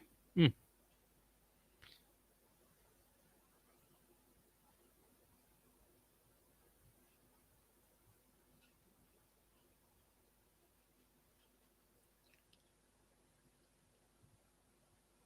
By definition of new is definitely not new as in only the past 10, 20 or 30 years. These are at least 50 and above. So I wouldn't call it fairly new at all.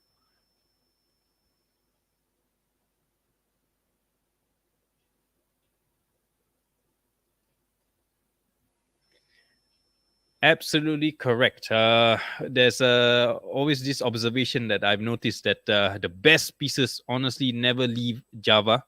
They are always with some top collectors down there, and it is literally will cost you an arm and a leg for them to even release it to you. So, yep.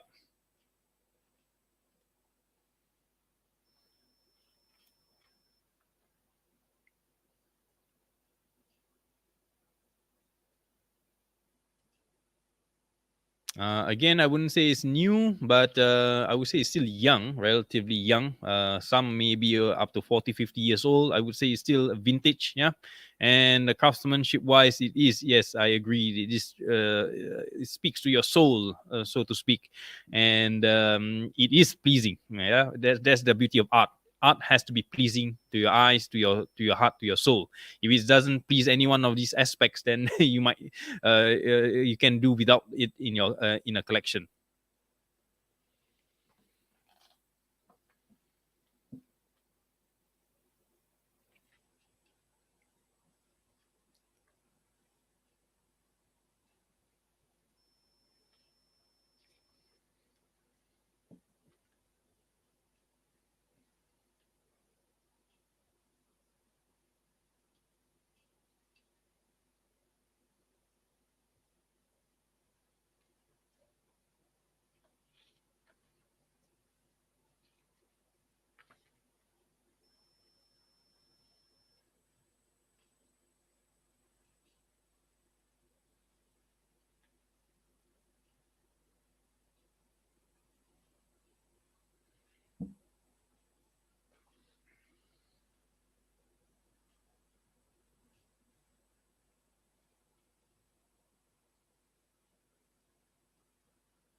Yep, I agree. It's old. There's age to it.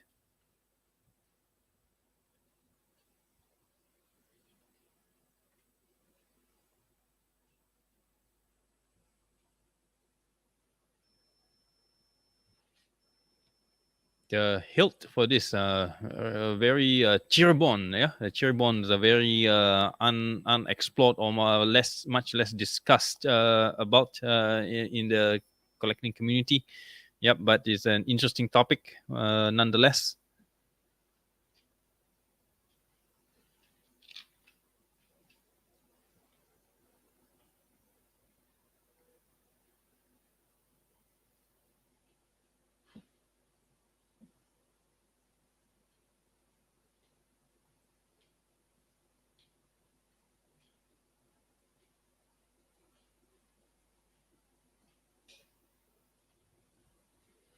Yep. So roughly, you have can guesstimate how much your piece will be worth.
Oh, this one is fairly interesting. The hilt, very sugingan, I would say.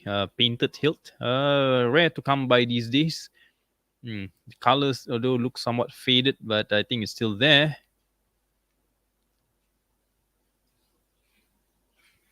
And there's some gold inlay near to the tip of the ganja here.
On the 15 look craze, not that common, but okay. If you're into the uncommon types, apparently there's a lot of people who are into the uncommon types.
I honestly do not see the number 221.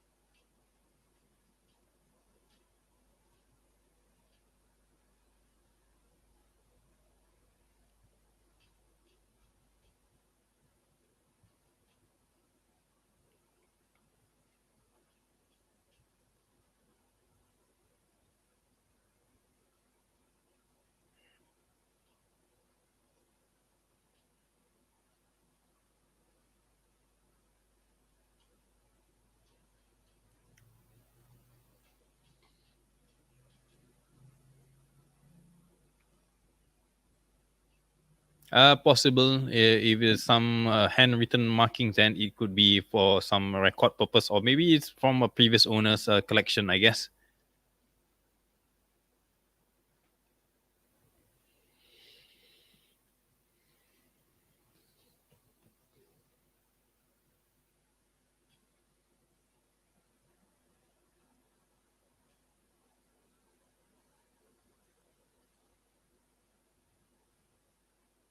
Oh, another batuk form here. This one definitely clearly there is some Buddhist influence here. Again, from the hilt, it looks very Cirebon actually. The influence.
I wouldn't expect this piece to go on anywhere under €1,000, considering that there's a gemstone Capricorn and it's a silver and case. Yeah.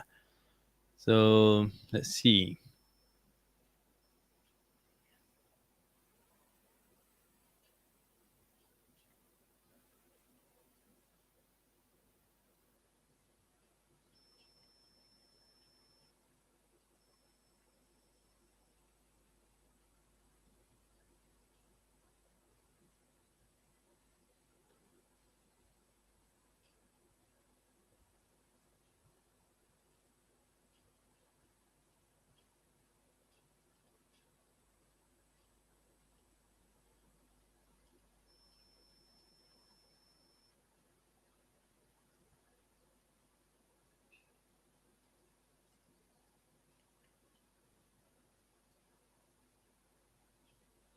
Yep, it has extended to beyond €1,002 now, which is expected actually.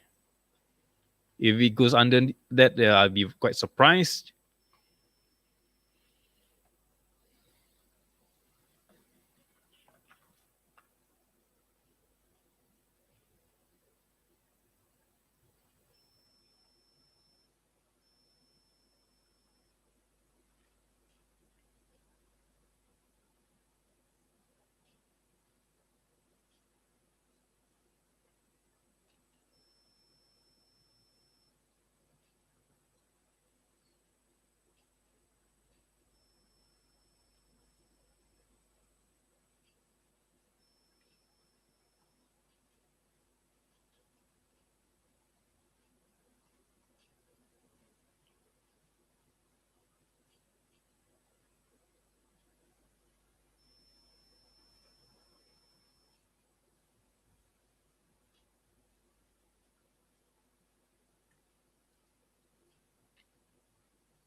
Okay, to those who have just joined us, thank you for joining the debut live stream on YouTube.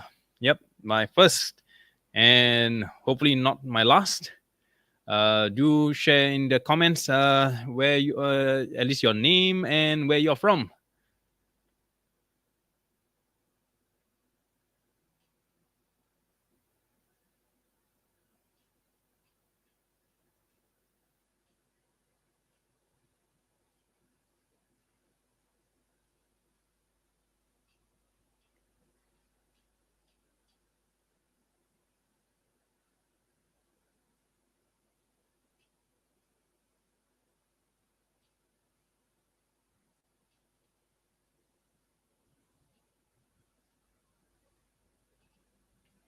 Hmm. Surprisingly, a few under the Javanese category of creases have hit the €1,000 mark. Yeah, I would say it's quite fair since it's these are all gold inlaid. Yep.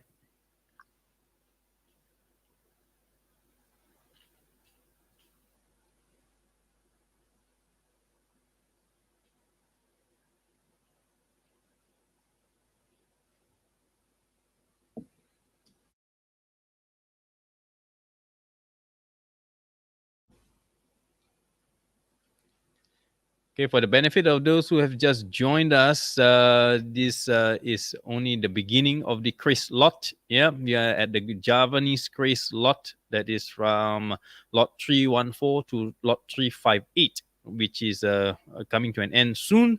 And the next lot will be Balinese, which is lot 359 to lot 396. And followed by Sumatran lot. Yep, that's lot 397 to lot 424. So, yep, it's going to be a long night.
Yes, the PDF catalog is quite a good reference. It's usually available online, but I would still, if you really want to appreciate more, get the physical copy. Uh, it is worth the trouble to get it. And I think it's still available from the website.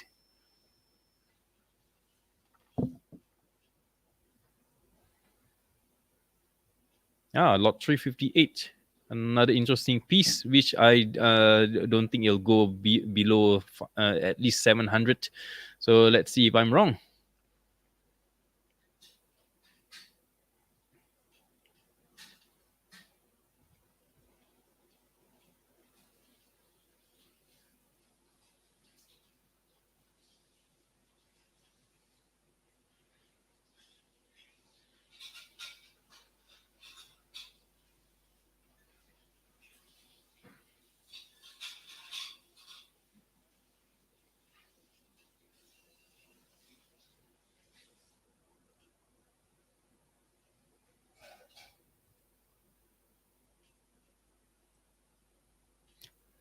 Nope.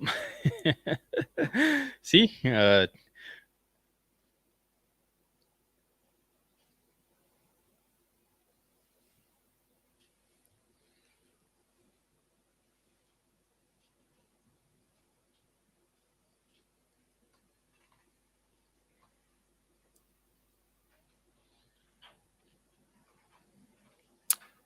For this, I'll be surprised if it goes beyond 2-1. I think beyond 2-1, I still say it's a bit overpriced. Yeah.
1,000, I wouldn't expect it. 1,000, at least 2001. But now apparently, it's reached 3,000. Wow. Okay, there definitely is a lot of people with a lot of money out there who are interested in this.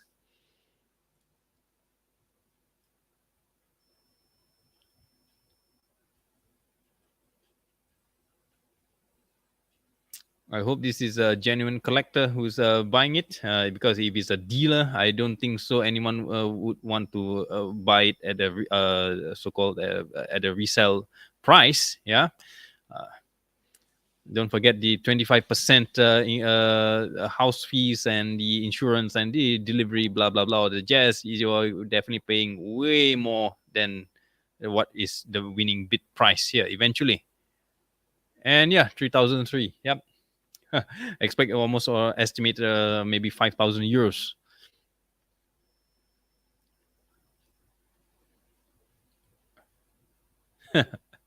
Well, sometimes when reality hits you, it's it's a bummer.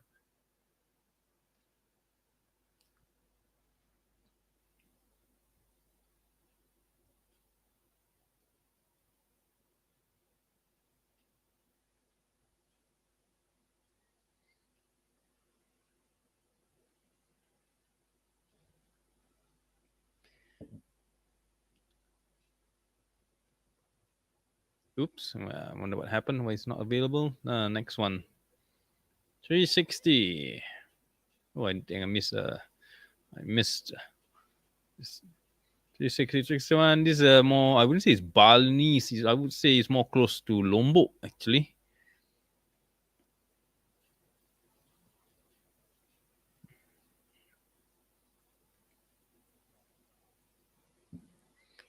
Probably one of the reason why the Chris lots are not really enticing for me this time round is probably because of most of the type that I wanted. I already have in my collection, so that's why I'm playing it cool. But at least my estimate is still there.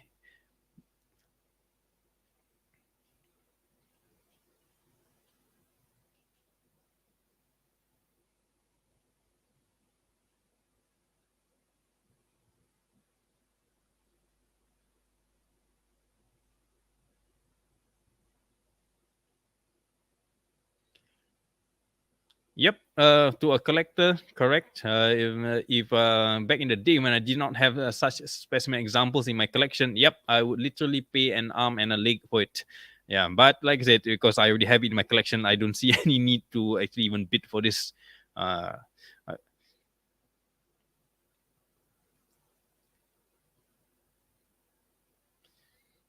And another important reason to take note of, Chris, like that is really rare to come by. So hence, those who know and especially if their budget allows them to, they'll definitely go for it, as I once did back in the day.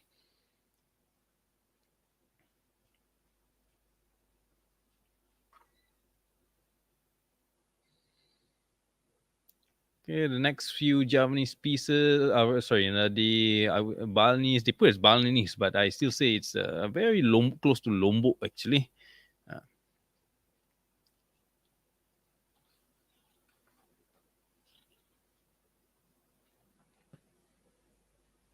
Very big and gaudy for the Balinese pieces.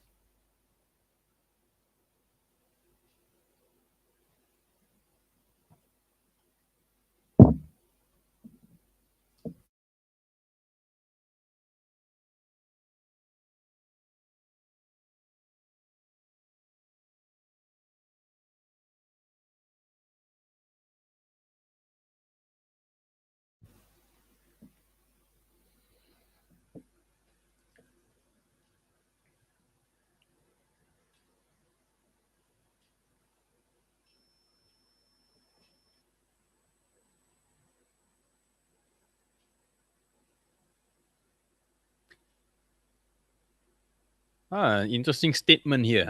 For most of these auction houses in Europe, they are not really familiar with Peninsular Malay styles. They'll just lump it together either as Malaysian or as Sumatran. Even in this auction lot, my personal opinion is those under the description of Sumatran crazes, I would say is likely to be Peninsular Malay, be it Northern Peninsula or the eastern side of Terengganu, Kelantan, this the Naratiwat side, uh, the Petani, yeah. So, but somehow it's been lumped as the as Sumatra, yeah. But still fret not, because Sumatra was very strongly influenced by the Malays at one time, before the time of rise of Sukarno, yeah, and the establishment of the Republic of Indonesia. So, yep. Uh, yeah, if you're in the know, you're in the know. You will know which ones are Malays and which one are just Palembang, Sumatra, Bangkinang, Padang kind of influence.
Surprisingly, this one went a bit cheaper than I expected it to be.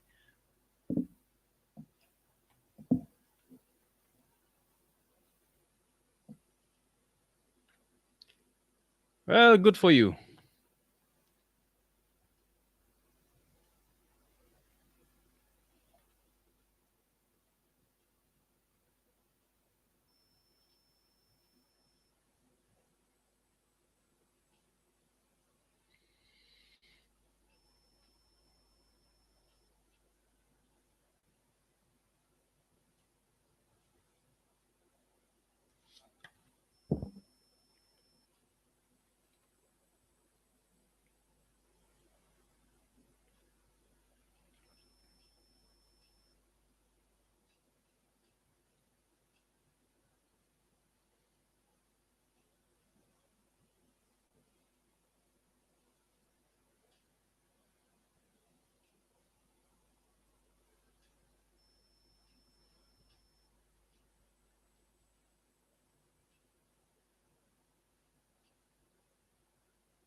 Darker tones as in the blade. The blade is the contrast between the baja and the nickel, yeah, and the pamur metals.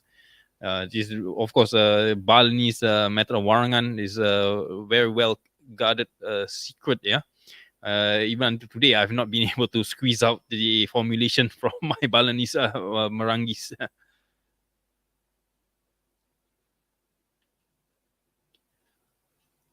Or 369. Yeah, for some reason, I think the Warangan is definitely very strong, very old here. That's why the blade is turned out too black for my liking. Um, yeah, from my observation, usually it's because if the Warangan is very aged, yeah, a very old Warangan, it might affect the blade in this manner.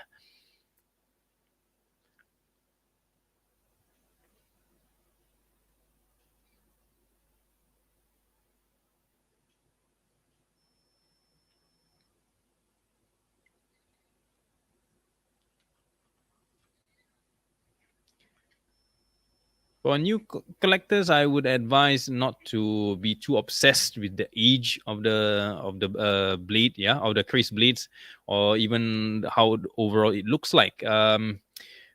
New doesn't mean it's bad, and old doesn't mean it's good either. So important thing is whether is it still the word is utuh, yeah. It must have some form. You can refer to my earlier videos about how to identify or to quantify if a Keris is worth collecting or not. Yeah. uh, I'm happy to say that all the listing in this catalog here from through Chinese auction, it is worth collecting. It depends on what you like and what you want to have as a collection item. Yeah.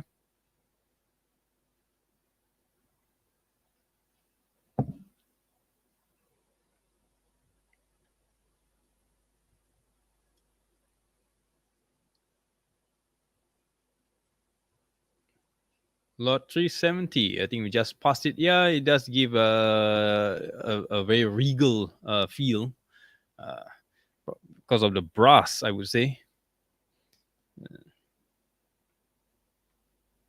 Yep, it's made of brass grip. This is the Garantiman style of hilt. Yeah.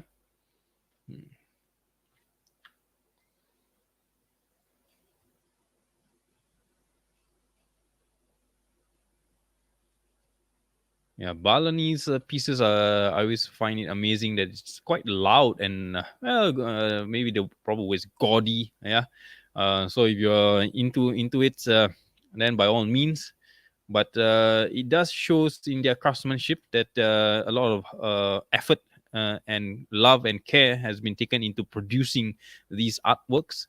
Yeah, probably that's one of the reason why it lasts until now, and the love for it, even to non-natives find it fascinating artwork to have.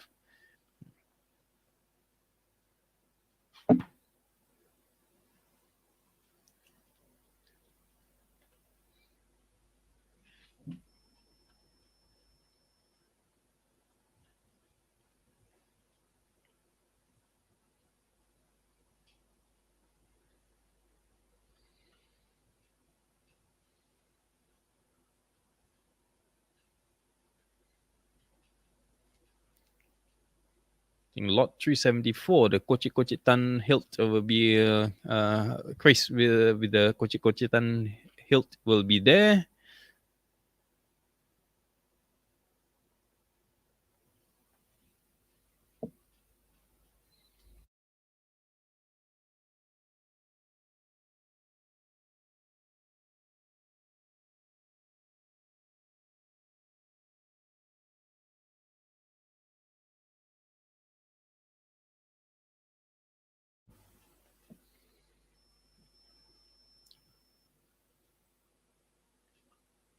I don't think this is a bajang. This is more of the barong, based on the Balinese mythology, or rather their beliefs.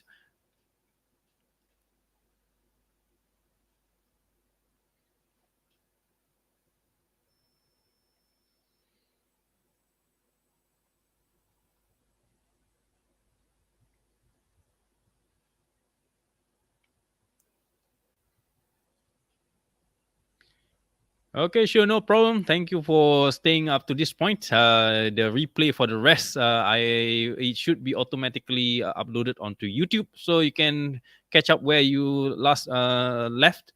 So not to worry.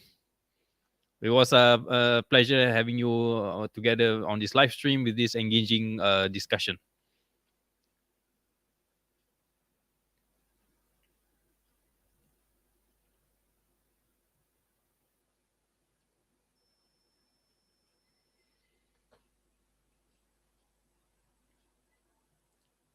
So Shamsul, do give a like and subscribe, yeah.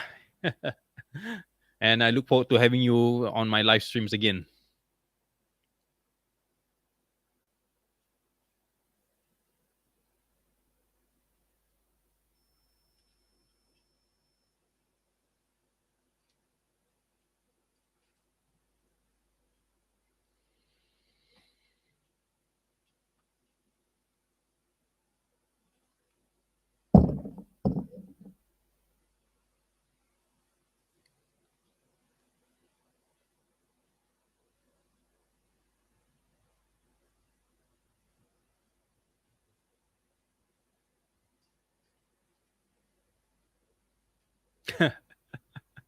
Wow. uh, I admire your resilience. I have to be honest. This section of the quiz is I'm not that really into, so I am trying to keep myself awake by engaging with you all.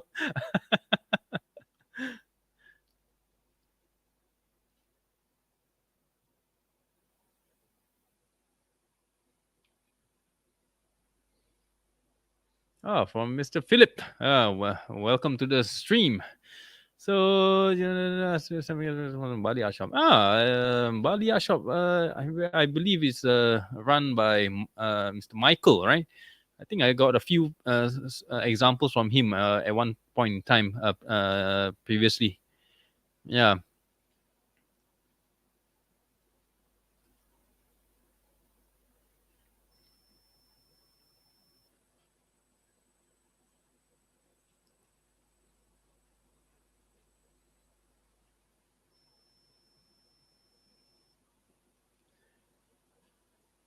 Feel free to ask me anything you like, or any doubts or queries or anything that's been bugging you for a long time with regards to crisis and anything related to Nusantara. I'll do my best to answer to the best of my knowledge. Yep. Always happy to share and learn from everybody here.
For this piece, my personal comment would be the carvings onto the on the sampir part. That's something unique. Yeah, we don't really see this often in even modern productions today.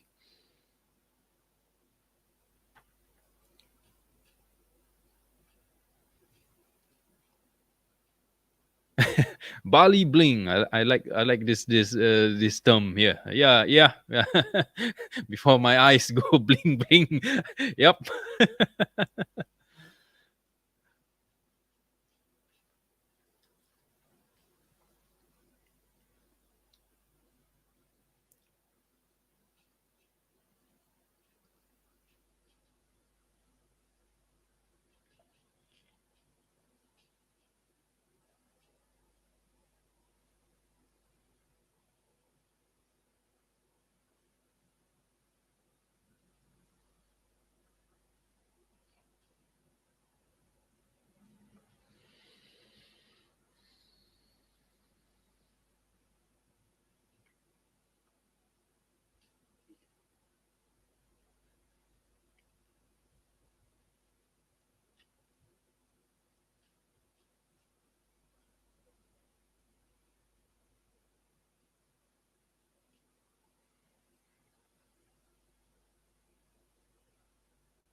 Here's I would say it's a good example of a Frankenstein or Frankenchris. You have a Balinese blade, you have a Chiribon handle, and you have a Bugis Sampir here. Uh, Probably it's been mixed and matched over time.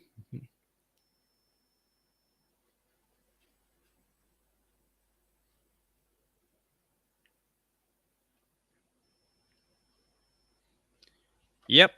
For Edenhard, you are absolutely correct. That would be my estimate as well. I'm not surprised if from this range onwards, this lot onwards, it will reach at least €1,000 and above. Yeah, that's my estimate.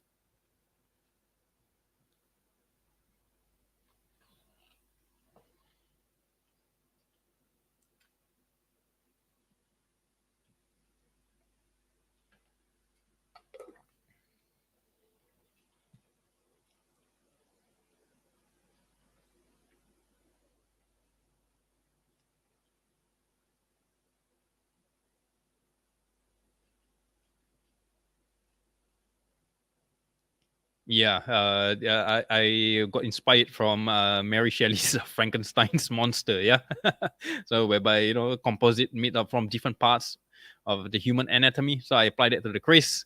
You got that's what I refer to Chris's that has a blade from a particular uh, uh, uh, uh, diaspora and then mixed with other diaspora. So it becomes is no longer uh, defined as one specific area. So I would say, or you want to call the local term here, we call it roja.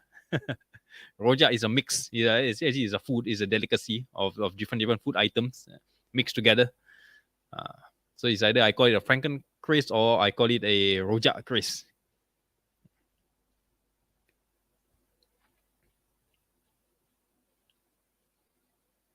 But an interesting note as well for even in the past, people will suit their match their the style of the hilt and the fittings in accordance to their taste. Yeah, some is based from a learned perspective, and some is just based on gut feeling. Yeah, so they have a blade, maybe it's a Javanese blade, but they are more attuned to a Bugis dress or Bugis hilt, and then you end up having a bit somewhat of a mismatch. Yeah, I mean it's nothing wrong, but aesthetically it may not be pleasing. Uh, But when it comes to antique craze, I mean, from the modern collector's viewpoint, I always feel that it is good to preserve the originality of how you got the piece into your collection. Even if you want to replace the parts or components, it's always best to document down so that we don't lose any this provenance data. Yeah.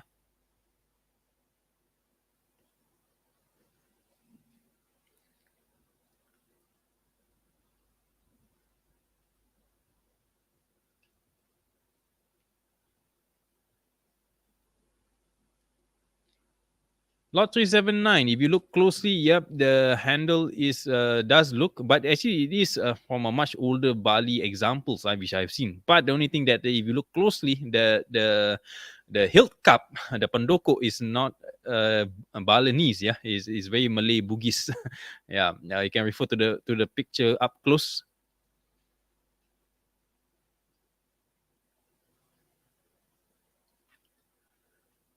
Henry Tantra, you mentioned have originated from Mataram dynasty. Okay, I would always like to understand how you come to this conclusion. It is very difficult to assess. Yeah, so I mean, if you have it, you like it, it's fine. But for me, I would always have doubt to such claims. Most of the times that I've seen examples when put to the test, it is not. Is most of the time it's a modern reproduction, but in the style of the said time period. Yeah.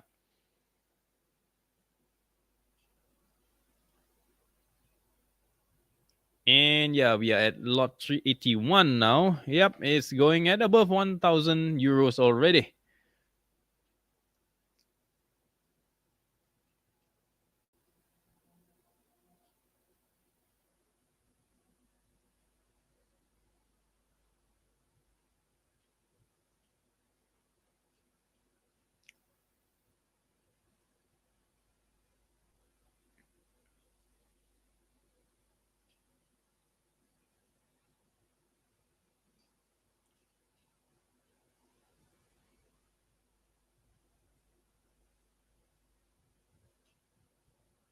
Okay, I'm stepping away from my keyboard for a while.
Lot 383. Yeah. Okay. Surprisingly, it stopped at 460.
Uh, in my opinion, actually, anything from 380 onwards are quite unique. Yeah, and yeah, it can be quite uh, how should I put it? Tempting, yeah. Especially if you have money, yeah. You might want to bid for the entire lot. But then again, as with any collecting or collection, yeah, always assess whether is it worthwhile. Yeah, sometimes being too overly devoted to your passions can end up really striking a nerve uh, to the people around you. I should know.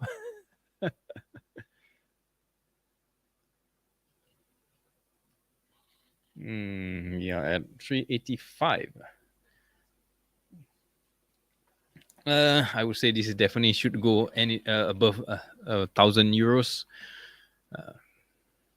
Anything below that, I would say is a bargain, is a steal. You got a nice, very finely crafted blade, and then the fittings too is the artistry is like, oh my goodness, it is so well carved, well defined.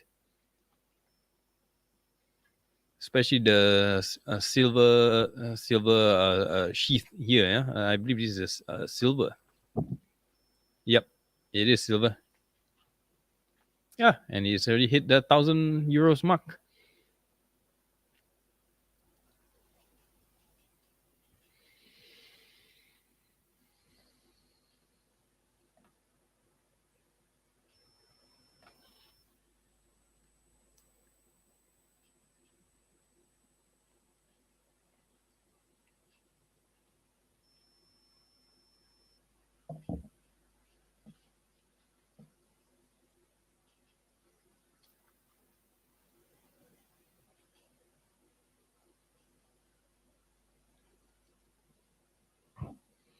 Yep, 392. I would say it will be almost similar to 358 earlier. Yep. Now let's see whether how much you'll go for. Likelihood it could be as high as that piece earlier, lot 358. Yeah.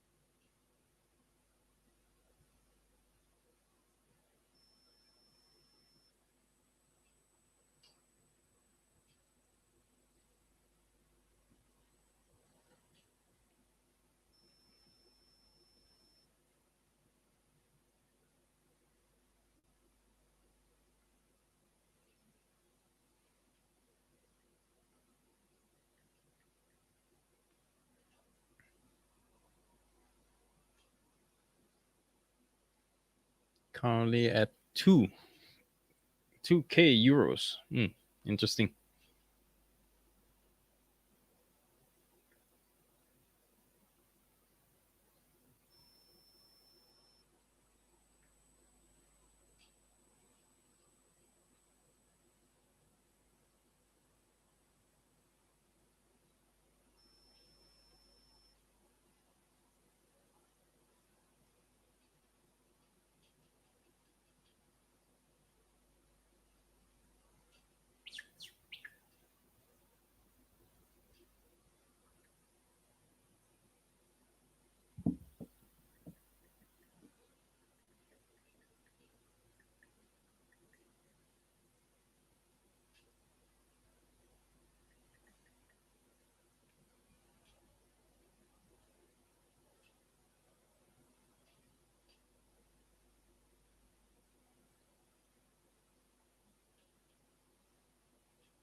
Yeah. It could be similar, or it could be it could be the same one. You can compare it when you look back for that forum post.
Yes, that is correct. They have expanded images, but I doubt this after the auction is over, those images will be removed. So, yep, the catalog provides the main generic overview of the items. Yeah, so it's still a good to have a handy hands-on.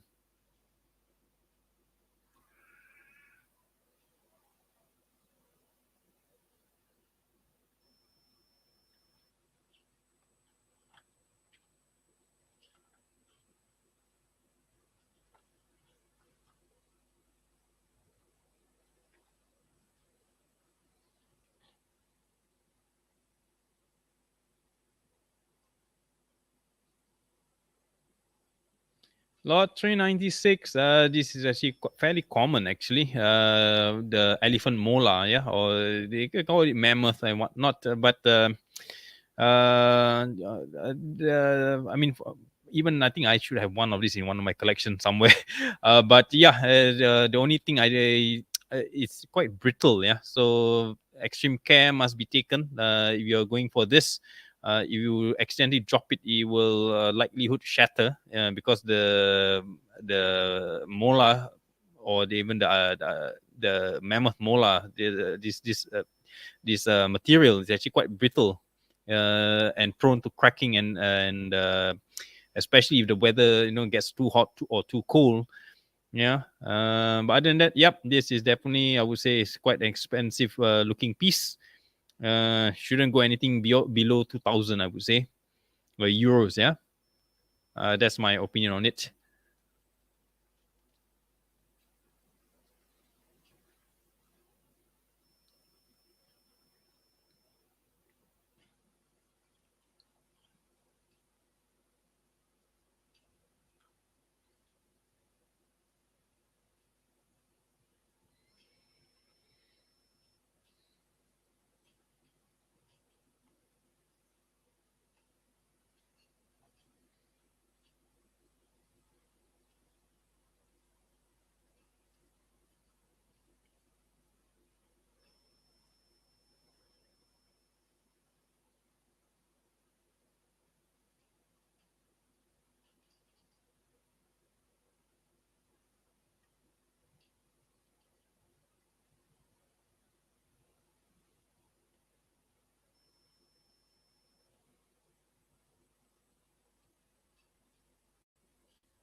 Lot 391. Quite interesting sheath. Yeah, the fittings here. It's sugingan as well, painted, hand painted. Very rare to come by sugingan pieces these days.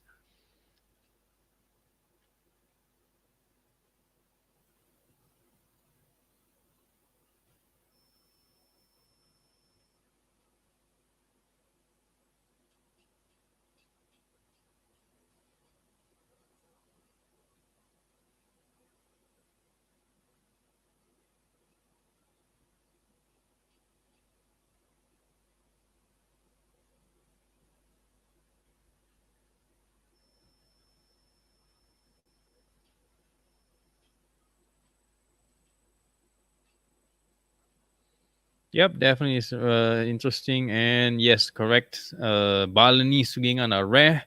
But not to say that cannot be found. It's just that I believe that collectors who have that, they don't display it out for out in the open. Yeah.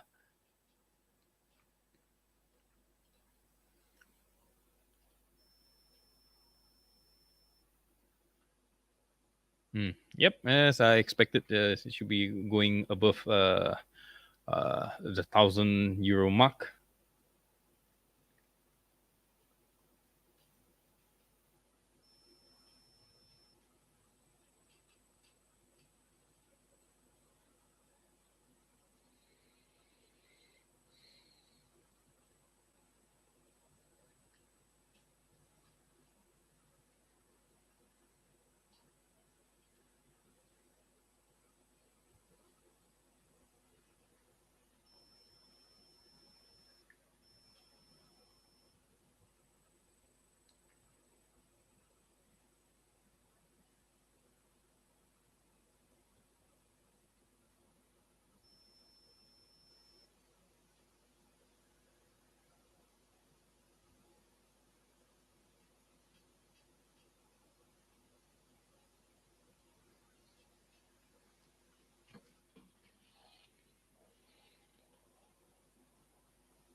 Okay, lag. I'm not sure what you mean by this, but you're talking about the auction. It could be at the auctioneer's end that there's some delay in the update.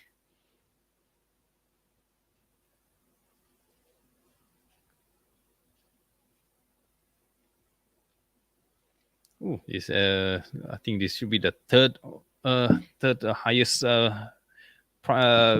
bid so far.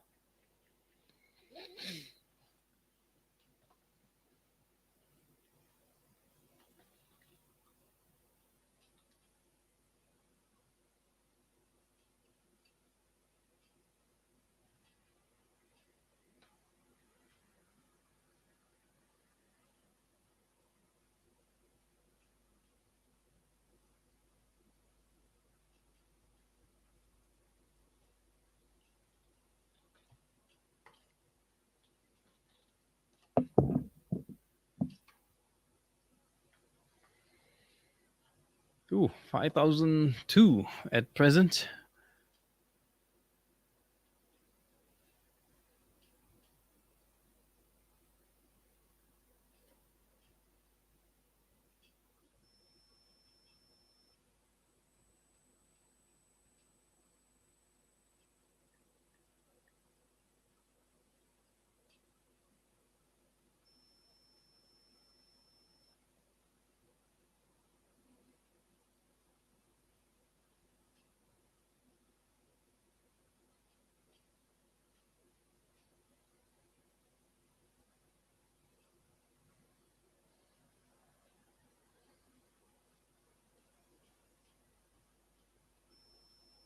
In an ideal situation, definitely you want to be there personally to be placing your bid. But in a not so ideal world, whereby you're separated by the continents, I think an online auction like this one should be sufficient. And I just updated my account, and yep, I believe the earlier piece I won it because I seen the invoice is already in my account. So yep, I won that. I'm not sure what's the total. Yeah, they haven't calculated for me yet with the final invoice. So yep, I won it for 240 euros for that. Um, I was expecting it to actually go higher, but it went under the hammer below 300 euros. So, well, I guess it's my lucky day then.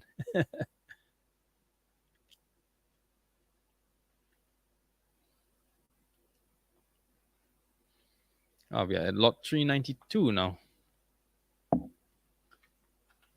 Let's see. Let's see how high this will go. Oh, look at how fast it's going up. Bid.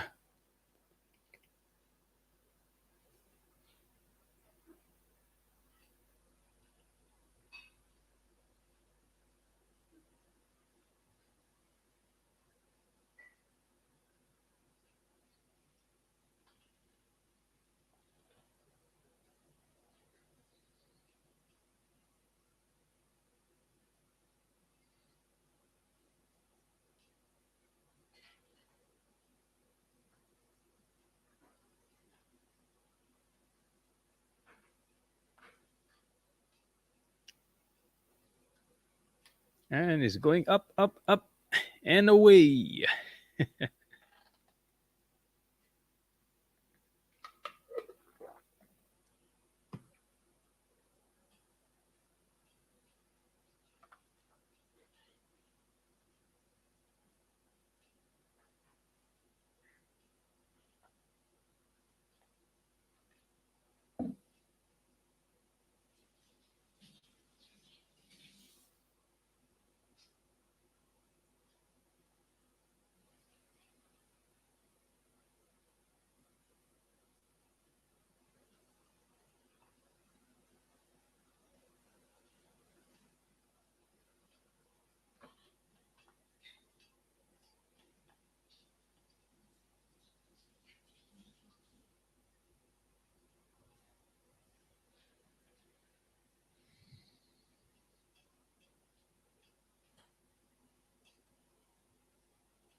Okay.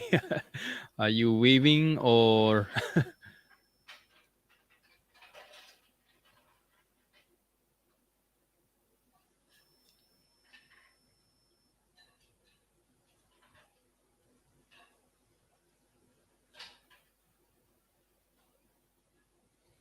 Well, sometimes you get amazed and surprised.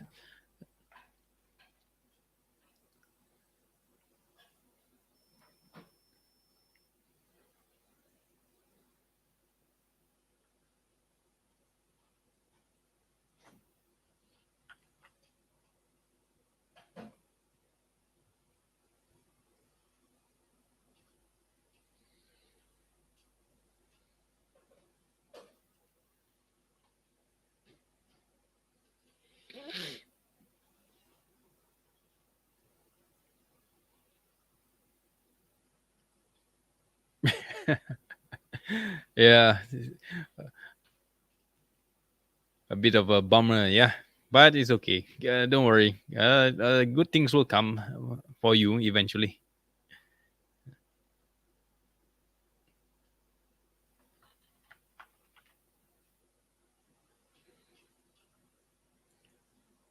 Well, at least on a good note, we are reaching towards the end of the Balinese, and we'll be heading towards the Sumatran lots soon enough.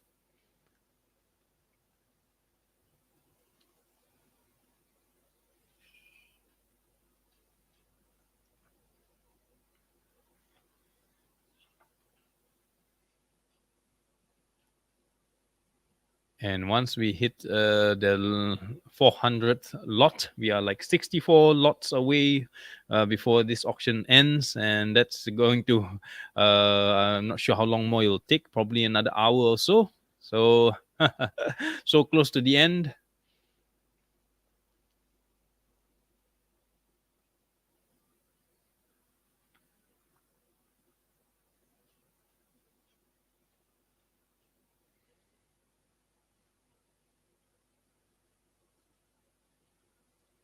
Probably if I'm going to replay the entire session, I might cringe.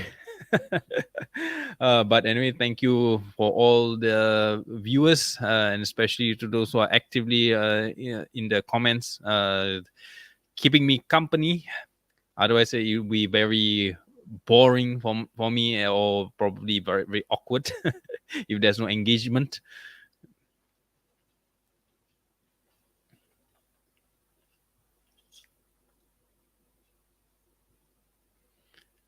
I am looking forward to lot 396 and see how high it will go, because I doubt it will go anything below 2000 for this. But we shall see.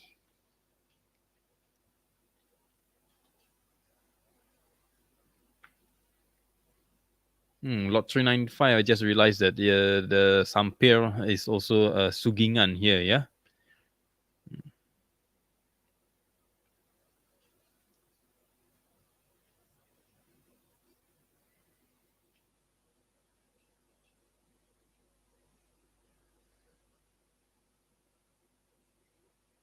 And now we're at lot 396. Let's see now. Open to the floor. And yep, it's going, look at it. It's going quite fast. 1000,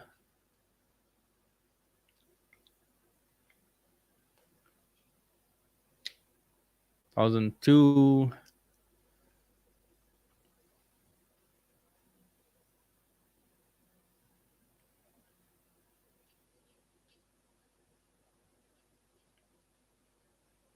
1003,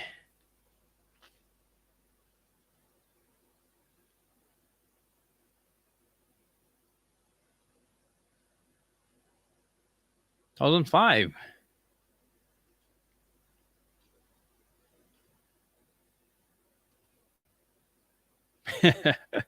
Well, there are reasons to be excited here with upcoming Sumatran and Sulawesi examples. Yeah,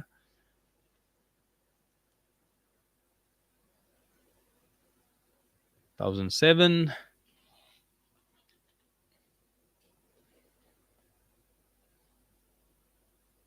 1008.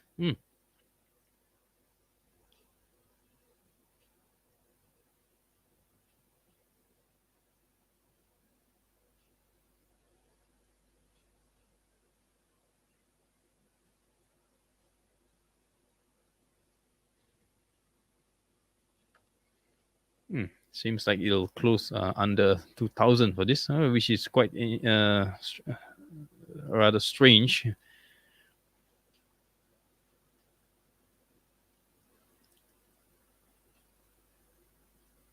Oh, and now we are on the Sumatran lot.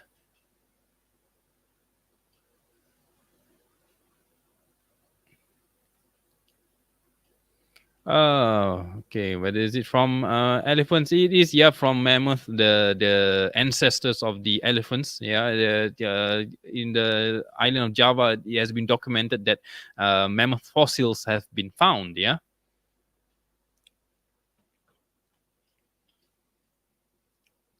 and this is a lot for a lot of two. Interesting.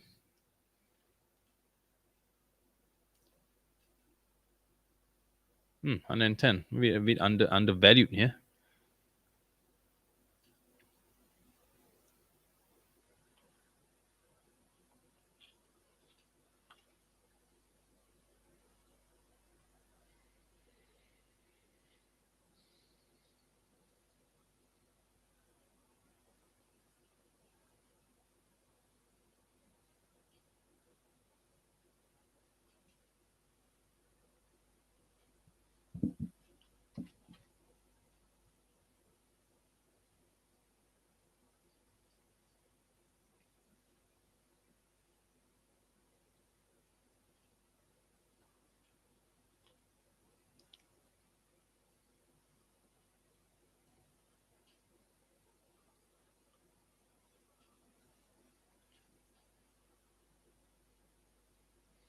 Oh, the smart lots are going much faster than I anticipated.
$420, yep, is a very Sulawesi kind of influence actually. Very gaudy, very loud. But I guess it's to showcase a stature, yeah.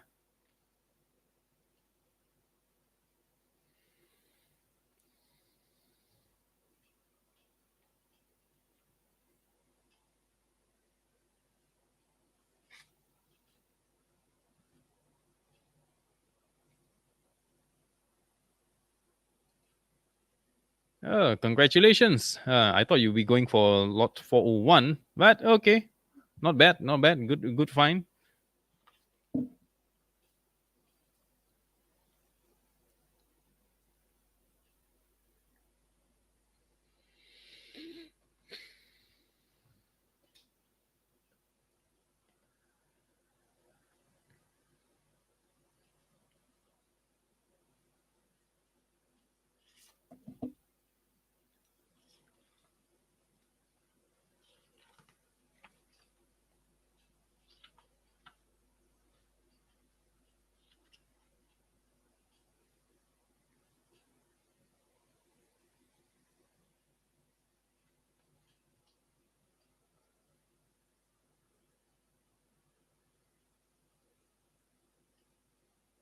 Ooh, ouch. But well, at least you won something. So I would say you compensate. Yeah.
Lot 407. At the sepatu, the buntut there. It could be ivory or it could be bone. Yeah. So this part I'm not really sure because I'm not looking at it up close.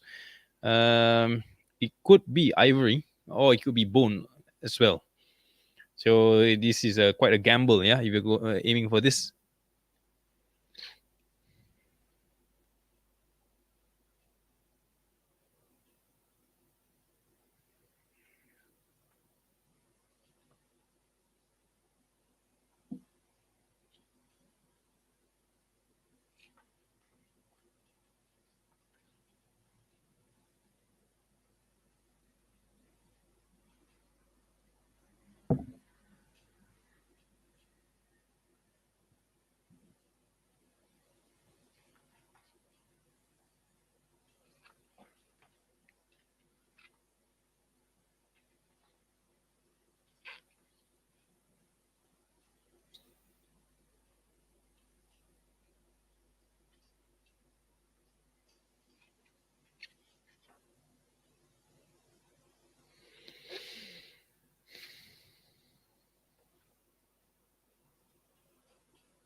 This is I would say the blade is a Bahari style, yeah, very Minang Kabau related here.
411 Western design, not really. This actually is a mashup, yeah, between Padang and the Minang style and the Palembang.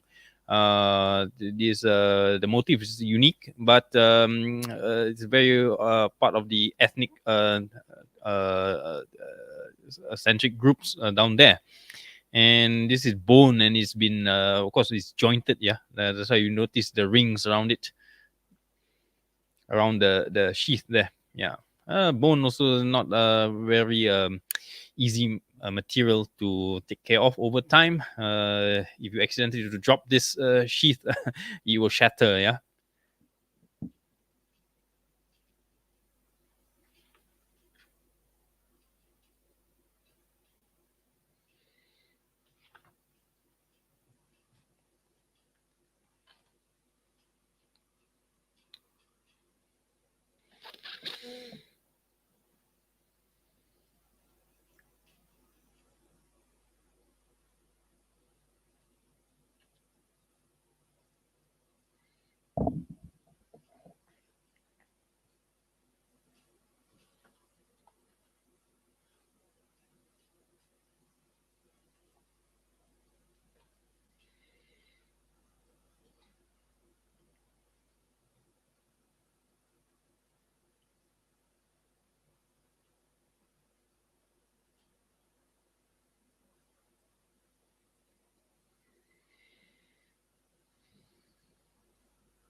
Well, thank you for staying all the way until the end. This Eden Hut. Yeah, see you around.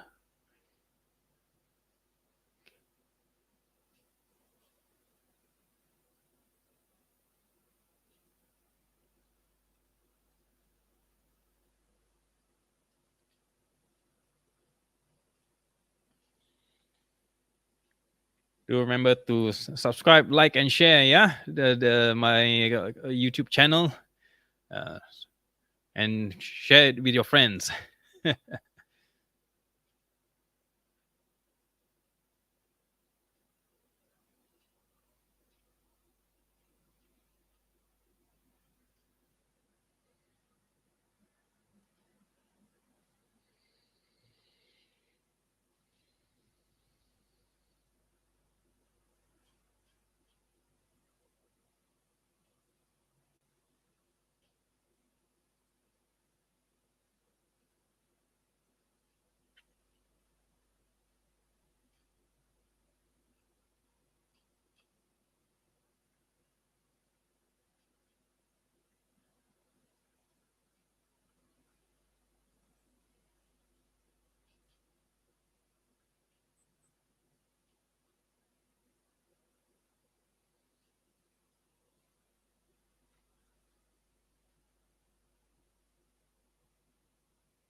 Interesting. This is a Bugis, but I believe it should be Nusa Tenggara influence. Yeah, Bugis is quite a large area of coverage. It's not just Sulawesi. There's Luwu. There's so many other central areas. Yeah, that of the Bugis diaspora. Lot 424, the gold craze. Let's see how high it will go. I'm not expecting this to go anywhere below 3,000 at least.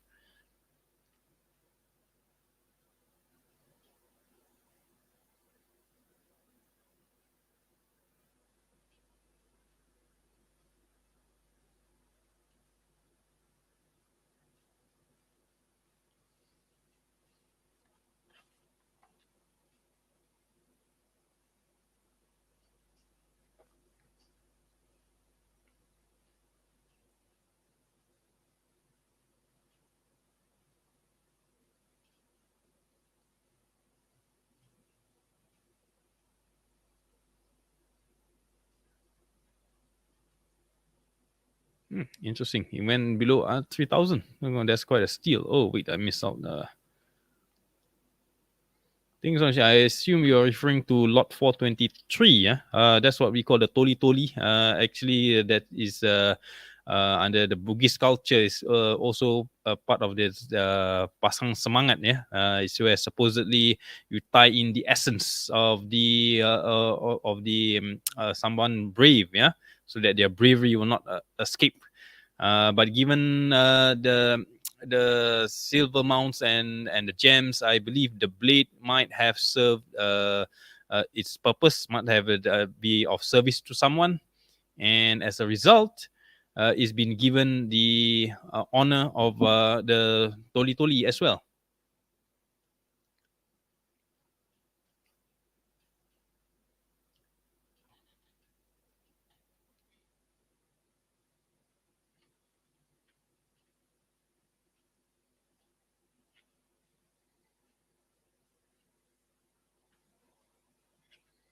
So for whoever has been staying on since the beginning of the auction, hope this is an interesting experience for you. This it gives you a broader scope of the craze. Yeah, the craze is not just a generic description. There's a lot of things that you need to know of. A lot of different areas, different regions, different provinces, all will have their own respective craze culture and styles. And this also through the interaction in the comments here, it gives me ideas for future videos that I will be producing. Yeah. So, but anyway, do keep the questions coming in, and if I can't address it tonight in this sitting, I might just address it at future videos, or probably I'll do another separate live stream. Yeah. I think this is one of the longest live stream I've ever done. Already is my first time I'm doing it, and we are already at the 8 hour mark. Yeah. I think for the broadcast by Facebook, I think it automatically stopped because Facebook's max stream session is for up to 8 hours long only. For YouTube, I believe it's up to maximum of 12 hours. Yeah, so I think we still got time. I don't think it will take any more than another hour or so.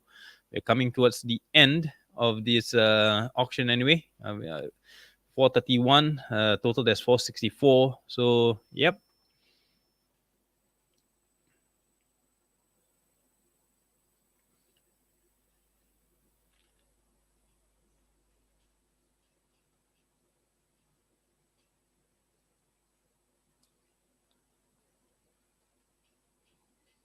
Okay, and you're most welcome for that. No worries.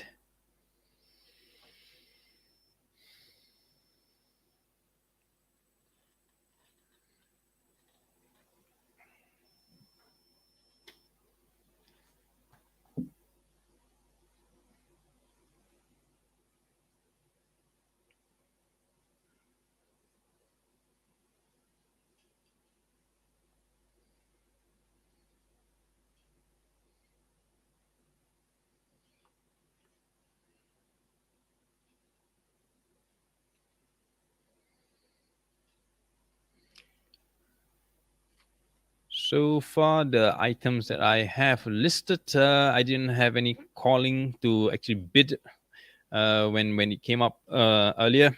I guess there's no feel to it. Yeah, the only one was the earlier, way earlier. I think lot 214. No, even that too was like the last minute calling for me to click on that bid button, and surprisingly, I won. And probably that might be the only thing that I'll be coming back from this auction for tonight, for today. The rest, there's one or two of more upcoming, but let's see how, whether I get any urge to click that bid button. Yeah.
This would be a Bugis Panghulu or Panghulu type of craze, yeah. Normally defined by the broad sheath here. It's always quite bigger than most typical craze sampier. And the blade here too, you can see. I would say this is more on the gaudy, on the big, heavy side. Very strong steel. Don't see any visible palmur here, so it could be made just like from a Malalas type of steel or some other high carbon steel. Yeah.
typical Madura styled Keris here. Yeah.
Okay, we are at lot 448. We are coming towards the end of the auction, which I would say maybe another half an hour or so.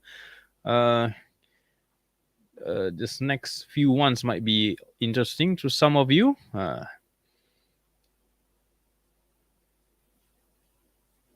These are just scabbards, the sheath, yeah. Mostly it's Balinese styled.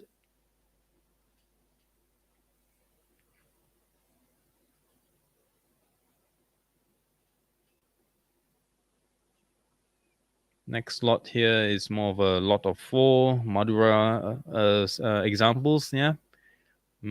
Personally, I don't see anything fantastic about it. Quite common actually.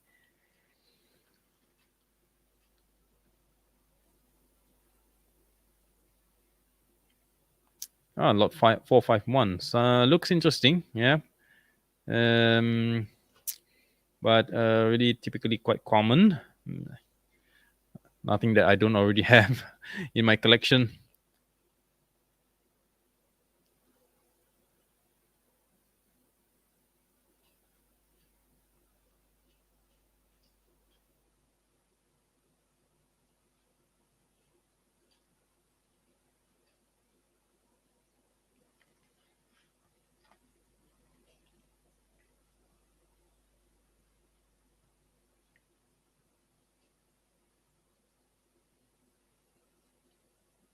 Next one, I would say it's Peninsula Malay, but very Bugis influence. Melumah technique styled. So quite interesting. Come to think of it, I don't think I've come across anything that is mirroring style, or I would say that is that many. I think it's say for one or two. Mirroring style is far more difficult to execute, yeah, in terms of the layering of the metals, and then the forging and the tempering.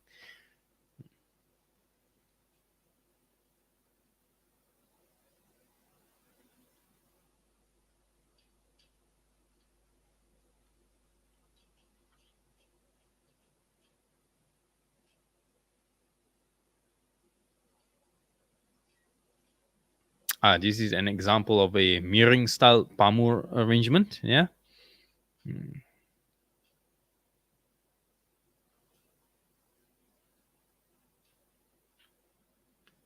Has a bit of the Bugis influence, yeah, of the Toli Toli, yeah. Probably this piece has been given its honor, but I would say the Pendoko is not the original.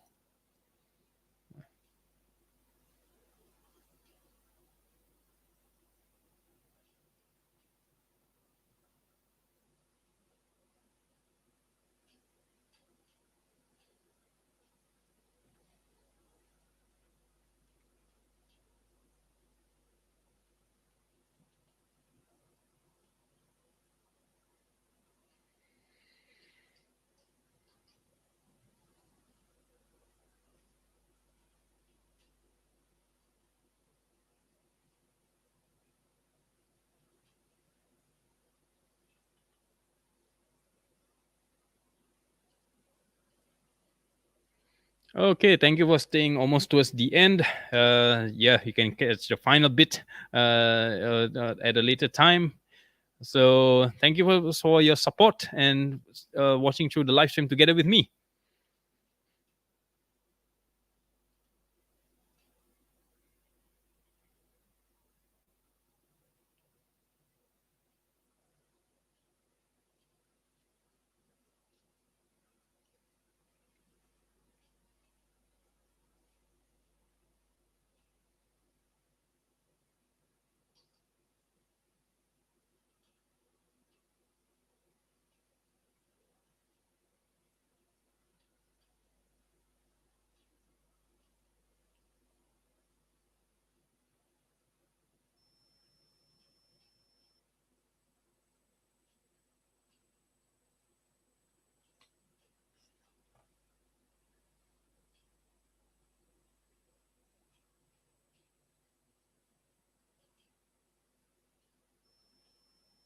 Okay, you're most welcome, sir. Thank you very much.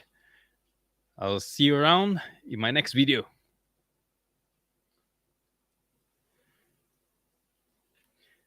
Okay, we're at lot 457. We are coming to the end of the auction. For those of you who are still watching till the end, uh, just endure for a few more before I close off the live stream. Yeah, I think we're making quite good time here.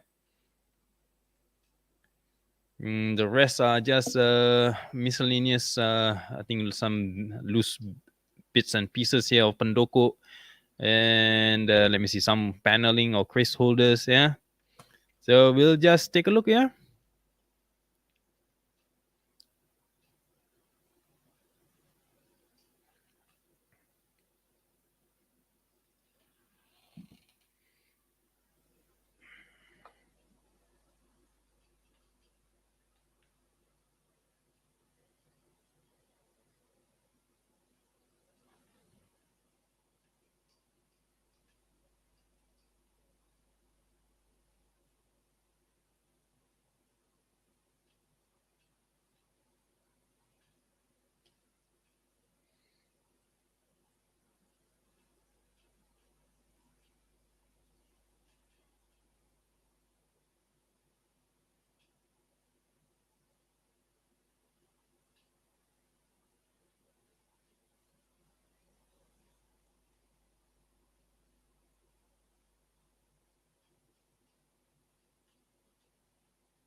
Here's a collection of Pendoko or Mandak, as you call it. Mostly Javanese Mandaks, I would say. Don't see any other styles for non-Javanese. Mostly a Javanese type of Mandak here. Good to have as spares or potentially as replacement parts.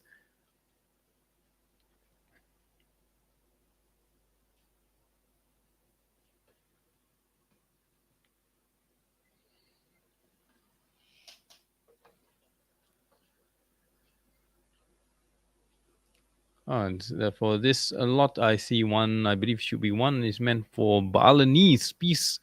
The rest are typical for Javanese. One or two is for the Balinese. One could be for Sumatran piece, but again, from the pictures, can't really tell.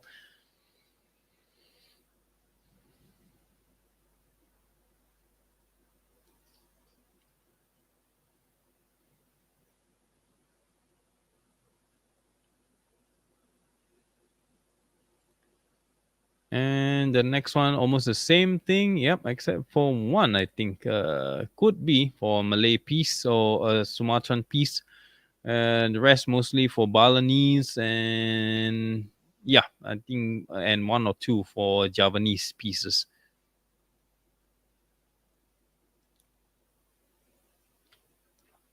Okay, we are four lots away before the end of this auction.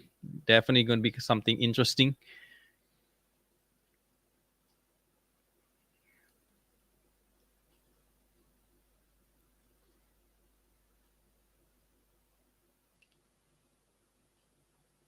So whoever is still online, do give a thumbs up here so that I know that who is who and whether it's we've been chatting throughout or not.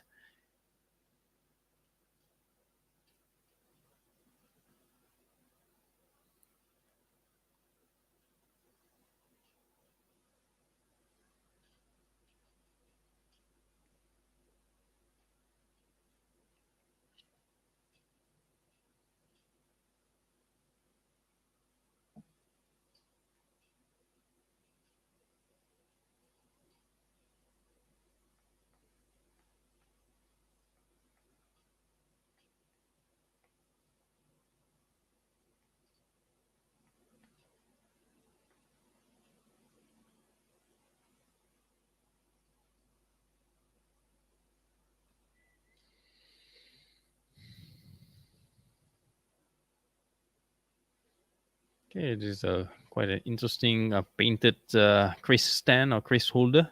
Very classic style, I would say.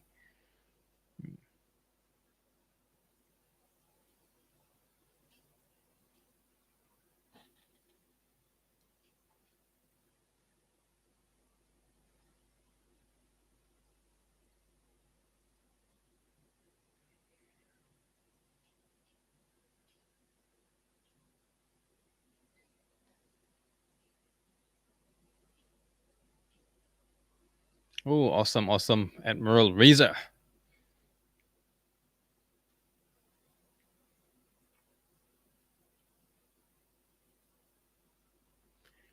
Last but not least, the final bid for this auction. Oh, very interesting Balinese Chris stand. Quite high at 93 centimeters. That's quite tall, yeah.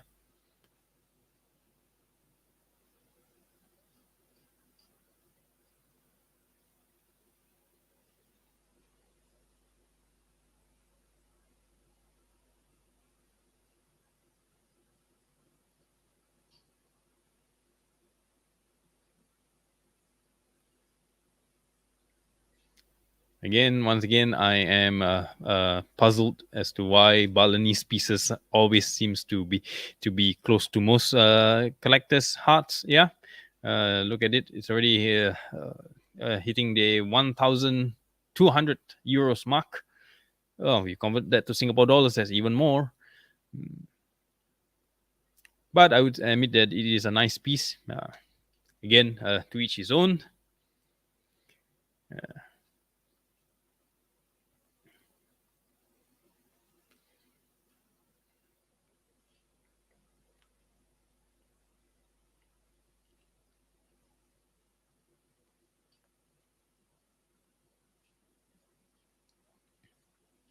And with that, that is the end of the Chinese auction 126 rare and fine antique arms from the Malay Archipelago. And I hope you have find this not only entertaining but educational as well. You are exposed with the variety of weapon types from the Malay Archipelago here. And when it comes to Chris, as I have always mentioned from the beginning, there are various types of Chrises. You know, you cannot just overgeneralize the Chris.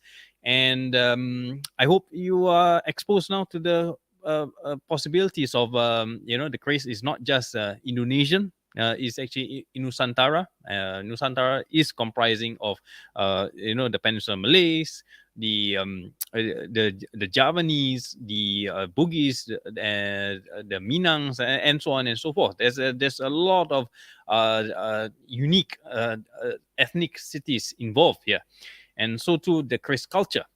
So I hope it opens your and broaden your mind, and it also gives you a gauge as to the demand for crisis. Yeah, the pricing range. Yeah, if it is too high, then you might not be able to sell, or you might not be able to buy. You know, vice versa. It's always it's like a chicken or egg kind of thing. And if you are a collector, it's time for you to think ahead, to document your pieces, and so that when it comes to handover, or for you to pass on these items, there are well documented uh, catalogs or personal journals, detailing wherever that you have collected. And well, I hope this session has been fruitful for you. And for me, I know this is the first time I'm doing a live stream. Uh, if it is not up to par or up to your expectations, I do apologize for any shortcomings. But for those who are watching the replay, I hope it also benefits you, so that you have a reference point. Yeah. Um, of course, for today, for now, it goes out to those who have sat through since 4 a.m. Sorry, 5 p.m. when this live was started, and now it is coming to 1:30 I think it's almost 1:40 already, a.m. Yeah, so almost 8.5 hours of live stream.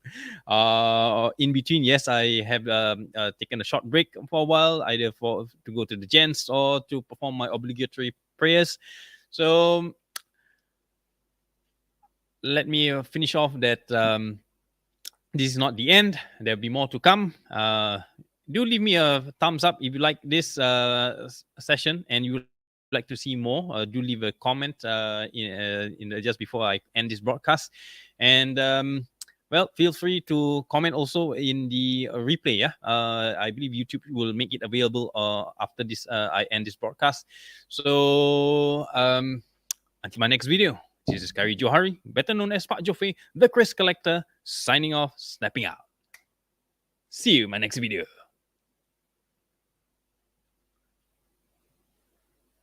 Okay, how do I turn this off?